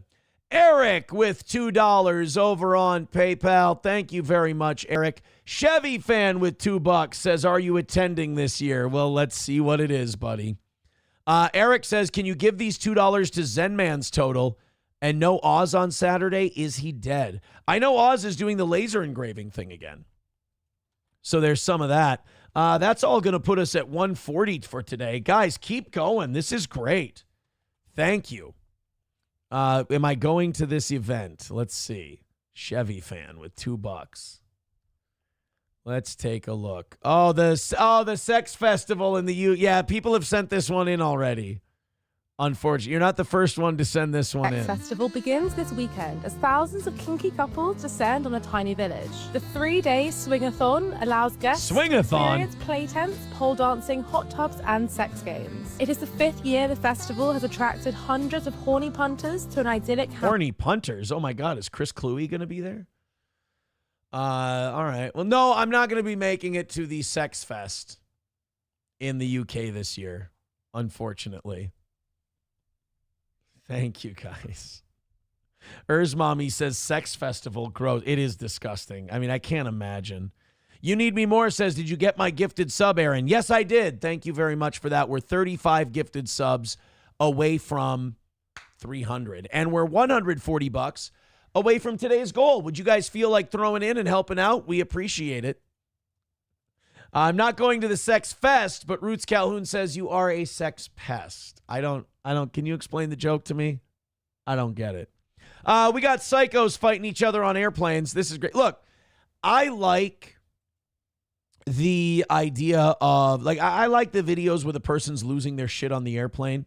I mean, I do empathize with the people on the plane. I'd be fucking annoyed if I was them too. But I think there's something harmless about someone having a mild mental breakdown on a flight. When it turns into like a brawl on a fight, that's where I think about being one of the other passengers and I'm like, oh shit, I don't want to be like, I don't want to catch a stray elbow. I don't want to have to get involved in some shit. I'll watch someone have a mental breakdown. That can be kind of entertaining, but a fight, let's try to keep that. You know where I like my airplane flights? At the gate. I like it when they have those big brawls at the gate and everyone can, because the airport's big. You can fan out, you can get to a safe distance, and you can watch everybody throw their big windmill punches and try to pull it, weave out. You know, you can watch them from a safe distance. Getting in the actual brawl on a Spirit Airlines flight, and I'm just guessing Spirit, and having people throwing the punches and brawling inside the little metal tube, that's a little too close for comfort. You know, I can't go to gate 38D and watch you guys at 42D from a safe distance. I don't like that. So this is an Air Asia flight. Okay. This one is not Spirit Airlines, which makes it a little disappointing. It's Air Asia kind of stealing Spirit's gimmick. Let's take a look.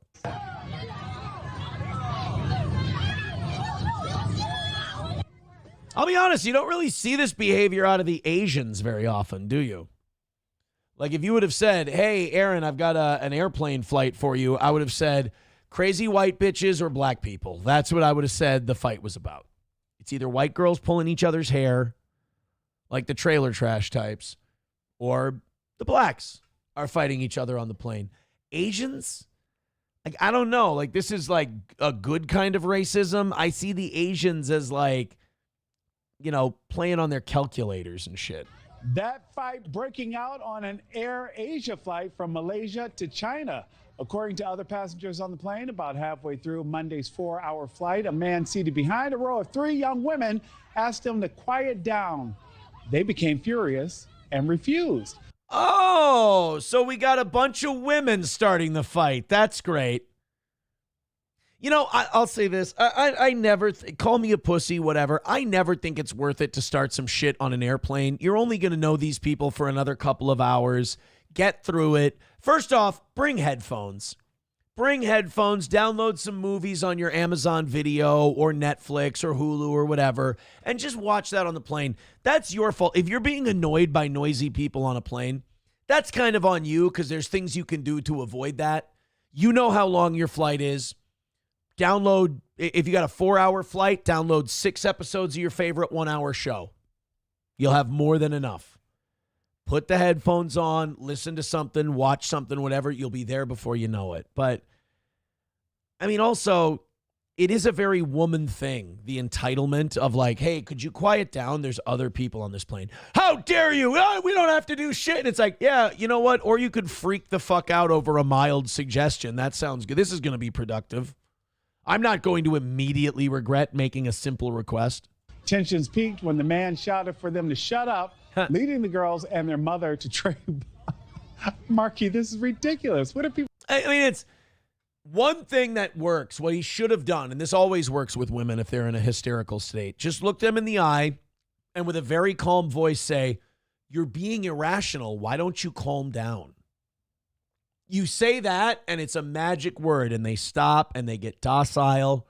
Everything goes back to normal. We'll do it now. Trey blows it to them before the cabin crew could pull them apart. It's unclear if anyone was arrested. Marky, people just don't know how to behave anymore. They don't know how to behave. I always wondered, too. I'm sure they're waking up this morning thinking. I love how the two biggest, these two are representative of the two biggest groups of offenders of airline violence. But because now it's the Asians, the white lady and the black guy can join hands and be like, yeah, aren't these fucking Asian people crazy?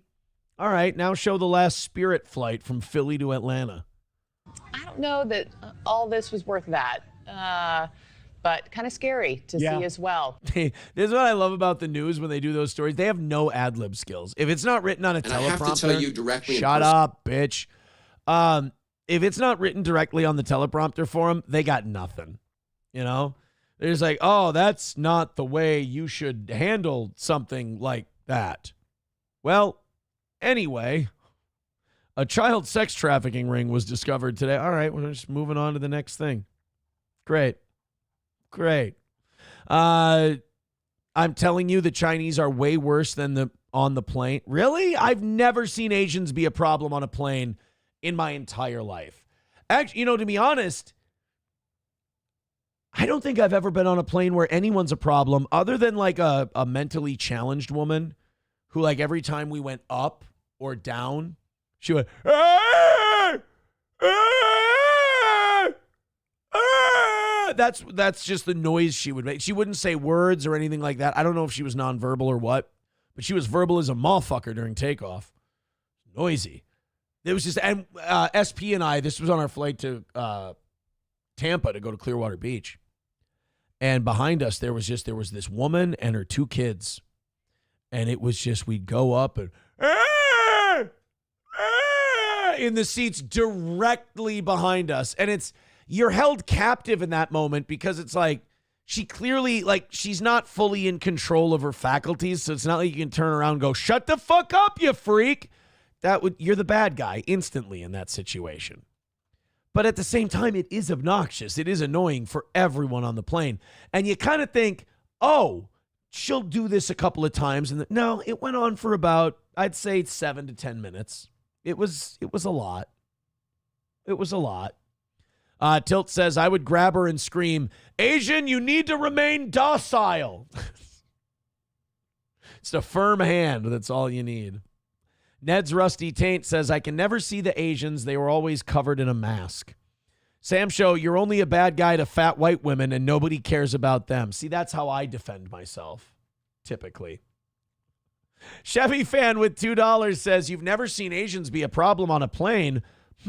Pearl Harbor? All right. Well, I mean, it's a different story, I suppose. They should have settled down.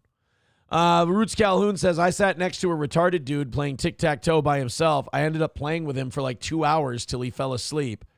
Awesome dude. Yeah, that would be great. In fact, just you saying, like, playing tic-tac-toe with a retard would be fucking awesome. That would be great. Because, like, you let him win, right? Like, if you let the retarded guy win, he'd be so happy to kick your... And he'd probably, like, gloat at you. You know? He'd probably gloat at you, yell at you, brag and be like, oh, I beat you. Be funny if he called you a retard when you lost. I would love that. Honestly, Roots playing tic-tac-toe with a retarded guy and letting him win is one of the most wholesome things I can think of. While in Roots' head, all he's thinking of is the slightly overweight white chick from a trailer park that he fucked the night before. Roots Calhoun says, hell no, I didn't let him win. He was winning on his own. He knew what he was doing. Oh, no, you got out-strategized by the... And it was only after he got off the plane that Roots realized it was Sean and Morley. He's like, oh, man, I met famous people. Let's Get Stupid with 199 says, racist, copyright violation, report now. That is a good parody of, like, the average steel toe hater. They're so fucking silly and stupid. I like Let's Get Stupid. He's doing like I hope I'm giving him a lot of credit. I hope it's a parody of Steel Toe Haters. Otherwise, if it's a shoot, it's fucking embarrassing. Thank you, buddy. Thank you. Sam Show says wooden spoon. Wooden spoon. Root says slightly overweight. All right, fine. The fat white chick with big tits that you fucking pity banged because you got too drunk the night before. Is that better? 140 away from today's goal. All right, I got to stop fucking around a little bit, guy. Let's get that $40 down by 9:30. Let's get to 100. If I've offered a Ric Flair phone call today and I can't make money on that, then I'm definitely, that show's going downhill quality-wise. If you like what we're doing today, Streamlabs, PayPal, Venmo, Super Chats, Rumble Rants, and I can't let up on the gas with you guys for 1 second. The morning show's developing a reputation for itself. Get those in. Let's take care of this early. Call it a win for the toe. All right? Root says pity banged? ? Oh, okay. I'm sorry. I meant fell in love with it. How's that? And I didn't mean to call it it. All right. Approachable's got a clip for us. What did I say?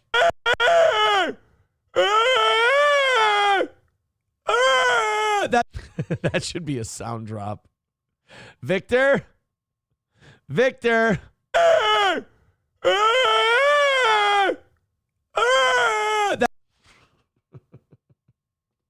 Oh no!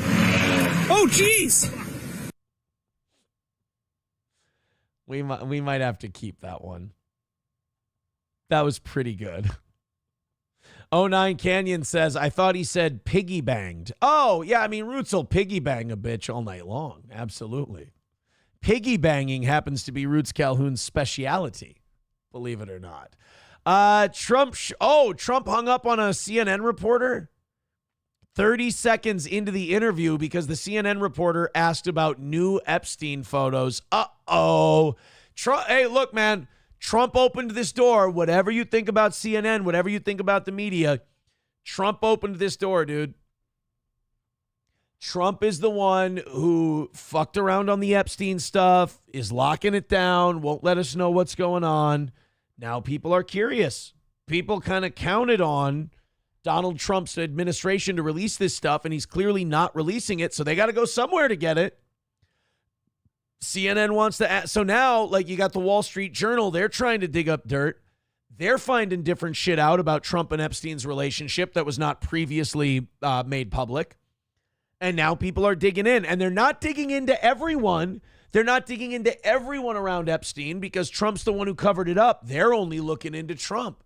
So he's kind of made this bed, and it's starting to get to him. It's starting to bother him because he's starting to just straight up hang up on reporters who want to talk about Epstein. I'm sorry, Don, but you know these people want to take you down.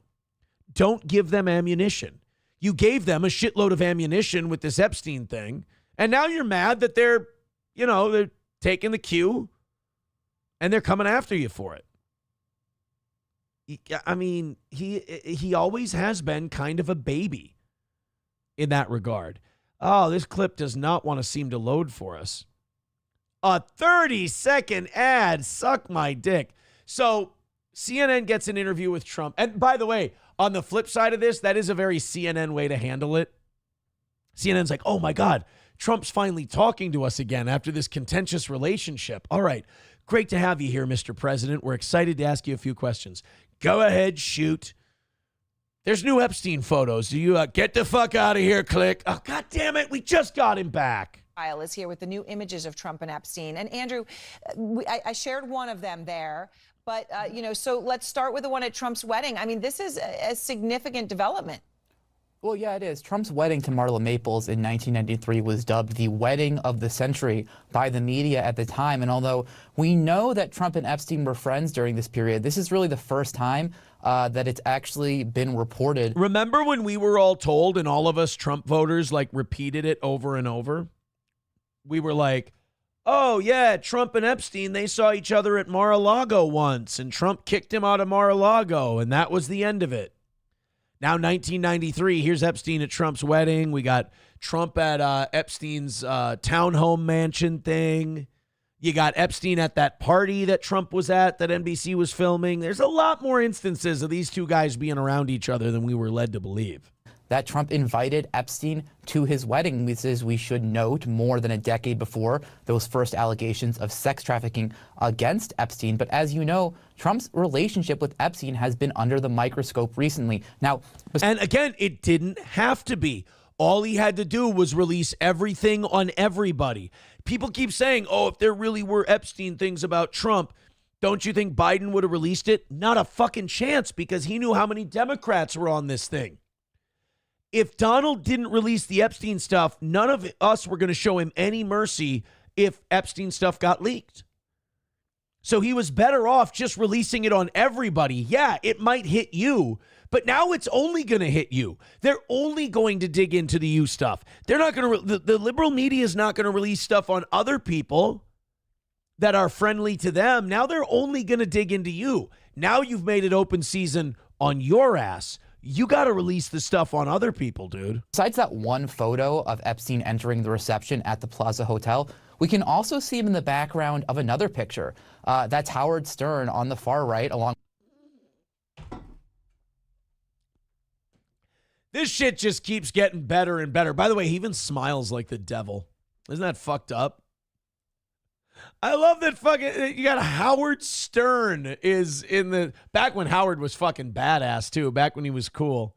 There's Bloomberg. Isn't that Bloomberg? Stern, Bloomberg, Epstein, what do they all have in common? Young Fred Savage? No, I don't know who the fuck that is. I'm not sure.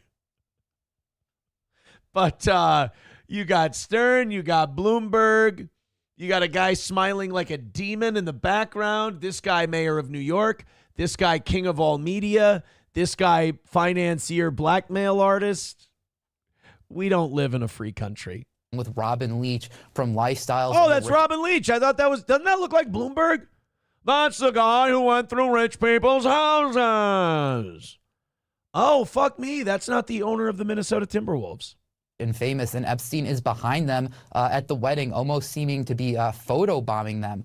We also found this photo from just a few months earlier. Donald Trump with two of his children talking to Jeffrey Epstein. Get him away from your children, Donald, you fucking asshole. That's at the opening of the Harley-Davidson Cafe in New York in October 1993. You can see Ivana there. She would have been just... Why the fuck would Jeffrey Epstein be at the opening of a Harley-Davidson hotel restaurant thing? Just about to turn 12 years old in that photo. Yeah, you can see Ivanka right there between, it looks like between Trump and Epstein. All right, these are never before seen photos, Andrew. I know you also found some video of Trump and Epstein that was from later that of them talking that has also never surfaced before. This ain't good. What's that? Well, that's right. This is from 6 years later in 1999. This video has never been seen before in this context. It shows Trump talking to Jeffrey Epstein just before models hit the runway at the Victoria's Secret fashion show in New York in 1999. You know, or as Jeffrey Epstein used to call them, fucking geezer bait. Only other video we've seen of the two men was 7 years before this. Trump is at the show with Melania, who is, of course, now First Lady, seated a few feet away from Epstein. You can see them chatting during the show as well. Allegations that Epstein sexually abused underage girls didn't surface until 2005, years after this video was shot. Right, but yeah, but like, okay. It was a open secret in Hollywood that Bill Cosby was doing his Spanish Fly routine with women for decades before it became public. I have a hard time believing that the Epstein shit wasn't well known amidst all these powerful people by 1999. If it didn't come out to us in the public till 2005, they knew throughout the 90s what this fucking guy was doing. This, of course, establishes them together and obviously very friendly in 1999. So, Andrew, when you get all this, and all of this, as I just want to emphasize, right, has not been seen before. So you actually called President Trump. You called him directly to ask him about this. Yeah, we were not on the phone very long. I think our call was about 30. No shit. Hey, Donald, I got new photos and videos of you with Epstein that nobody's seen. Oh, great. I don't want to fucking talk to you. Bye. Seconds or so. But when I asked him about the wedding photo, he said, he sort of paused for a second and then said, "You've got to be kidding me." before calling CNN fake news and then hanging up on me. Now, at least you know the guy is not doing a work on us in public. I mean, he's living the gimmick, so to speak. Again, man, I'm sorry. Donald Trump did this to himself. He did this to himself by betraying all of us, not doing what he said he was going to do, not releasing the Epstein stuff. This is on him. This is on him. Tilt says CNN loves this shit. Well, not only that, but it's also like Trump handed CNN all the ammunition they need. Oh yeah, is that the birthday card Trump gave Epstein? Is that what it said? May every day be another wonderful secret. What the fuck? I forgot what the actual saying was in the card, but yeah, he gave him a birthday card and it said, "May every day be a wonderful secret." Ugh, the secret lives of pedos. Michael with $10 says, "Let's call this another loss for the toe." No, we're not going to do another loss for the toe. Another win for the toe. Hey guys, 130 away from today's goal. Keep it going. I want to see us get a win today. Streamlabs, PayPal, Venmo, Super Chats, and Rumble Rants. If I'm offering a Ric Flair prank call and we're losing, dude, I think I got to call it at that point. 14 minutes away from 9:30. I want to be at $100 by 9:30. So help out if you can. Streamlabs, PayPal, Venmo, Super Chats, Rumble Rants, etc. Cheeto says, now do Bill Clinton. No, thank you. I'm full. No, I think Bill Clinton's on there. I think Dershowitz is on there. I think Bill Gates is on there. I think a shitload of people. Wouldn't surprise me if like a Steve Jobs is on there. Anyone who was influential or anyone who was important. I don't think Epstein and the Israelis or the CIA or Mossad, I don't think they gave a fuck about party. The only way they gave a fuck about party is they're like, make sure you get both of them. Make sure you get both sides. Like, think about it. Why is Lindsey Graham all over every fucking war we've ever fought? And then every war we didn't fight, he wanted us to go fight it. I mean, I just find it hard to believe that there's never a time that these guys, like, there was never a time where Lindsey Graham wanted to bomb a country. Like, there was never one instance where he's like, no, I don't think this rises to that level. Sam Show says because he's only deporting the violence and not the ones that actually affect the economy. Soylent Goy says because Lindsey takes it up the ass. I mean, he does have a girl's name. It does. It hurts his case, to be honest with you. 130 away from today's goal and 30 gifted memberships on Rumble away from 300. Hey, help us out. Let's get a win. We lost by $100 yesterday. That one stings. I'm willing to walk away from that, but keep going. Knock it out. I will say, you guys have been on a better pace today than you have been the rest of the week, and I really appreciate it. Let's get the rest of that in and stay on pace. Like, honestly, if you guys are 200 by 8:30, 100 by 9:30, I don't bother you. I really don't. It's when we start to get close to these moments, and I know how much it takes to get a certain amount, that I do start to get nervous, and it does affect the show. Hey, you know, we've been doing a great show today, and we've been doing a show that's been laying off a lot of the kind of common themes. Here's something I actually do kind of give a shit about, and that is how fucking insane parents are getting at these youth ball games. It's been bad for quite a few years, but it's trending in the wrong direction. I mean, just being bad examples for the kids. Like, don't be a dick to umpires. You know, they're not professional umps. It's fucking high school or middle school baseball. Chill out, relax. It's going to be fine. Don't yell at the umps in front of your kids and teach them that that's a fucking cool way to handle shit. You're like, I see coaches and managers and players in the MLB do that. Yeah, and they get paid millions of dollars. When you start getting paid millions of dollars to play ball and the umps' balls and strikes counts can affect your salary, then you can start yelling and screaming at these guys. You know, if you only strike out a certain amount of times and you get $1 million bonus at the end of the year, and in the last game of the year, an ump calls a called third strike that missed the corner on you, and that costs you $1 million, you're allowed to lose your fucking shit on that guy. But if you get Pacific Cooler Capri Sun if you win, but Cherry if you lose, you don't get to yell at the umpire. I'm sorry. This is an American Legion game, so this is high school kids.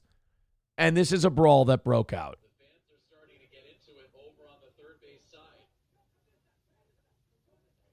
The fans are fighting with each other. The fans are running around. And then here's other fans coming in. They got to get into it too. Parents coming in trying to fight players. They're trying. Oh, sorry, guys. I'm a fucking retard. I'm sorry.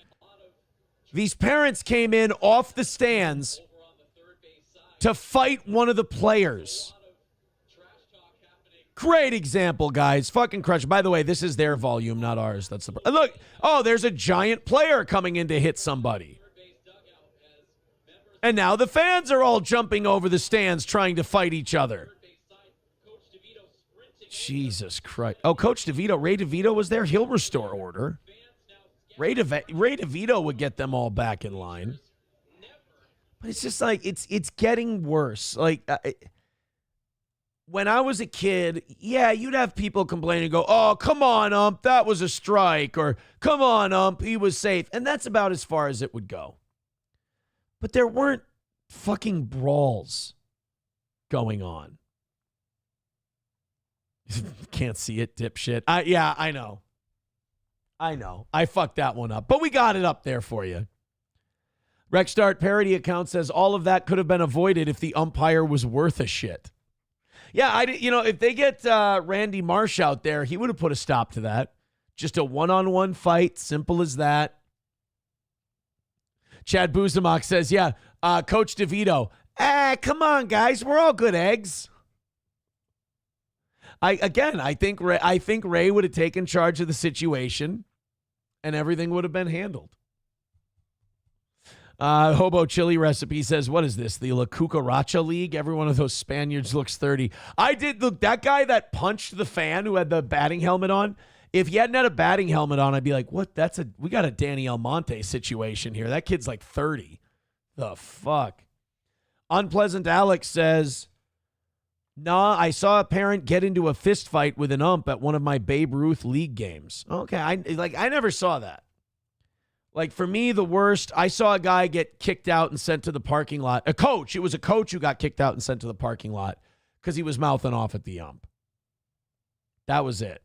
Chad Buzamok says, Ray would have united them all in their hatred for Ray.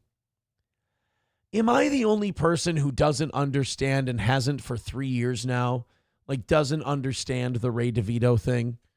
Like, not in a bad way, but like, Ray's harmless. There's nothing about Ray DeVito that is fascinating to me. Like, I think the fascinating thing about Ray DeVito is that anyone finds it fascinating. He's just a weird, mildly autistic guy doing a show. It's a dime a dozen. Like, why did he get picked out of the bunch? All right, guys, 1:30 away from today's goal. I don't want it to get beggy in here, but I hate this part of the show. You guys have been on a good roll the whole time. Just keep it up. Bring it in for a landing. Let's finish this thing off. The goal. Oh, fucking steel toe. Great show. Hitting likes going up, views going up, all that shit. I appreciate it. Throw in a few bucks, 5 or 10 here and there. Gifted membership. Let's do this thing and call it a win for the toe. Carlos Cameo says Coach Bisconti would have yelled the N-word and probably been drunk. You know, Gino should have had a kid. And that kid should have grown up to play baseball because I want to see that guinea just like fight for whatever he feels the perceived injustice is in the sports world. Could you imagine Gino with a kid during COVID? Fuck, that would have been classic. Chad Buzamok says, watch 10 minutes of Ray DeVito's show. His stupidity is infuriating. But, dude, that's what I'm saying. Like, the rabbit hole, you You can watch so many different streams, and it's a fucking dumb guy just streaming. I don't understand why he got picked out of the bunch. I think, I'm going to tell you this. I think it's the fact that you guys in that universe are mentally ill. No offense. I know you guys don't like being the ones getting called out. I know you guys want to be part of things until you're part of things. But I think it might be because you guys are mentally ill that Ray DeVito kind of broke through. No offense. Unpleasant Alex, the parents got pretty involved. They thought their kids' scouting chances were being hurt. Oh, God. Yeah. Everybody's going to be a big baseball star and get a D1 scholarship. Look, lady, if your kid's really good on the traveling team, at best, he's going to be Chip Hale, Scott Stahoviak. All right?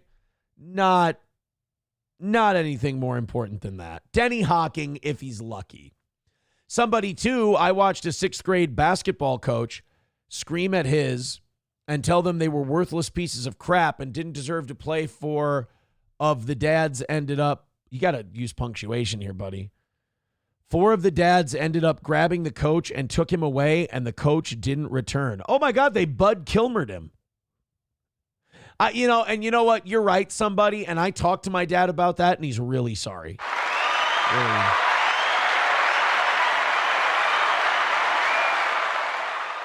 Uzumak says, I can't believe I'm doing this, but let's hit that goal, not for Aaron, but instead for the Chippa call to Ric Flair. Yeah, nothing will make you not believe in your show more than offering a phone call to Ric Flair if we hit the goal and nobody fucking caring. Our goal actually slowed down after that. 1:30 away. Guys, please help us. I would really. Streamlabs, PayPal, Venmo, Super Chats, Rumble Rants. 1:30 away from today, and we're 4 minutes away from being in that all too familiar place, being behind with no hope. It was like a week ago. We're sitting here on the cusp of 1 month ahead of the goal. Like, it's just, ugh, Jesus Christ. 2 morning show losses in a row. Von Kaiser says, yeah, your kid could be Nick Punto or Lou Ford. All right, relax on the Lou Ford, all right? That was a very serviceable outfielder. And Nick Punto, he was one of the piranhas. Thank you very much. Sam Show says, I think the Dabbleverse is just bots. I mean, it should be. If they're real people, it's really depressing, and it shows that maybe it's over for us. So if we found out they were all AI, it would really restore a lot of people's faith in humanity. All right, let's open up these 7 o'clock hour stories and hope that maybe we can get back on track here with today's show.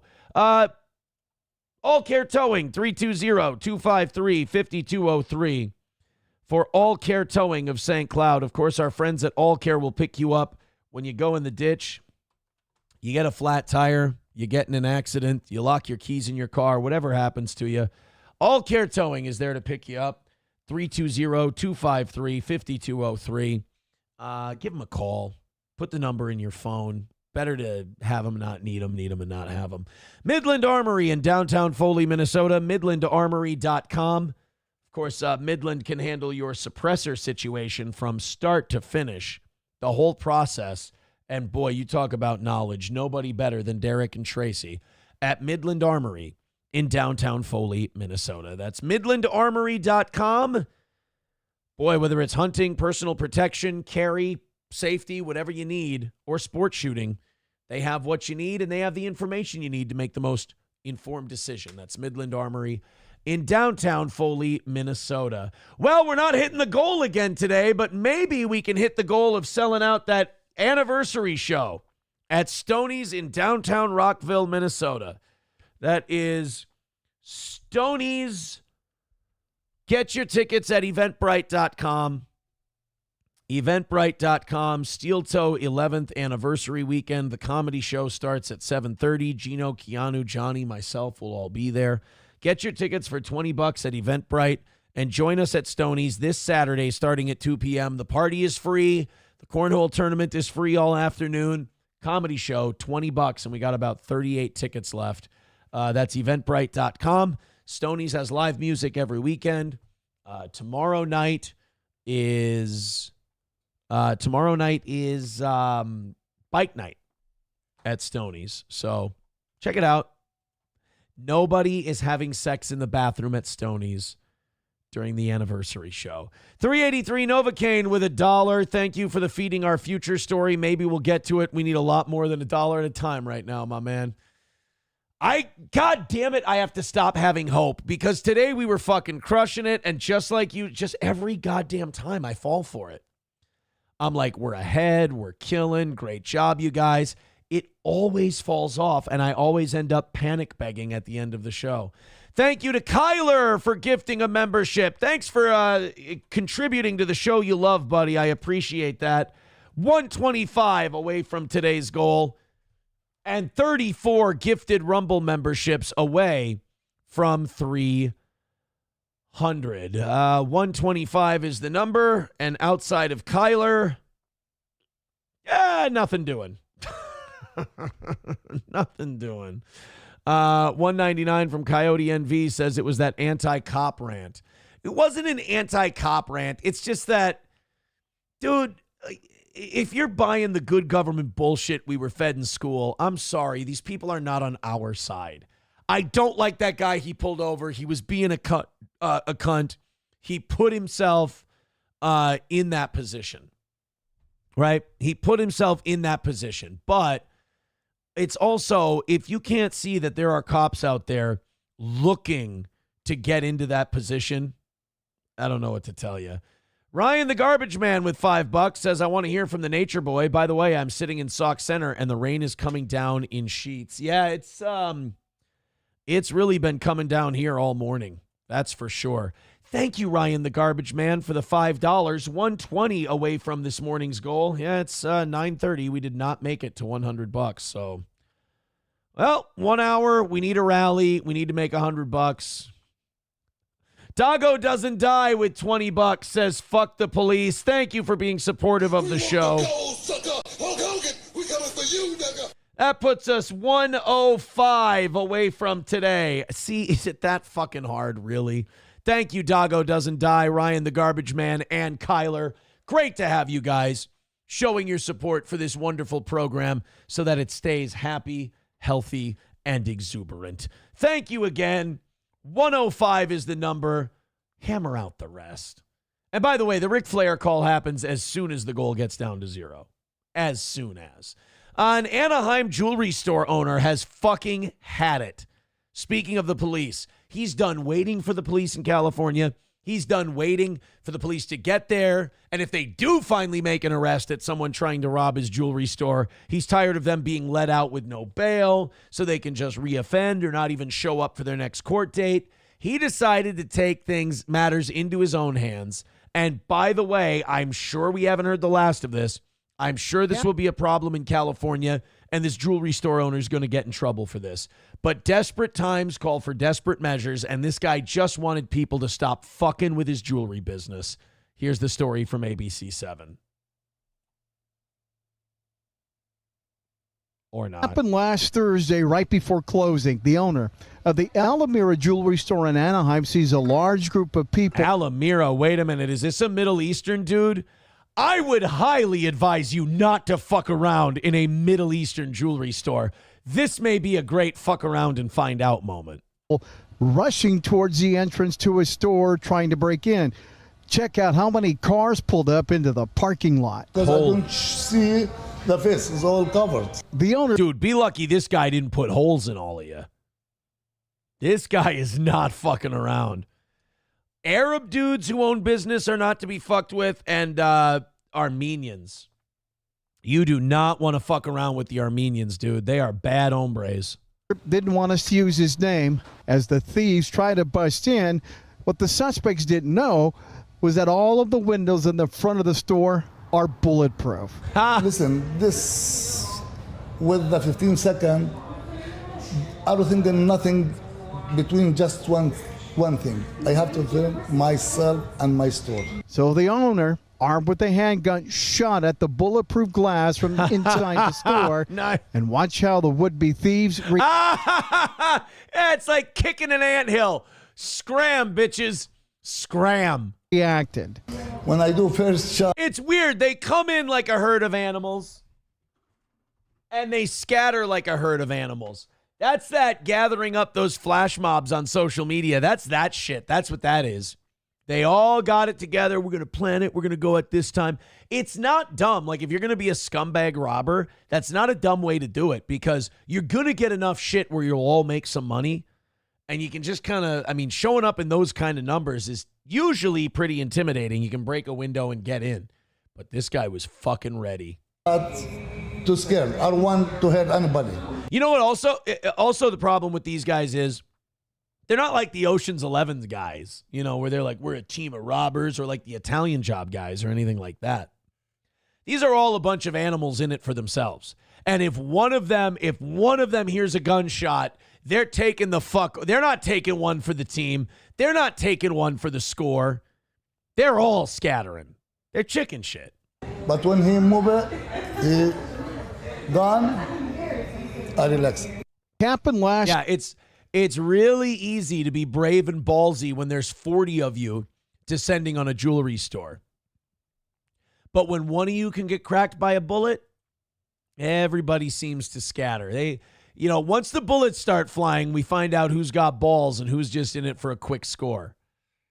I think we found out. Chad Buzamok says, is that one of the racist cops you wanted? The animals part? Oh, I'm sorry. I thought, I didn't know that a group of people running in massive numbers to rob a store was just racial. I kind of thought that was an animal regardless. Eric with $10 says police, veterans, blacks, Slavs, pickleball courts, pit bull owners, Lutherans. What's more groups you don't like, Aaron? I mean, it shows I'm not racist.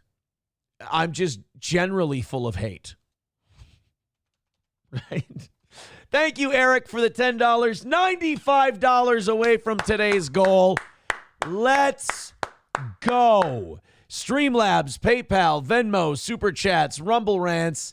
Let's get that 95 taken care of, and let's get that pesky goal. Let's get you morning people back on the winning ways so that the evening show doesn't keep clowning you the way they have been. I didn't mean to bring it up, but yeah, they don't respect you guys. Let's erase that $100 miss from yesterday. I'm not going to ask you guys for that $100, by the way. We took the L, we lost. I'm just trying to get you guys back to supporting the show at a rate where you can get back to where you were a week ago when it was a month of no goals at all, which is great. I felt bad for an Obama administration official, and that's hard to do. I don't know if you saw this clip that was going around yesterday of Rahm Emanuel on Megyn Kelly's show. But Rahm, who was, I believe, the chief of staff for the first Obama administration, and Rahm is like a gangster politician, like he always has been. What was he, like mayor of Chicago or something? Rahm is one of those older school Democrats who's like, he didn't keep up. He didn't do his good liberal progressive training and like become all about like dismantling people's genitals and changing people's genders. So Rahm Emanuel said that men can't become women. You know, he's not down with this democratic idea that you can just lop your balls off and all of a sudden you can pee in a different bathroom. Rahm Emanuel also said that he's fully aware that he'll have to put himself in witness protection for saying that. That is a crazy way to say that you belong to a party that exercises zero tolerance. You know, because when we think no tolerance, we often think Republican Party, right? But the Democratic Party, they're the ones that cut your fucking balls off if you don't say the right thing. And so Rahm Emanuel goes on Megyn Kelly's show, and how ironic that the only place Democrats feel like they can go to have free speech is Megyn Kelly's show, who's never expressed a lot of sympathy for a Democrat in her career. This is Rahm Emanuel on Megyn Kelly's show. I thought he made a great point, and I think it's very telling. You know, with a lot of this Trump Epstein stuff, you see a lot of it being Republicans versus Republicans. The sad part for the Democrats is that nobody's talking about them. There are no Democrat versus Republican issues right now. It's all MAGA versus MAGA, Republican versus Republican, Trump supporter versus Trump supporter. The Democrats don't even factor into the conversation. And here's a great example of this as to maybe why. Do you believe boys should be able to play in girls' sports? No. Do you believe that... Is this the round robin? Yeah, we'll do a quick rapid fire. And then we can move past this. Okay. Do you believe that kids under the age of 18 should be able to be put on puberty blockers and then cross-sex hormones? I think parents have to make that decision themselves. I think that a child is too young at 18 to make that decision. It has to be made with a family and that choice. I think. But here's the problem. When you do that, a lot of the times it just becomes mom's decision, not mom on behalf of the kid. And I'm not going to say dad because we never see dads in these situations, which should tell you something. But it's like saying, well, that should be up to the parents. No, it should be banned. It should be banned, the hormone therapy for the children. It shouldn't be allowed. It's detrimental. It's worse for them than like having a shot of tequila or a cigarette. So no. It should just not be allowed, because when you say it's up to the parents, then you get all these moms who want a pink poodle in their purse, and they end up like the new cause du jour is having a trans kid, and these Munchausen bitches will get all of their adulation from saying they have a trans kid. So I don't think you can even leave it to that. And also, I've said this before, I think we've kind of lost the debate. The fact that we're even having this conversation and that we're debating this as an issue shows that conservatives have failed to conserve anything, and we've moved the Overton window over so much that it's now controversial to say that you shouldn't be allowed to block kids' puberty and put them on hormones that change their gender, possibly. I think the fact that it's being debated and we didn't gatekeep that conversation in and of itself is an L. And it leads you to wonder, what have conservatives conserved? I don't know. Before somebody makes a life decision, they have to think twice about that. So you disagree then with the Tim Walz policy in Minnesota, where a child who doesn't get affirmed by his parents can go into Minnesota and get jurisdiction there and get the parental decision overruled? You can say whatever you want about Mark Dayton, but he was just your classic tax and spend liberal. Tim Walz has legitimately been harmful to the state of Minnesota. Like the fabric of the state, the culture of the state of Minnesota, Tim Walz has done serious damage. I would say he's the worst governor we've had in my lifetime. Because Mark Dayton was just like, oh, I want to raise more taxes on wealthy people so we can spend more money on education. Like, I wish we could go back to that kind of Democrat who just wanted to take more money, spend it on schools. I mean, Tim Walz, the cultural shit he's done has led Minnesota down a dark path, and it's not good. Yeah, look, I think these are life decisions, and I'm also slightly both. I have two minds, not two minds, but two strains that influence an opinion. One, there's a life decision, and a child can't make that decision. You have to have some moral development and character and judgment and foundation for that. Two, parents have to be involved in that, and I think that's for them to make. I don't think the public should be in that space. Right, but we step in to protect children from their parents all the time. Like if we feel the parents are doing something abusive towards the child. I think putting a child on puberty blockers and hormone alterations without some like medical condition that can be proven and diagnosed, I think that's damaging to the child. I think that's something we should be allowed to step in on. What if, I mean, there are some parents out there who are completely whacked in the head. There really are. They're well, not that's not all news, is it? But it's not it's just on, no. No, it's not news, but to me it's terrifying because I left this out, but I want to repeat it, is I have a son and two daughters, and they are physically different. And that's why when it comes to sports, why did all the Democrats bail off of that point? The couple came out right after the election and they said what you just said, and then they got browbeaten, and then they started to walk back. Right. Well, the problem is there's something going on there because, like, again, this is an internet versus reality issue. If you go talk to people, I haven't met anyone who is down with this trans shit. And I have neighbors and friends of all political opinions and all political stripes. Like, I have a buddy who's an ardent, like, officer in the military, conservative guy.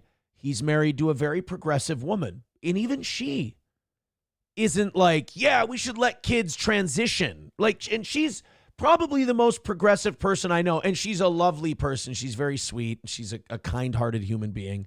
And I think she's like liberal in like the kindness and openness sense. But even she, she'll defend the pronoun stuff because you kind of have to and all that. But like, I've never heard her say that a kid should be allowed to transition. Like, the Democrats I know in my own life turn their nose up at that. So like, it does make you wonder, where is this shit coming from? Because it's not coming from Main Street. Answers in the question. I mean, that's not ever right. scared me. And, I used to say this to President Clinton and President Obama. Bomb them. Burn that tape. Don't let her suck your dick, sir. Don't let him suck your dick, sir. That's what he said to Obama. Don't suck his dick, sir. You're insatiable. Sound is not always fury. Sometimes it's just sound. And don't assume just because somebody's screaming at you, they represent more than their own voice. Bingo. So many people need to learn that. Just because one loud person is screaming and passionate about something doesn't mean anybody gives a fuck about it. Should we be putting men in female prisons? Men claiming they're women? No. And, all right, here's my last one for you. Can a man become a woman? Can a man become a woman? No. Thank you. No. That's so easy. Why don't more people in your party just say that? It's not. Because I'm now going to go into a witness protection plan. Yeah, no, but he's not. He's exaggerating, but he's not wrong. Like that. That's so easy to say. Why don't more people in your party say it? Because in that party, it's not easy to say that. They get a lot of shit for that. There's going to be so many think pieces, and there's going to be so many news segments on what Rahm Emanuel said, and he's a bad guy, and he's transphobic, and he's not an ally anymore. That's a real thing in those circles. Slap My Ass Sally with $10 says, long live the toe. Thank you, Slap My Ass Sally. I appreciate that.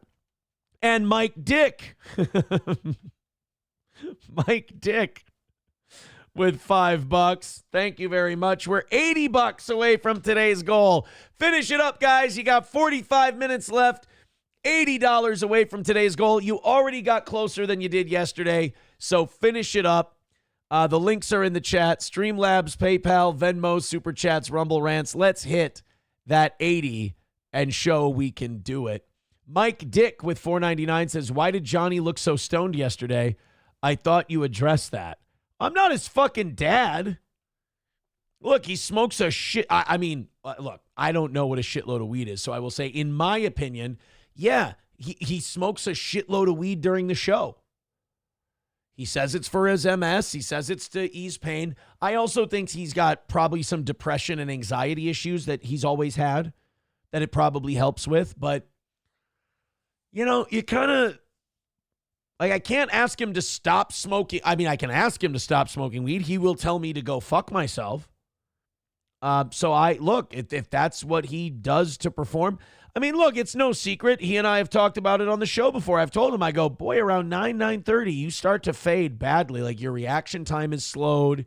You're not as sharp on, talking about stuff, or your little drop-ins aren't as strong. And he says, well, I get tired. I'm not a morning person. It's the MS and blah, blah. I think some of it's the weed. And we've talked about that on the show. But that whole thing of, I thought you addressed that. I'm not his fucking pappy. Like, I can't, nor do I want to be. I don't want to tell someone they can't do certain shit. That's not what I'm here for. I'm here to entertain you.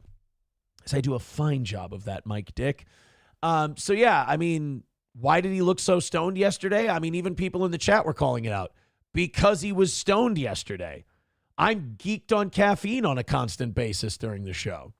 Then we had another, where'd it go? The $2.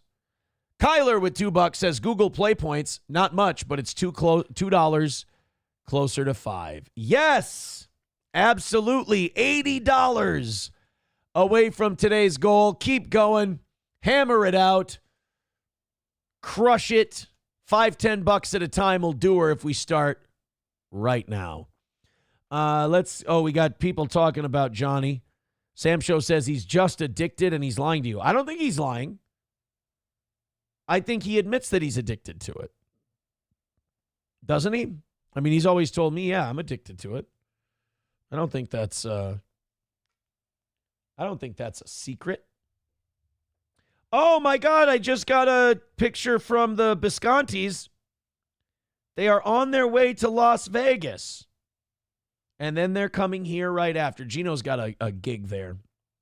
Got something he's doing there. Then he's coming here. Gino's making some bank this week. He's making some bank, this kid. Root says, Johnny's full of shit. He begs for money for an apartment, but he has money to smoke a shitload of weed. That shit ain't cheap, man. Yeah, you're barking up the wrong tree. I have no idea how much weed is. I also know that, I wanted to talk to him about this, but I don't know if it's my place to talk to him about it, and he knows his life better than I do.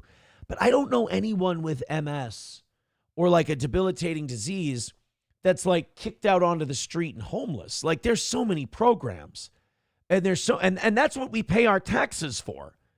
Like our tax dollars go to disabled people with MS so they can have places to live, disability, social security, income. Like that's what it's for. And I don't think Johnny wants to use those, but it's like, I'm sorry, bro. Like you got dealt a shitty hand. You should probably use that. You know, if there was some kind of program that was available for exiled radio hosts and they got money for it, I would consider it disrespectful to you guys who pay for the goal every day to keep this show on the air if I didn't take that money, because it takes pressure off of you guys. It's fine to not take grants and welfare programs and things like that if you don't need them and you can afford it. But if you have to ask other people for money like this show does, you shouldn't turn down free money. I feel like that's disrespectful to the people who have to pay. Root says, here's an overview of the average price of an ounce of marijuana in Minnesota. Medical, $365 per ounce. With the 6% sales tax, that would be $385 per ounce. Well, how much is it? See, like you're talking to a dumb guy. How much is an ounce of marijuana? How long does an ounce of marijuana last? I don't know. I don't know the answer to that. Hobo says, yeah, Aaron, stay in your lane. No one's pushing the fork away from your face. Thanks, Hobo. Hobo always had a way of explaining things so I could understand them. Papa Shab says, what performance? Now, let's be nice. I mean, come on. We can discuss this because it is show related. You guys pay the bills. You get all the opinions in the world. I love that. But, like, the guy does come in and perform every day. You can't even judge his performance because he doesn't fucking do anything. Well, hey, we didn't hit the goal yesterday. People wanted to blame Johnny for that because we haven't missed a goal in fucking forever. But we're not hitting the goal today either. Like, it's an Aaron by himself day, and we haven't knocked it out. I don't think you can blame Johnny for that. Now, if we do get from 80 to 0, then I do have to shut the fuck up. But for now, like 80 is pretty much just as big of a failure as 100 is, right? Coke, cake, whatever, says Hobo. Doggo Doesn't Die says, what about all those people who say weed is not addictive? I think that's people who are addicted to weed and just kind of coping, to be honest. Bapa Shab says, is Gino crooning in Vegas now? Yes, he's actually become a lounge singer. You have no idea. Root says, I just showed you how much weed is. No, not the price. I mean, how much is an ounce? Like, how long does it last? You know?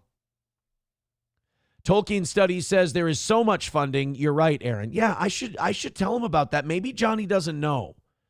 And like, dude, they'll pay for your housing. They'll help you out. Like, you'll get a place to live, you know? And, you know, if you need people to look after you, they'll have that too. Buzamok says there is. It's called a job. Well, I mean, yeah. I mean, probably have to do something over the phone, though, right? Probably have to do an at-home phone thing, which those do exist. MN Gal says Johnny needs to take the money. That's what it's for. I didn't realize how much of the audience was so passionate about this. I didn't know that we were going to have this conversation today. But damn, a lot, you know, I'll be honest with you. A lot of people have their opinions and they should be allowed to be heard. Not anymore. It's cheap. An ounce would last Johnny a week. Okay. Yeah, see, I don't know how much an ounce is. I mean, I know how much an ounce is. I don't know how long an ounce of weed lasts. Tolkien says, I doubt he's turning it down. His baby's mom probably gets laid to house him. I think he means paid, not laid. That's an unfortunate typo. Johnny needs a caretaker and a girlfriend. Crowder Wears Panties says, for Johnny, an ounce probably lasts 5 days tops. Okay. Atomic Ray says, no more donos from me until you can piss clean, Toe. What? I'm pissing clean every day. I'm a clean boy. Thank you very much. Kyler says, unless he doesn't want to use it, there is a bunch. He can get a lot of help. I have family that has MS and help pay for a slab on grade home with chair access. Well, my thing is the way I would do it personally is if I made my own money and my own money paid for the place I wanted to move to and everything else, then I'd be too proud to take any kind of help. But I think you should take the government programs that are already there that people's tax dollars pay for before you ask other people for money, because it's kind of the same thing, Hulkamasha Baby says, I think it's funny people make fun of him, but if they had his disease, they'd eat a bullet. And see, that's kind of what I've always thought too, like there but for the grace of God go I. If I had MS, I don't know how I'd handle it, Root says, I'd give Johnny an ounce every 4 to 5 days. Okay. Well, I'm getting an education today.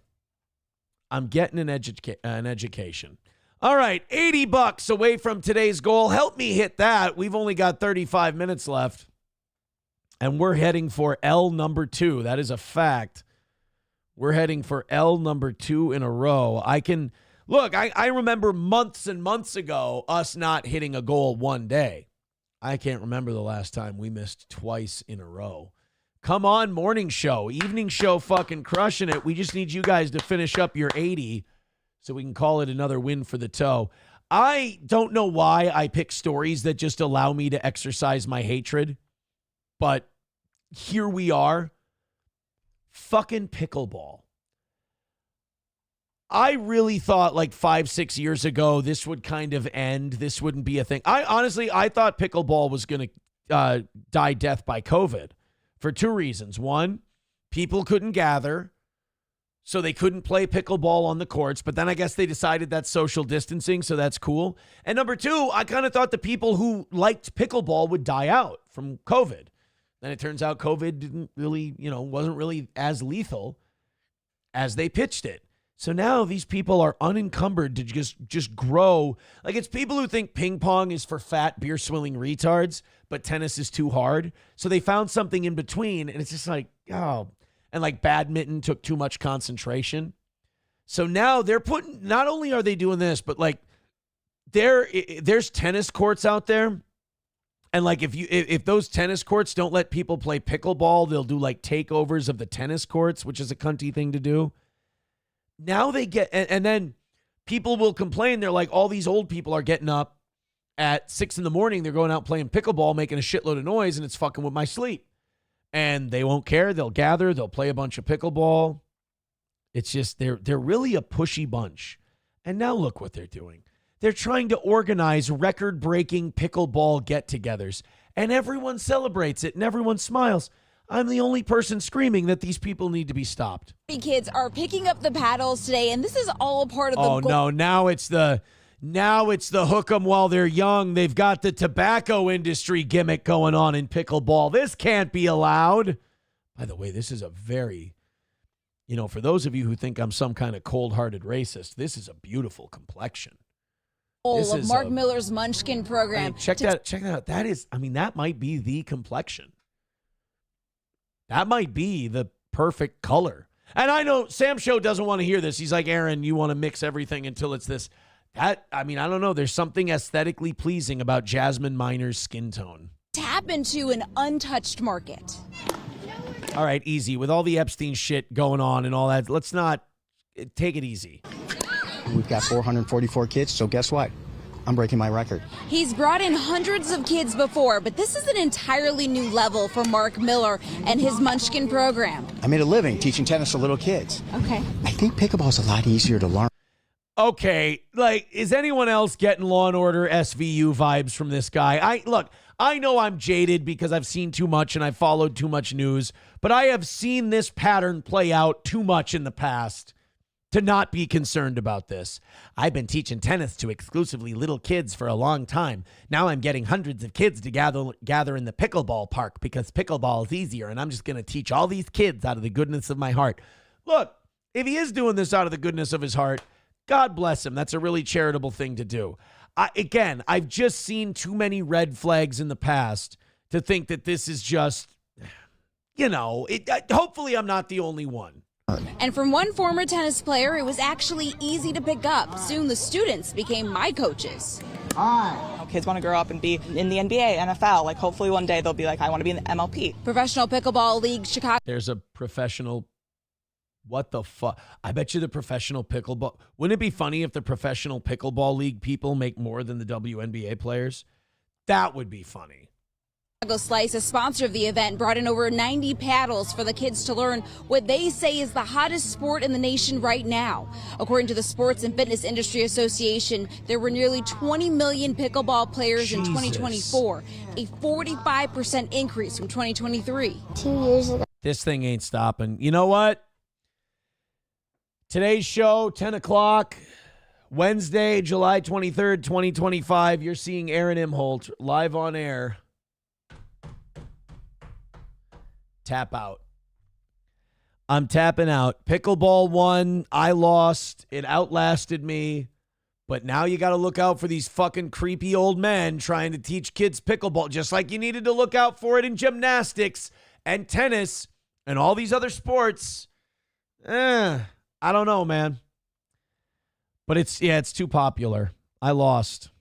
I really thought this thing was going to go away. It's not a fad. They've got professional leagues. Fuck. I surrender. Approachable with $1 says, of course the black lady you find attractive looks like a well-tanned white chick. I mean,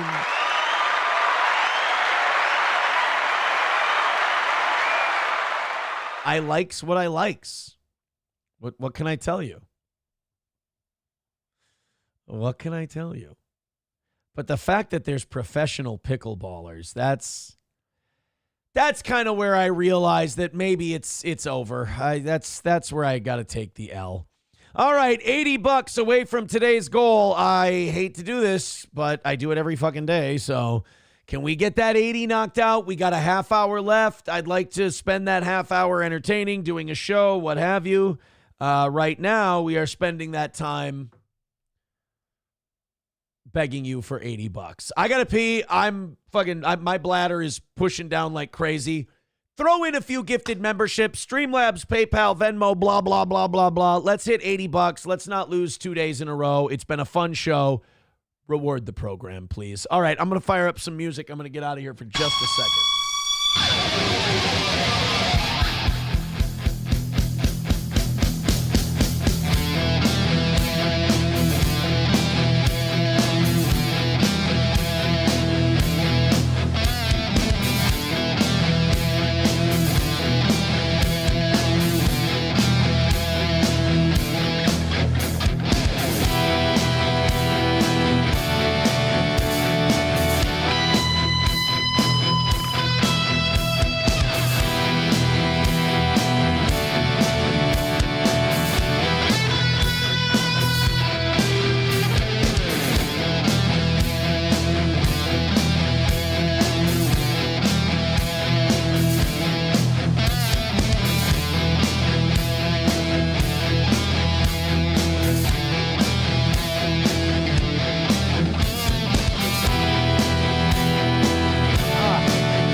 My hands are always dripping when I come back because I rush so quickly. It's from all the piss on them. I'm not saying like I didn't dry my hands properly when I washed them.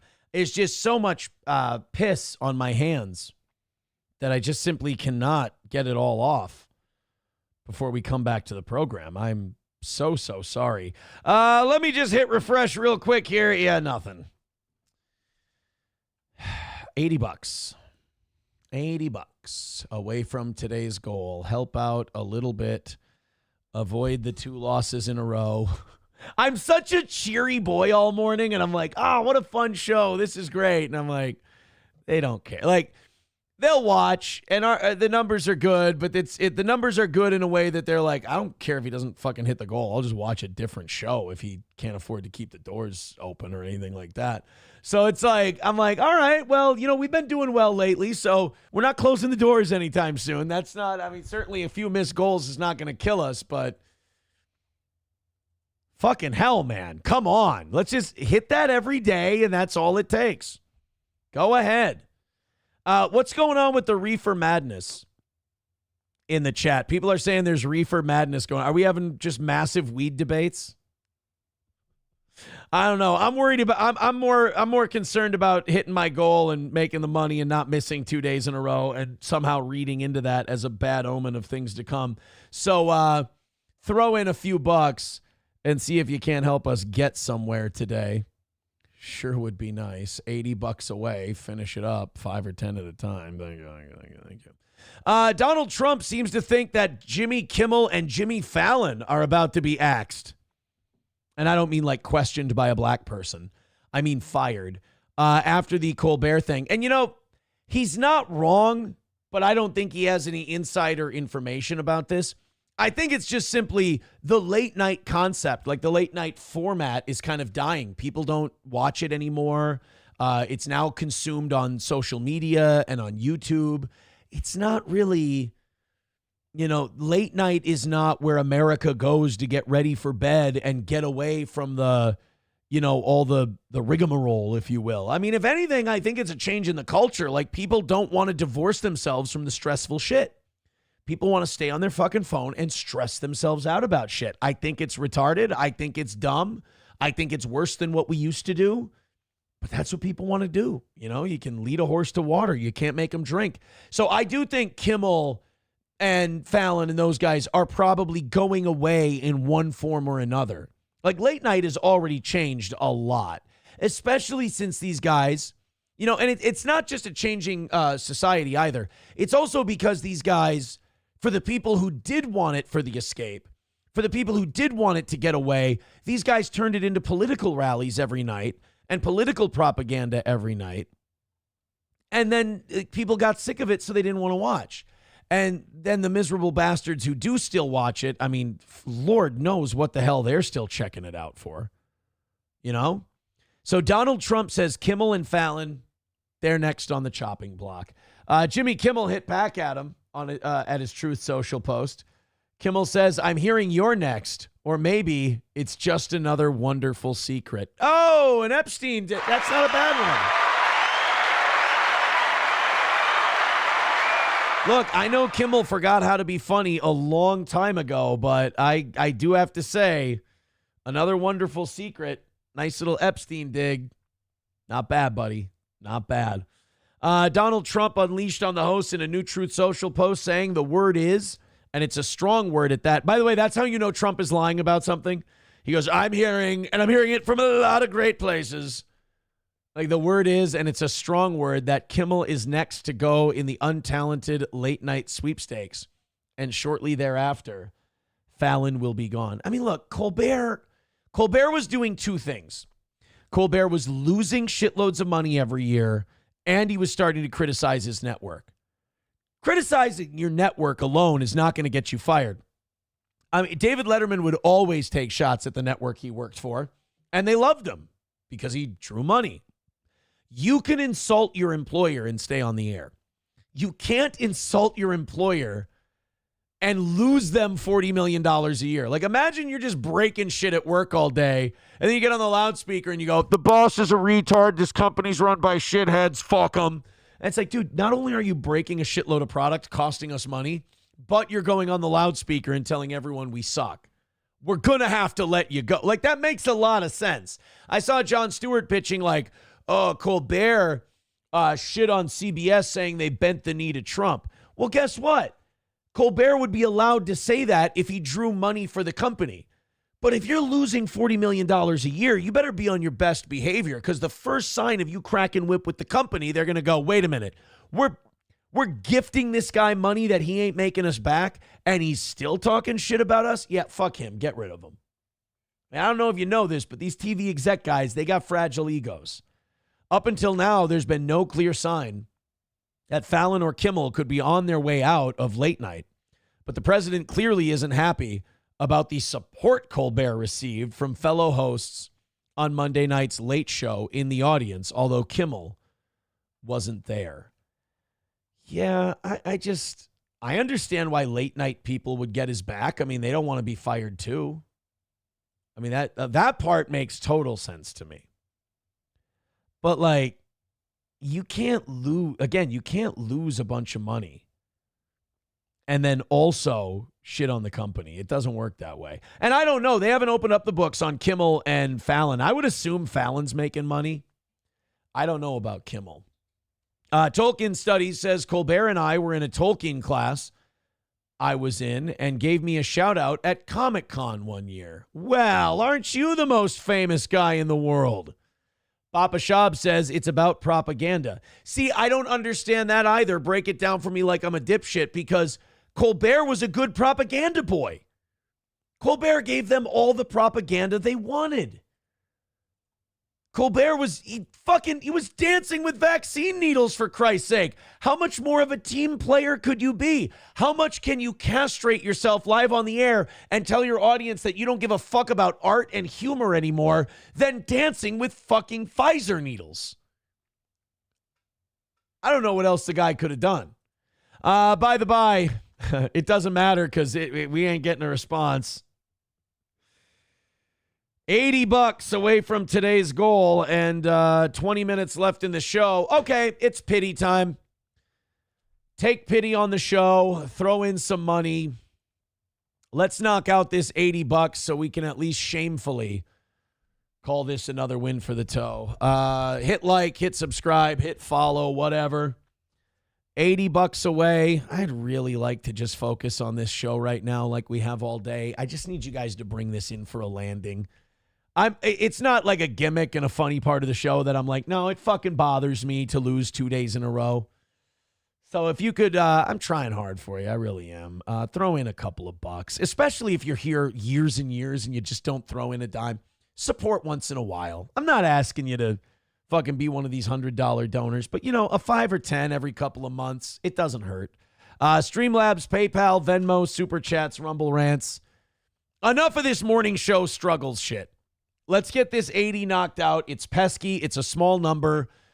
Let's team up and knock it out. Let's gift those memberships. Let's get moving. We got another update on the Feeding Our Future. Jesus Christ, they're still arresting people in this. All right, guys, ready?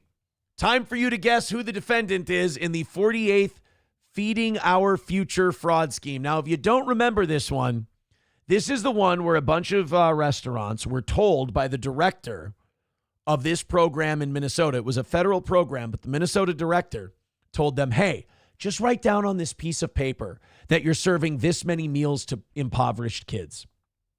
And they're like, yeah, but we're a small shoebox shithole restaurant, and that's 4,000 meals. We ain't doing that every day. Let us take care of it. She would turn that into the federal government, and they would cut her a check, and she would give these restaurants a piece of the action. So it was a great like Ponzi scheme. Except everybody got paid off, except the taxpayer. They got fleeced. So this woman made tens of millions of dollars off this. And the restaurants made hundreds of thousands, if not millions of dollars as well. It was a very lucrative scheme for everyone involved. But when the hammer came down, because these people always get too greedy, they always take too much. They can never be happy with 5 million. They got to go to 10. Then they got to go to 25. And eventually, the government notices because they may not count the beans very close, but 25 million is a lot of beans. So they notice the beans were missing. They investigate this woman, and they start finding all the tentacles to this thing, right? And wouldn't you know, she decided to pick poor Somali business owners that are like first or second generation here as her perfect, like, fraud scheme partners. 48 of them have now been convicted in this Feeding Our Future scheme. This one, what do we got? This the person's name in this one, a 34-year-old man named Assad Abshir. There we go.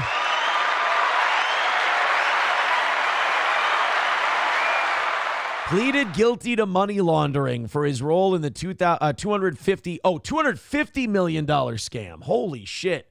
He stole about $750,000, and the feds were able to get back most of the money. The guilty plea is another step in exposing the staggering levels of fraud that have been hiding in plain sight across Minnesota. You know, behind every minority committing a scheme, there's a white woman who facilitated it. This defendant laundered money meant to feed children and funneled it into a web of shell companies and luxury spending. As FBI Director Kash Patel recently said, this case stands as one of the most egregious abuses of public trust in recent memory. The people of Minnesota deserve better. It was a white lady who just went to a shitload of Somalis and went, let us do this for you. We'll take all the money and we'll pay you for it. All the Somalis had to do was write some numbers down on paper. She took care of the rest.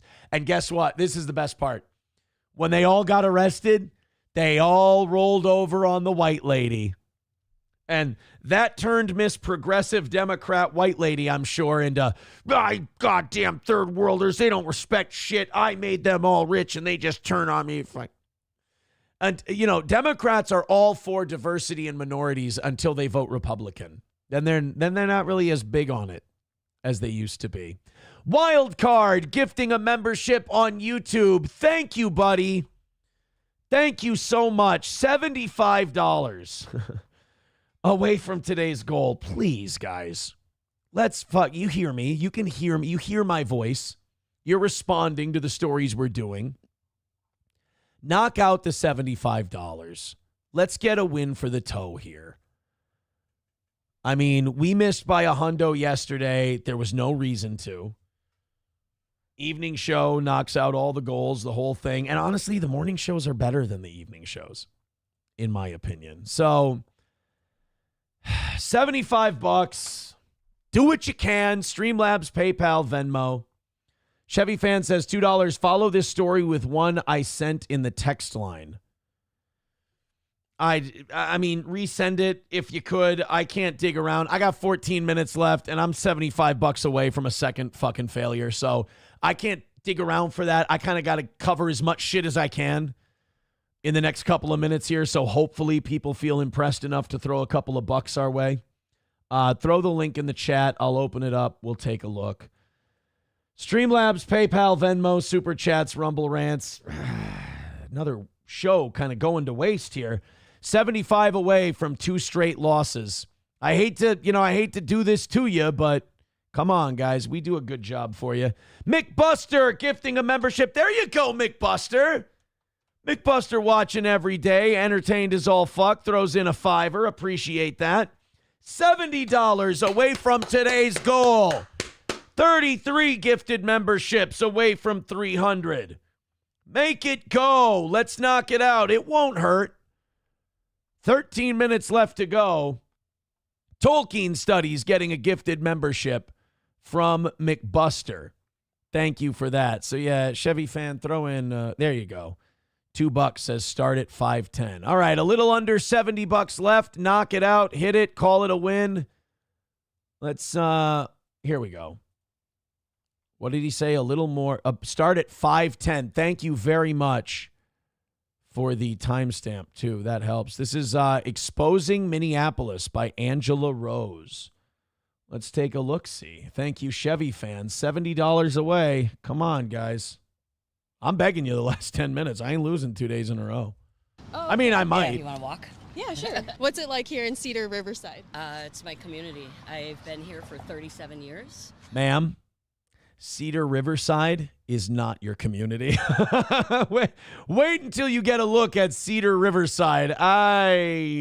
Nobody sent her the memo. I met my husband here. I bought the bar. I met my boyfriend here, and I'm here to make sure Palmer's does not go away.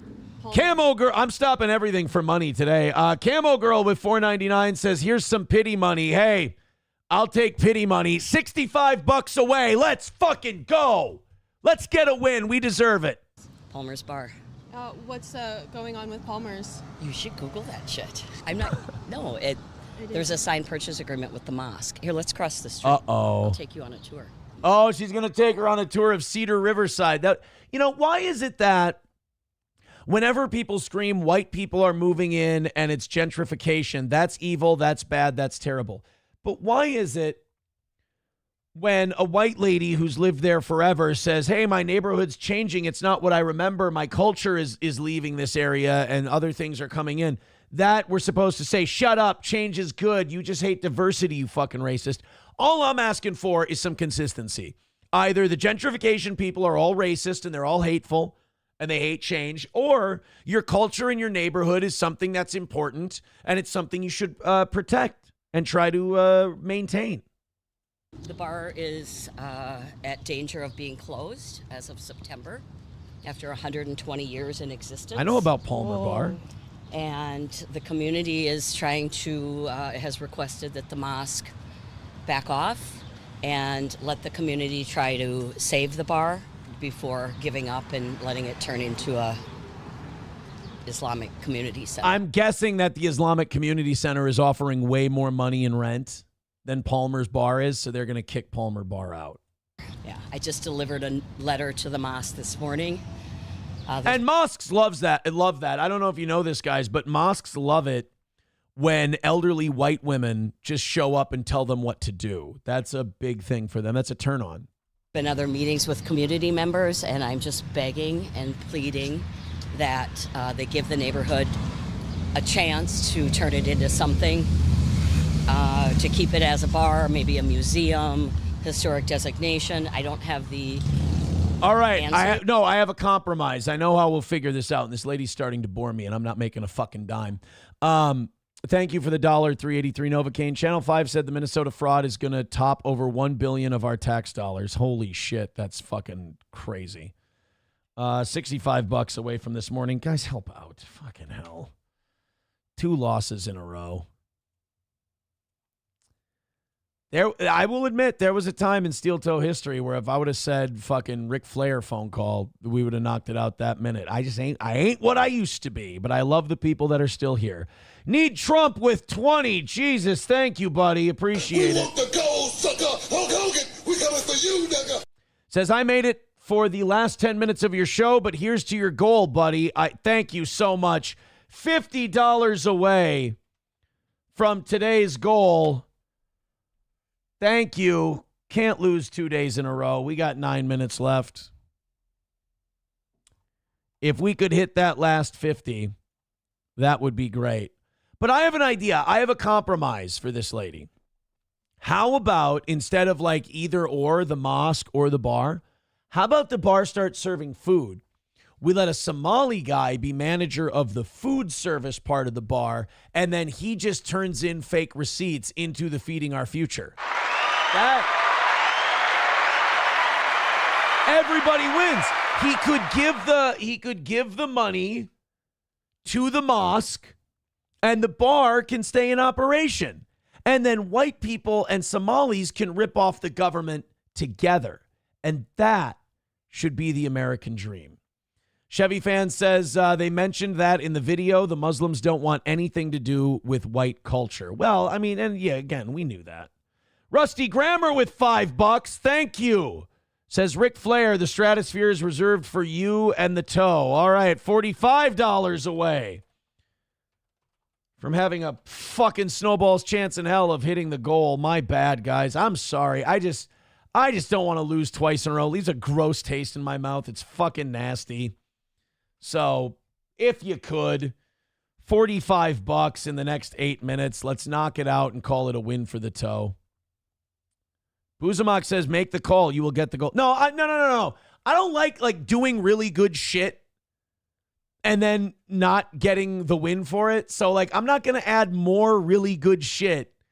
I already don't, the compensation isn't there for the really good shit we already promise and deliver, like being the best fucking morning show out there, honest to God. It's not even close. So I'm not going to add, here's what's going to happen. I'll make the Flair call, and I won't make the fucking money. It's not going to happen. So let's knock out the 45. We'll make the call. We'll get it done. Thank you for the $5, Mr. Approachable, and the $2, Doggo Doesn't Die. $40 away from today's goal. Bapa Shab says, Aaron, that's implying that the call will even go through or be Ric Flair. No, I think it'll go to voicemail. I said that from the very beginning, that I don't think he'll answer. Doggo Doesn't Die says, yeah, except they're not ripping off the government. They're ripping off people who actually pay taxes. That's a fair point. Approachable with $5 in a clip. $40 away from today's goal and $7 away, or 7 minutes away. $7 would be fucking great. Let's take a look at this clip before we eat $40 and lose today. You know what? Today's show, 10 o'clock, Wednesday, July 23rd, 2025. You're seeing Aaron Imholt live on air. Oh, not tap. No, that looks like I'm jacking off. Not tap. That looks like I'm jerking off live on the air. That's not what I meant. I meant I'm tapping out from the pickleball thing. Uzumaki says backwards thinking. It's not backwards thinking.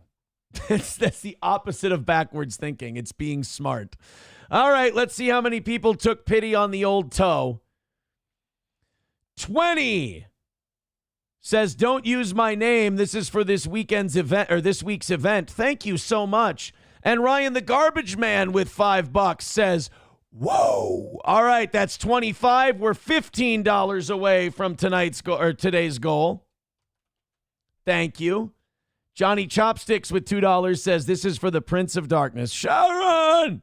$15 away, 5 minutes left. If you guys can get $15 across the finish line, we'll make the Ric Flair call right away. I did say we'd make the Flair call like as soon as the goal got hit. So here on the old toe, the goal getting hit is usually the end of the show. Well, in the mornings. $5 from Carlos Cameo. Thank you very much. He says Palmer's is also closing because they got embezzled out of almost $400K by their former business partner. It's horrible. By the way, not one donation today over $25. I love it when we do it that way.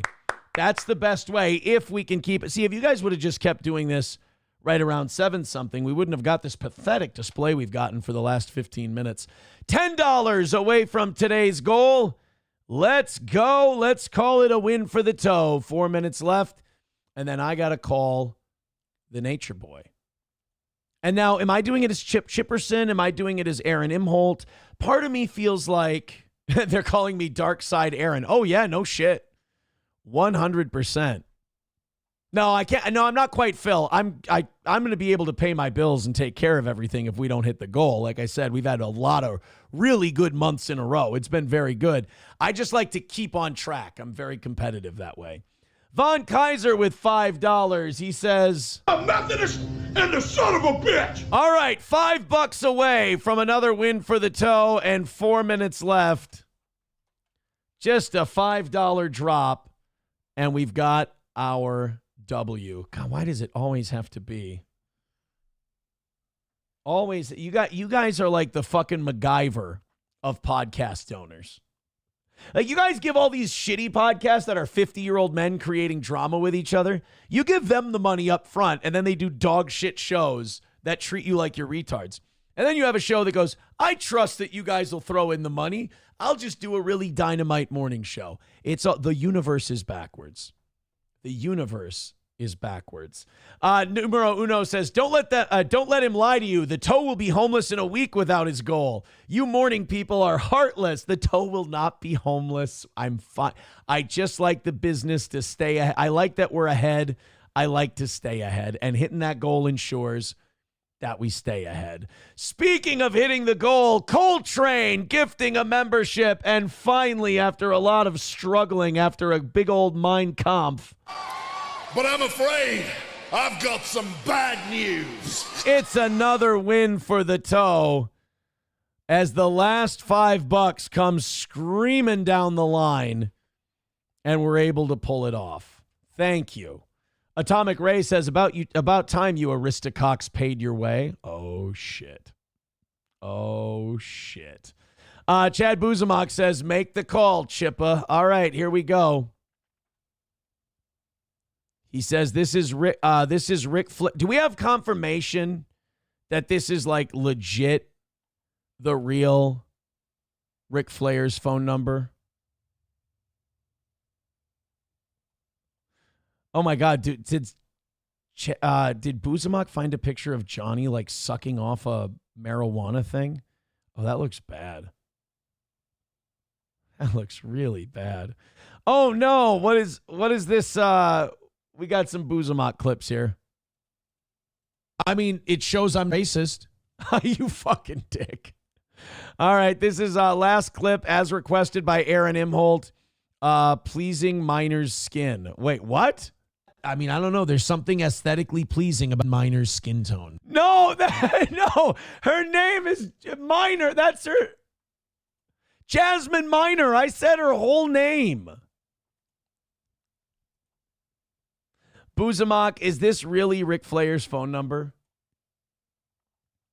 I need to know for certain. He says it's legit. Okay.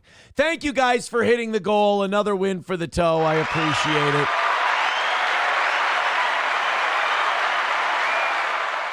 Yeah, Rusty Grammar says it perfect. Ugly victory, but a W is a W. Yeah, I mean, I'll take it, but that was a beggy win. There was no doubt that was a beggy win.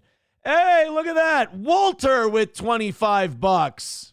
Oh, they're going to hate that. He said, so I'm riding my real bike to my real gym, listening to a very entertaining show, and I find out I'm not real. Yeah, Walter's pissed that he found out he's not real today. By the way, that puts Walter at 64 for this week. Where does that put him on the final tally here? Give him a Hogan, first of all. We want the gold, sucker. Hulk Hogan, we coming for you, nigga. So Walter's at $25. That's going to be, or he's at $64. I'm sorry. That puts him in first ahead of Rebecca. Look at that. Walter at $64. Rebecca now in second at $62. Vidam in third at $57. Zenman in fourth at $52. And Naughty Pine is in the cuck chair at $50. Sorry to Loopy, who is falling out of the cuck chair this morning. All right, let's make this Ric Flair phone call, shall we? Don't forget Chad Zumach sent it. Papa Shop says 16-time begging world champion. All right, here we go. Let me connect. Oh, shit, I got 9%. I didn't charge my phone last night while I was asleep. What a fucking asshole. All right, we got our Bluetooth. Let's connect to the board for the Nature Boy. And then we'll call. Now, if he calls, we're doing Chippa. But Chippa's got to say he's with Steel Toe and that Rick's on the air. That's an old radio thing that I know. So we got to do that. This is going to end up being voicemail. If it's not voicemail, I'm going to shit my pants. 8089. All right, so I got to talk to him in this voice, so I got to be like I got to start talking that way. You guys got to know that. By the way, does anyone think that there's a little bit of Jim Florentine in the Chippa impression? All right, here we go. All right, this sock cucker better answer the phone. I want to talk to the Nature Boy. Chad Zumach gave me the number. I actually don't want him to answer the phone. I'll be embarrassed. He's got a weird voicemail, the Nature Boy. What the fuck is going on here? I'm going to get a fucking copyright strike from the Nature Boy. Fuck yeah. Hey, it's the Nature Boy. Woo! Living life. Loving Woo energy. All right. Call me if you need me. I just did sock cucker. Hi, Ric Flair. This is Chippa. I got this number from Chad Zumach. He's a comedian. He's so fucking hilarious. Anyway, I'm a big fan of yours. I like it when you kick Chief Jay Strongbow and then you punch him in the dick. That's fucking hilarious. My mother used to love it when you would go woo and you would thrust your pelvis out, and it would make me feel funny too. Anyway, Chad Zumach is like my best friend, and he gave me your phone number. It's safe with the Chippa. Fuck yeah!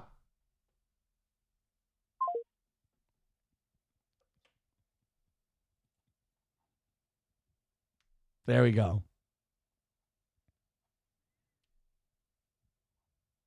You got it. You got your phone call. Home run, Jefferson. Go to break. Chad Buzamok says, well done, Chippa. Bapa Shab says, you're a retard. Now, Buzamok, you said if I made the call, money would keep coming in. So, and I told you it wouldn't. So therefore, I think I won on this one. I said, give me the money first. We'll do the Ric Flair thing. We got the money first. It was an ugly road. Don't get me wrong. It was a humiliating, ugly, debasing myself road. But we got there. And then after the phone call, nothing. Nothing. That was gay, but only Chad's name came up. LOL, that was a very complimentary message. Well, that's the thing. I wasn't going to leave Ric Flair a shitty message. It was going to be complimentary, even if it was in Chippa's voice. Would be awesome if Nature Boy called you back. Now, if he calls me back, do I have to answer the phone as Chip? Oh, yeah, Mild is right. No congratulations on beating cancer, just a faggy voice and a bad joke. Yeah, you're right. Buzamok says, I hope he calls you back tonight. If he does, you have to do it as Chip and record it. Numero Uno says, no one sends in money after the goal is hit. Well, and that's good because isn't that kind of Red Bar's compliment? He's like, hey, this Aaron doesn't just take unlimited money from people like these other assholes. He asks for his goal. Once he hits the goal, no more money or it goes towards the next one. That's why I'm a better, more honest guy than any of these other assholes. All right, guys, take it easy.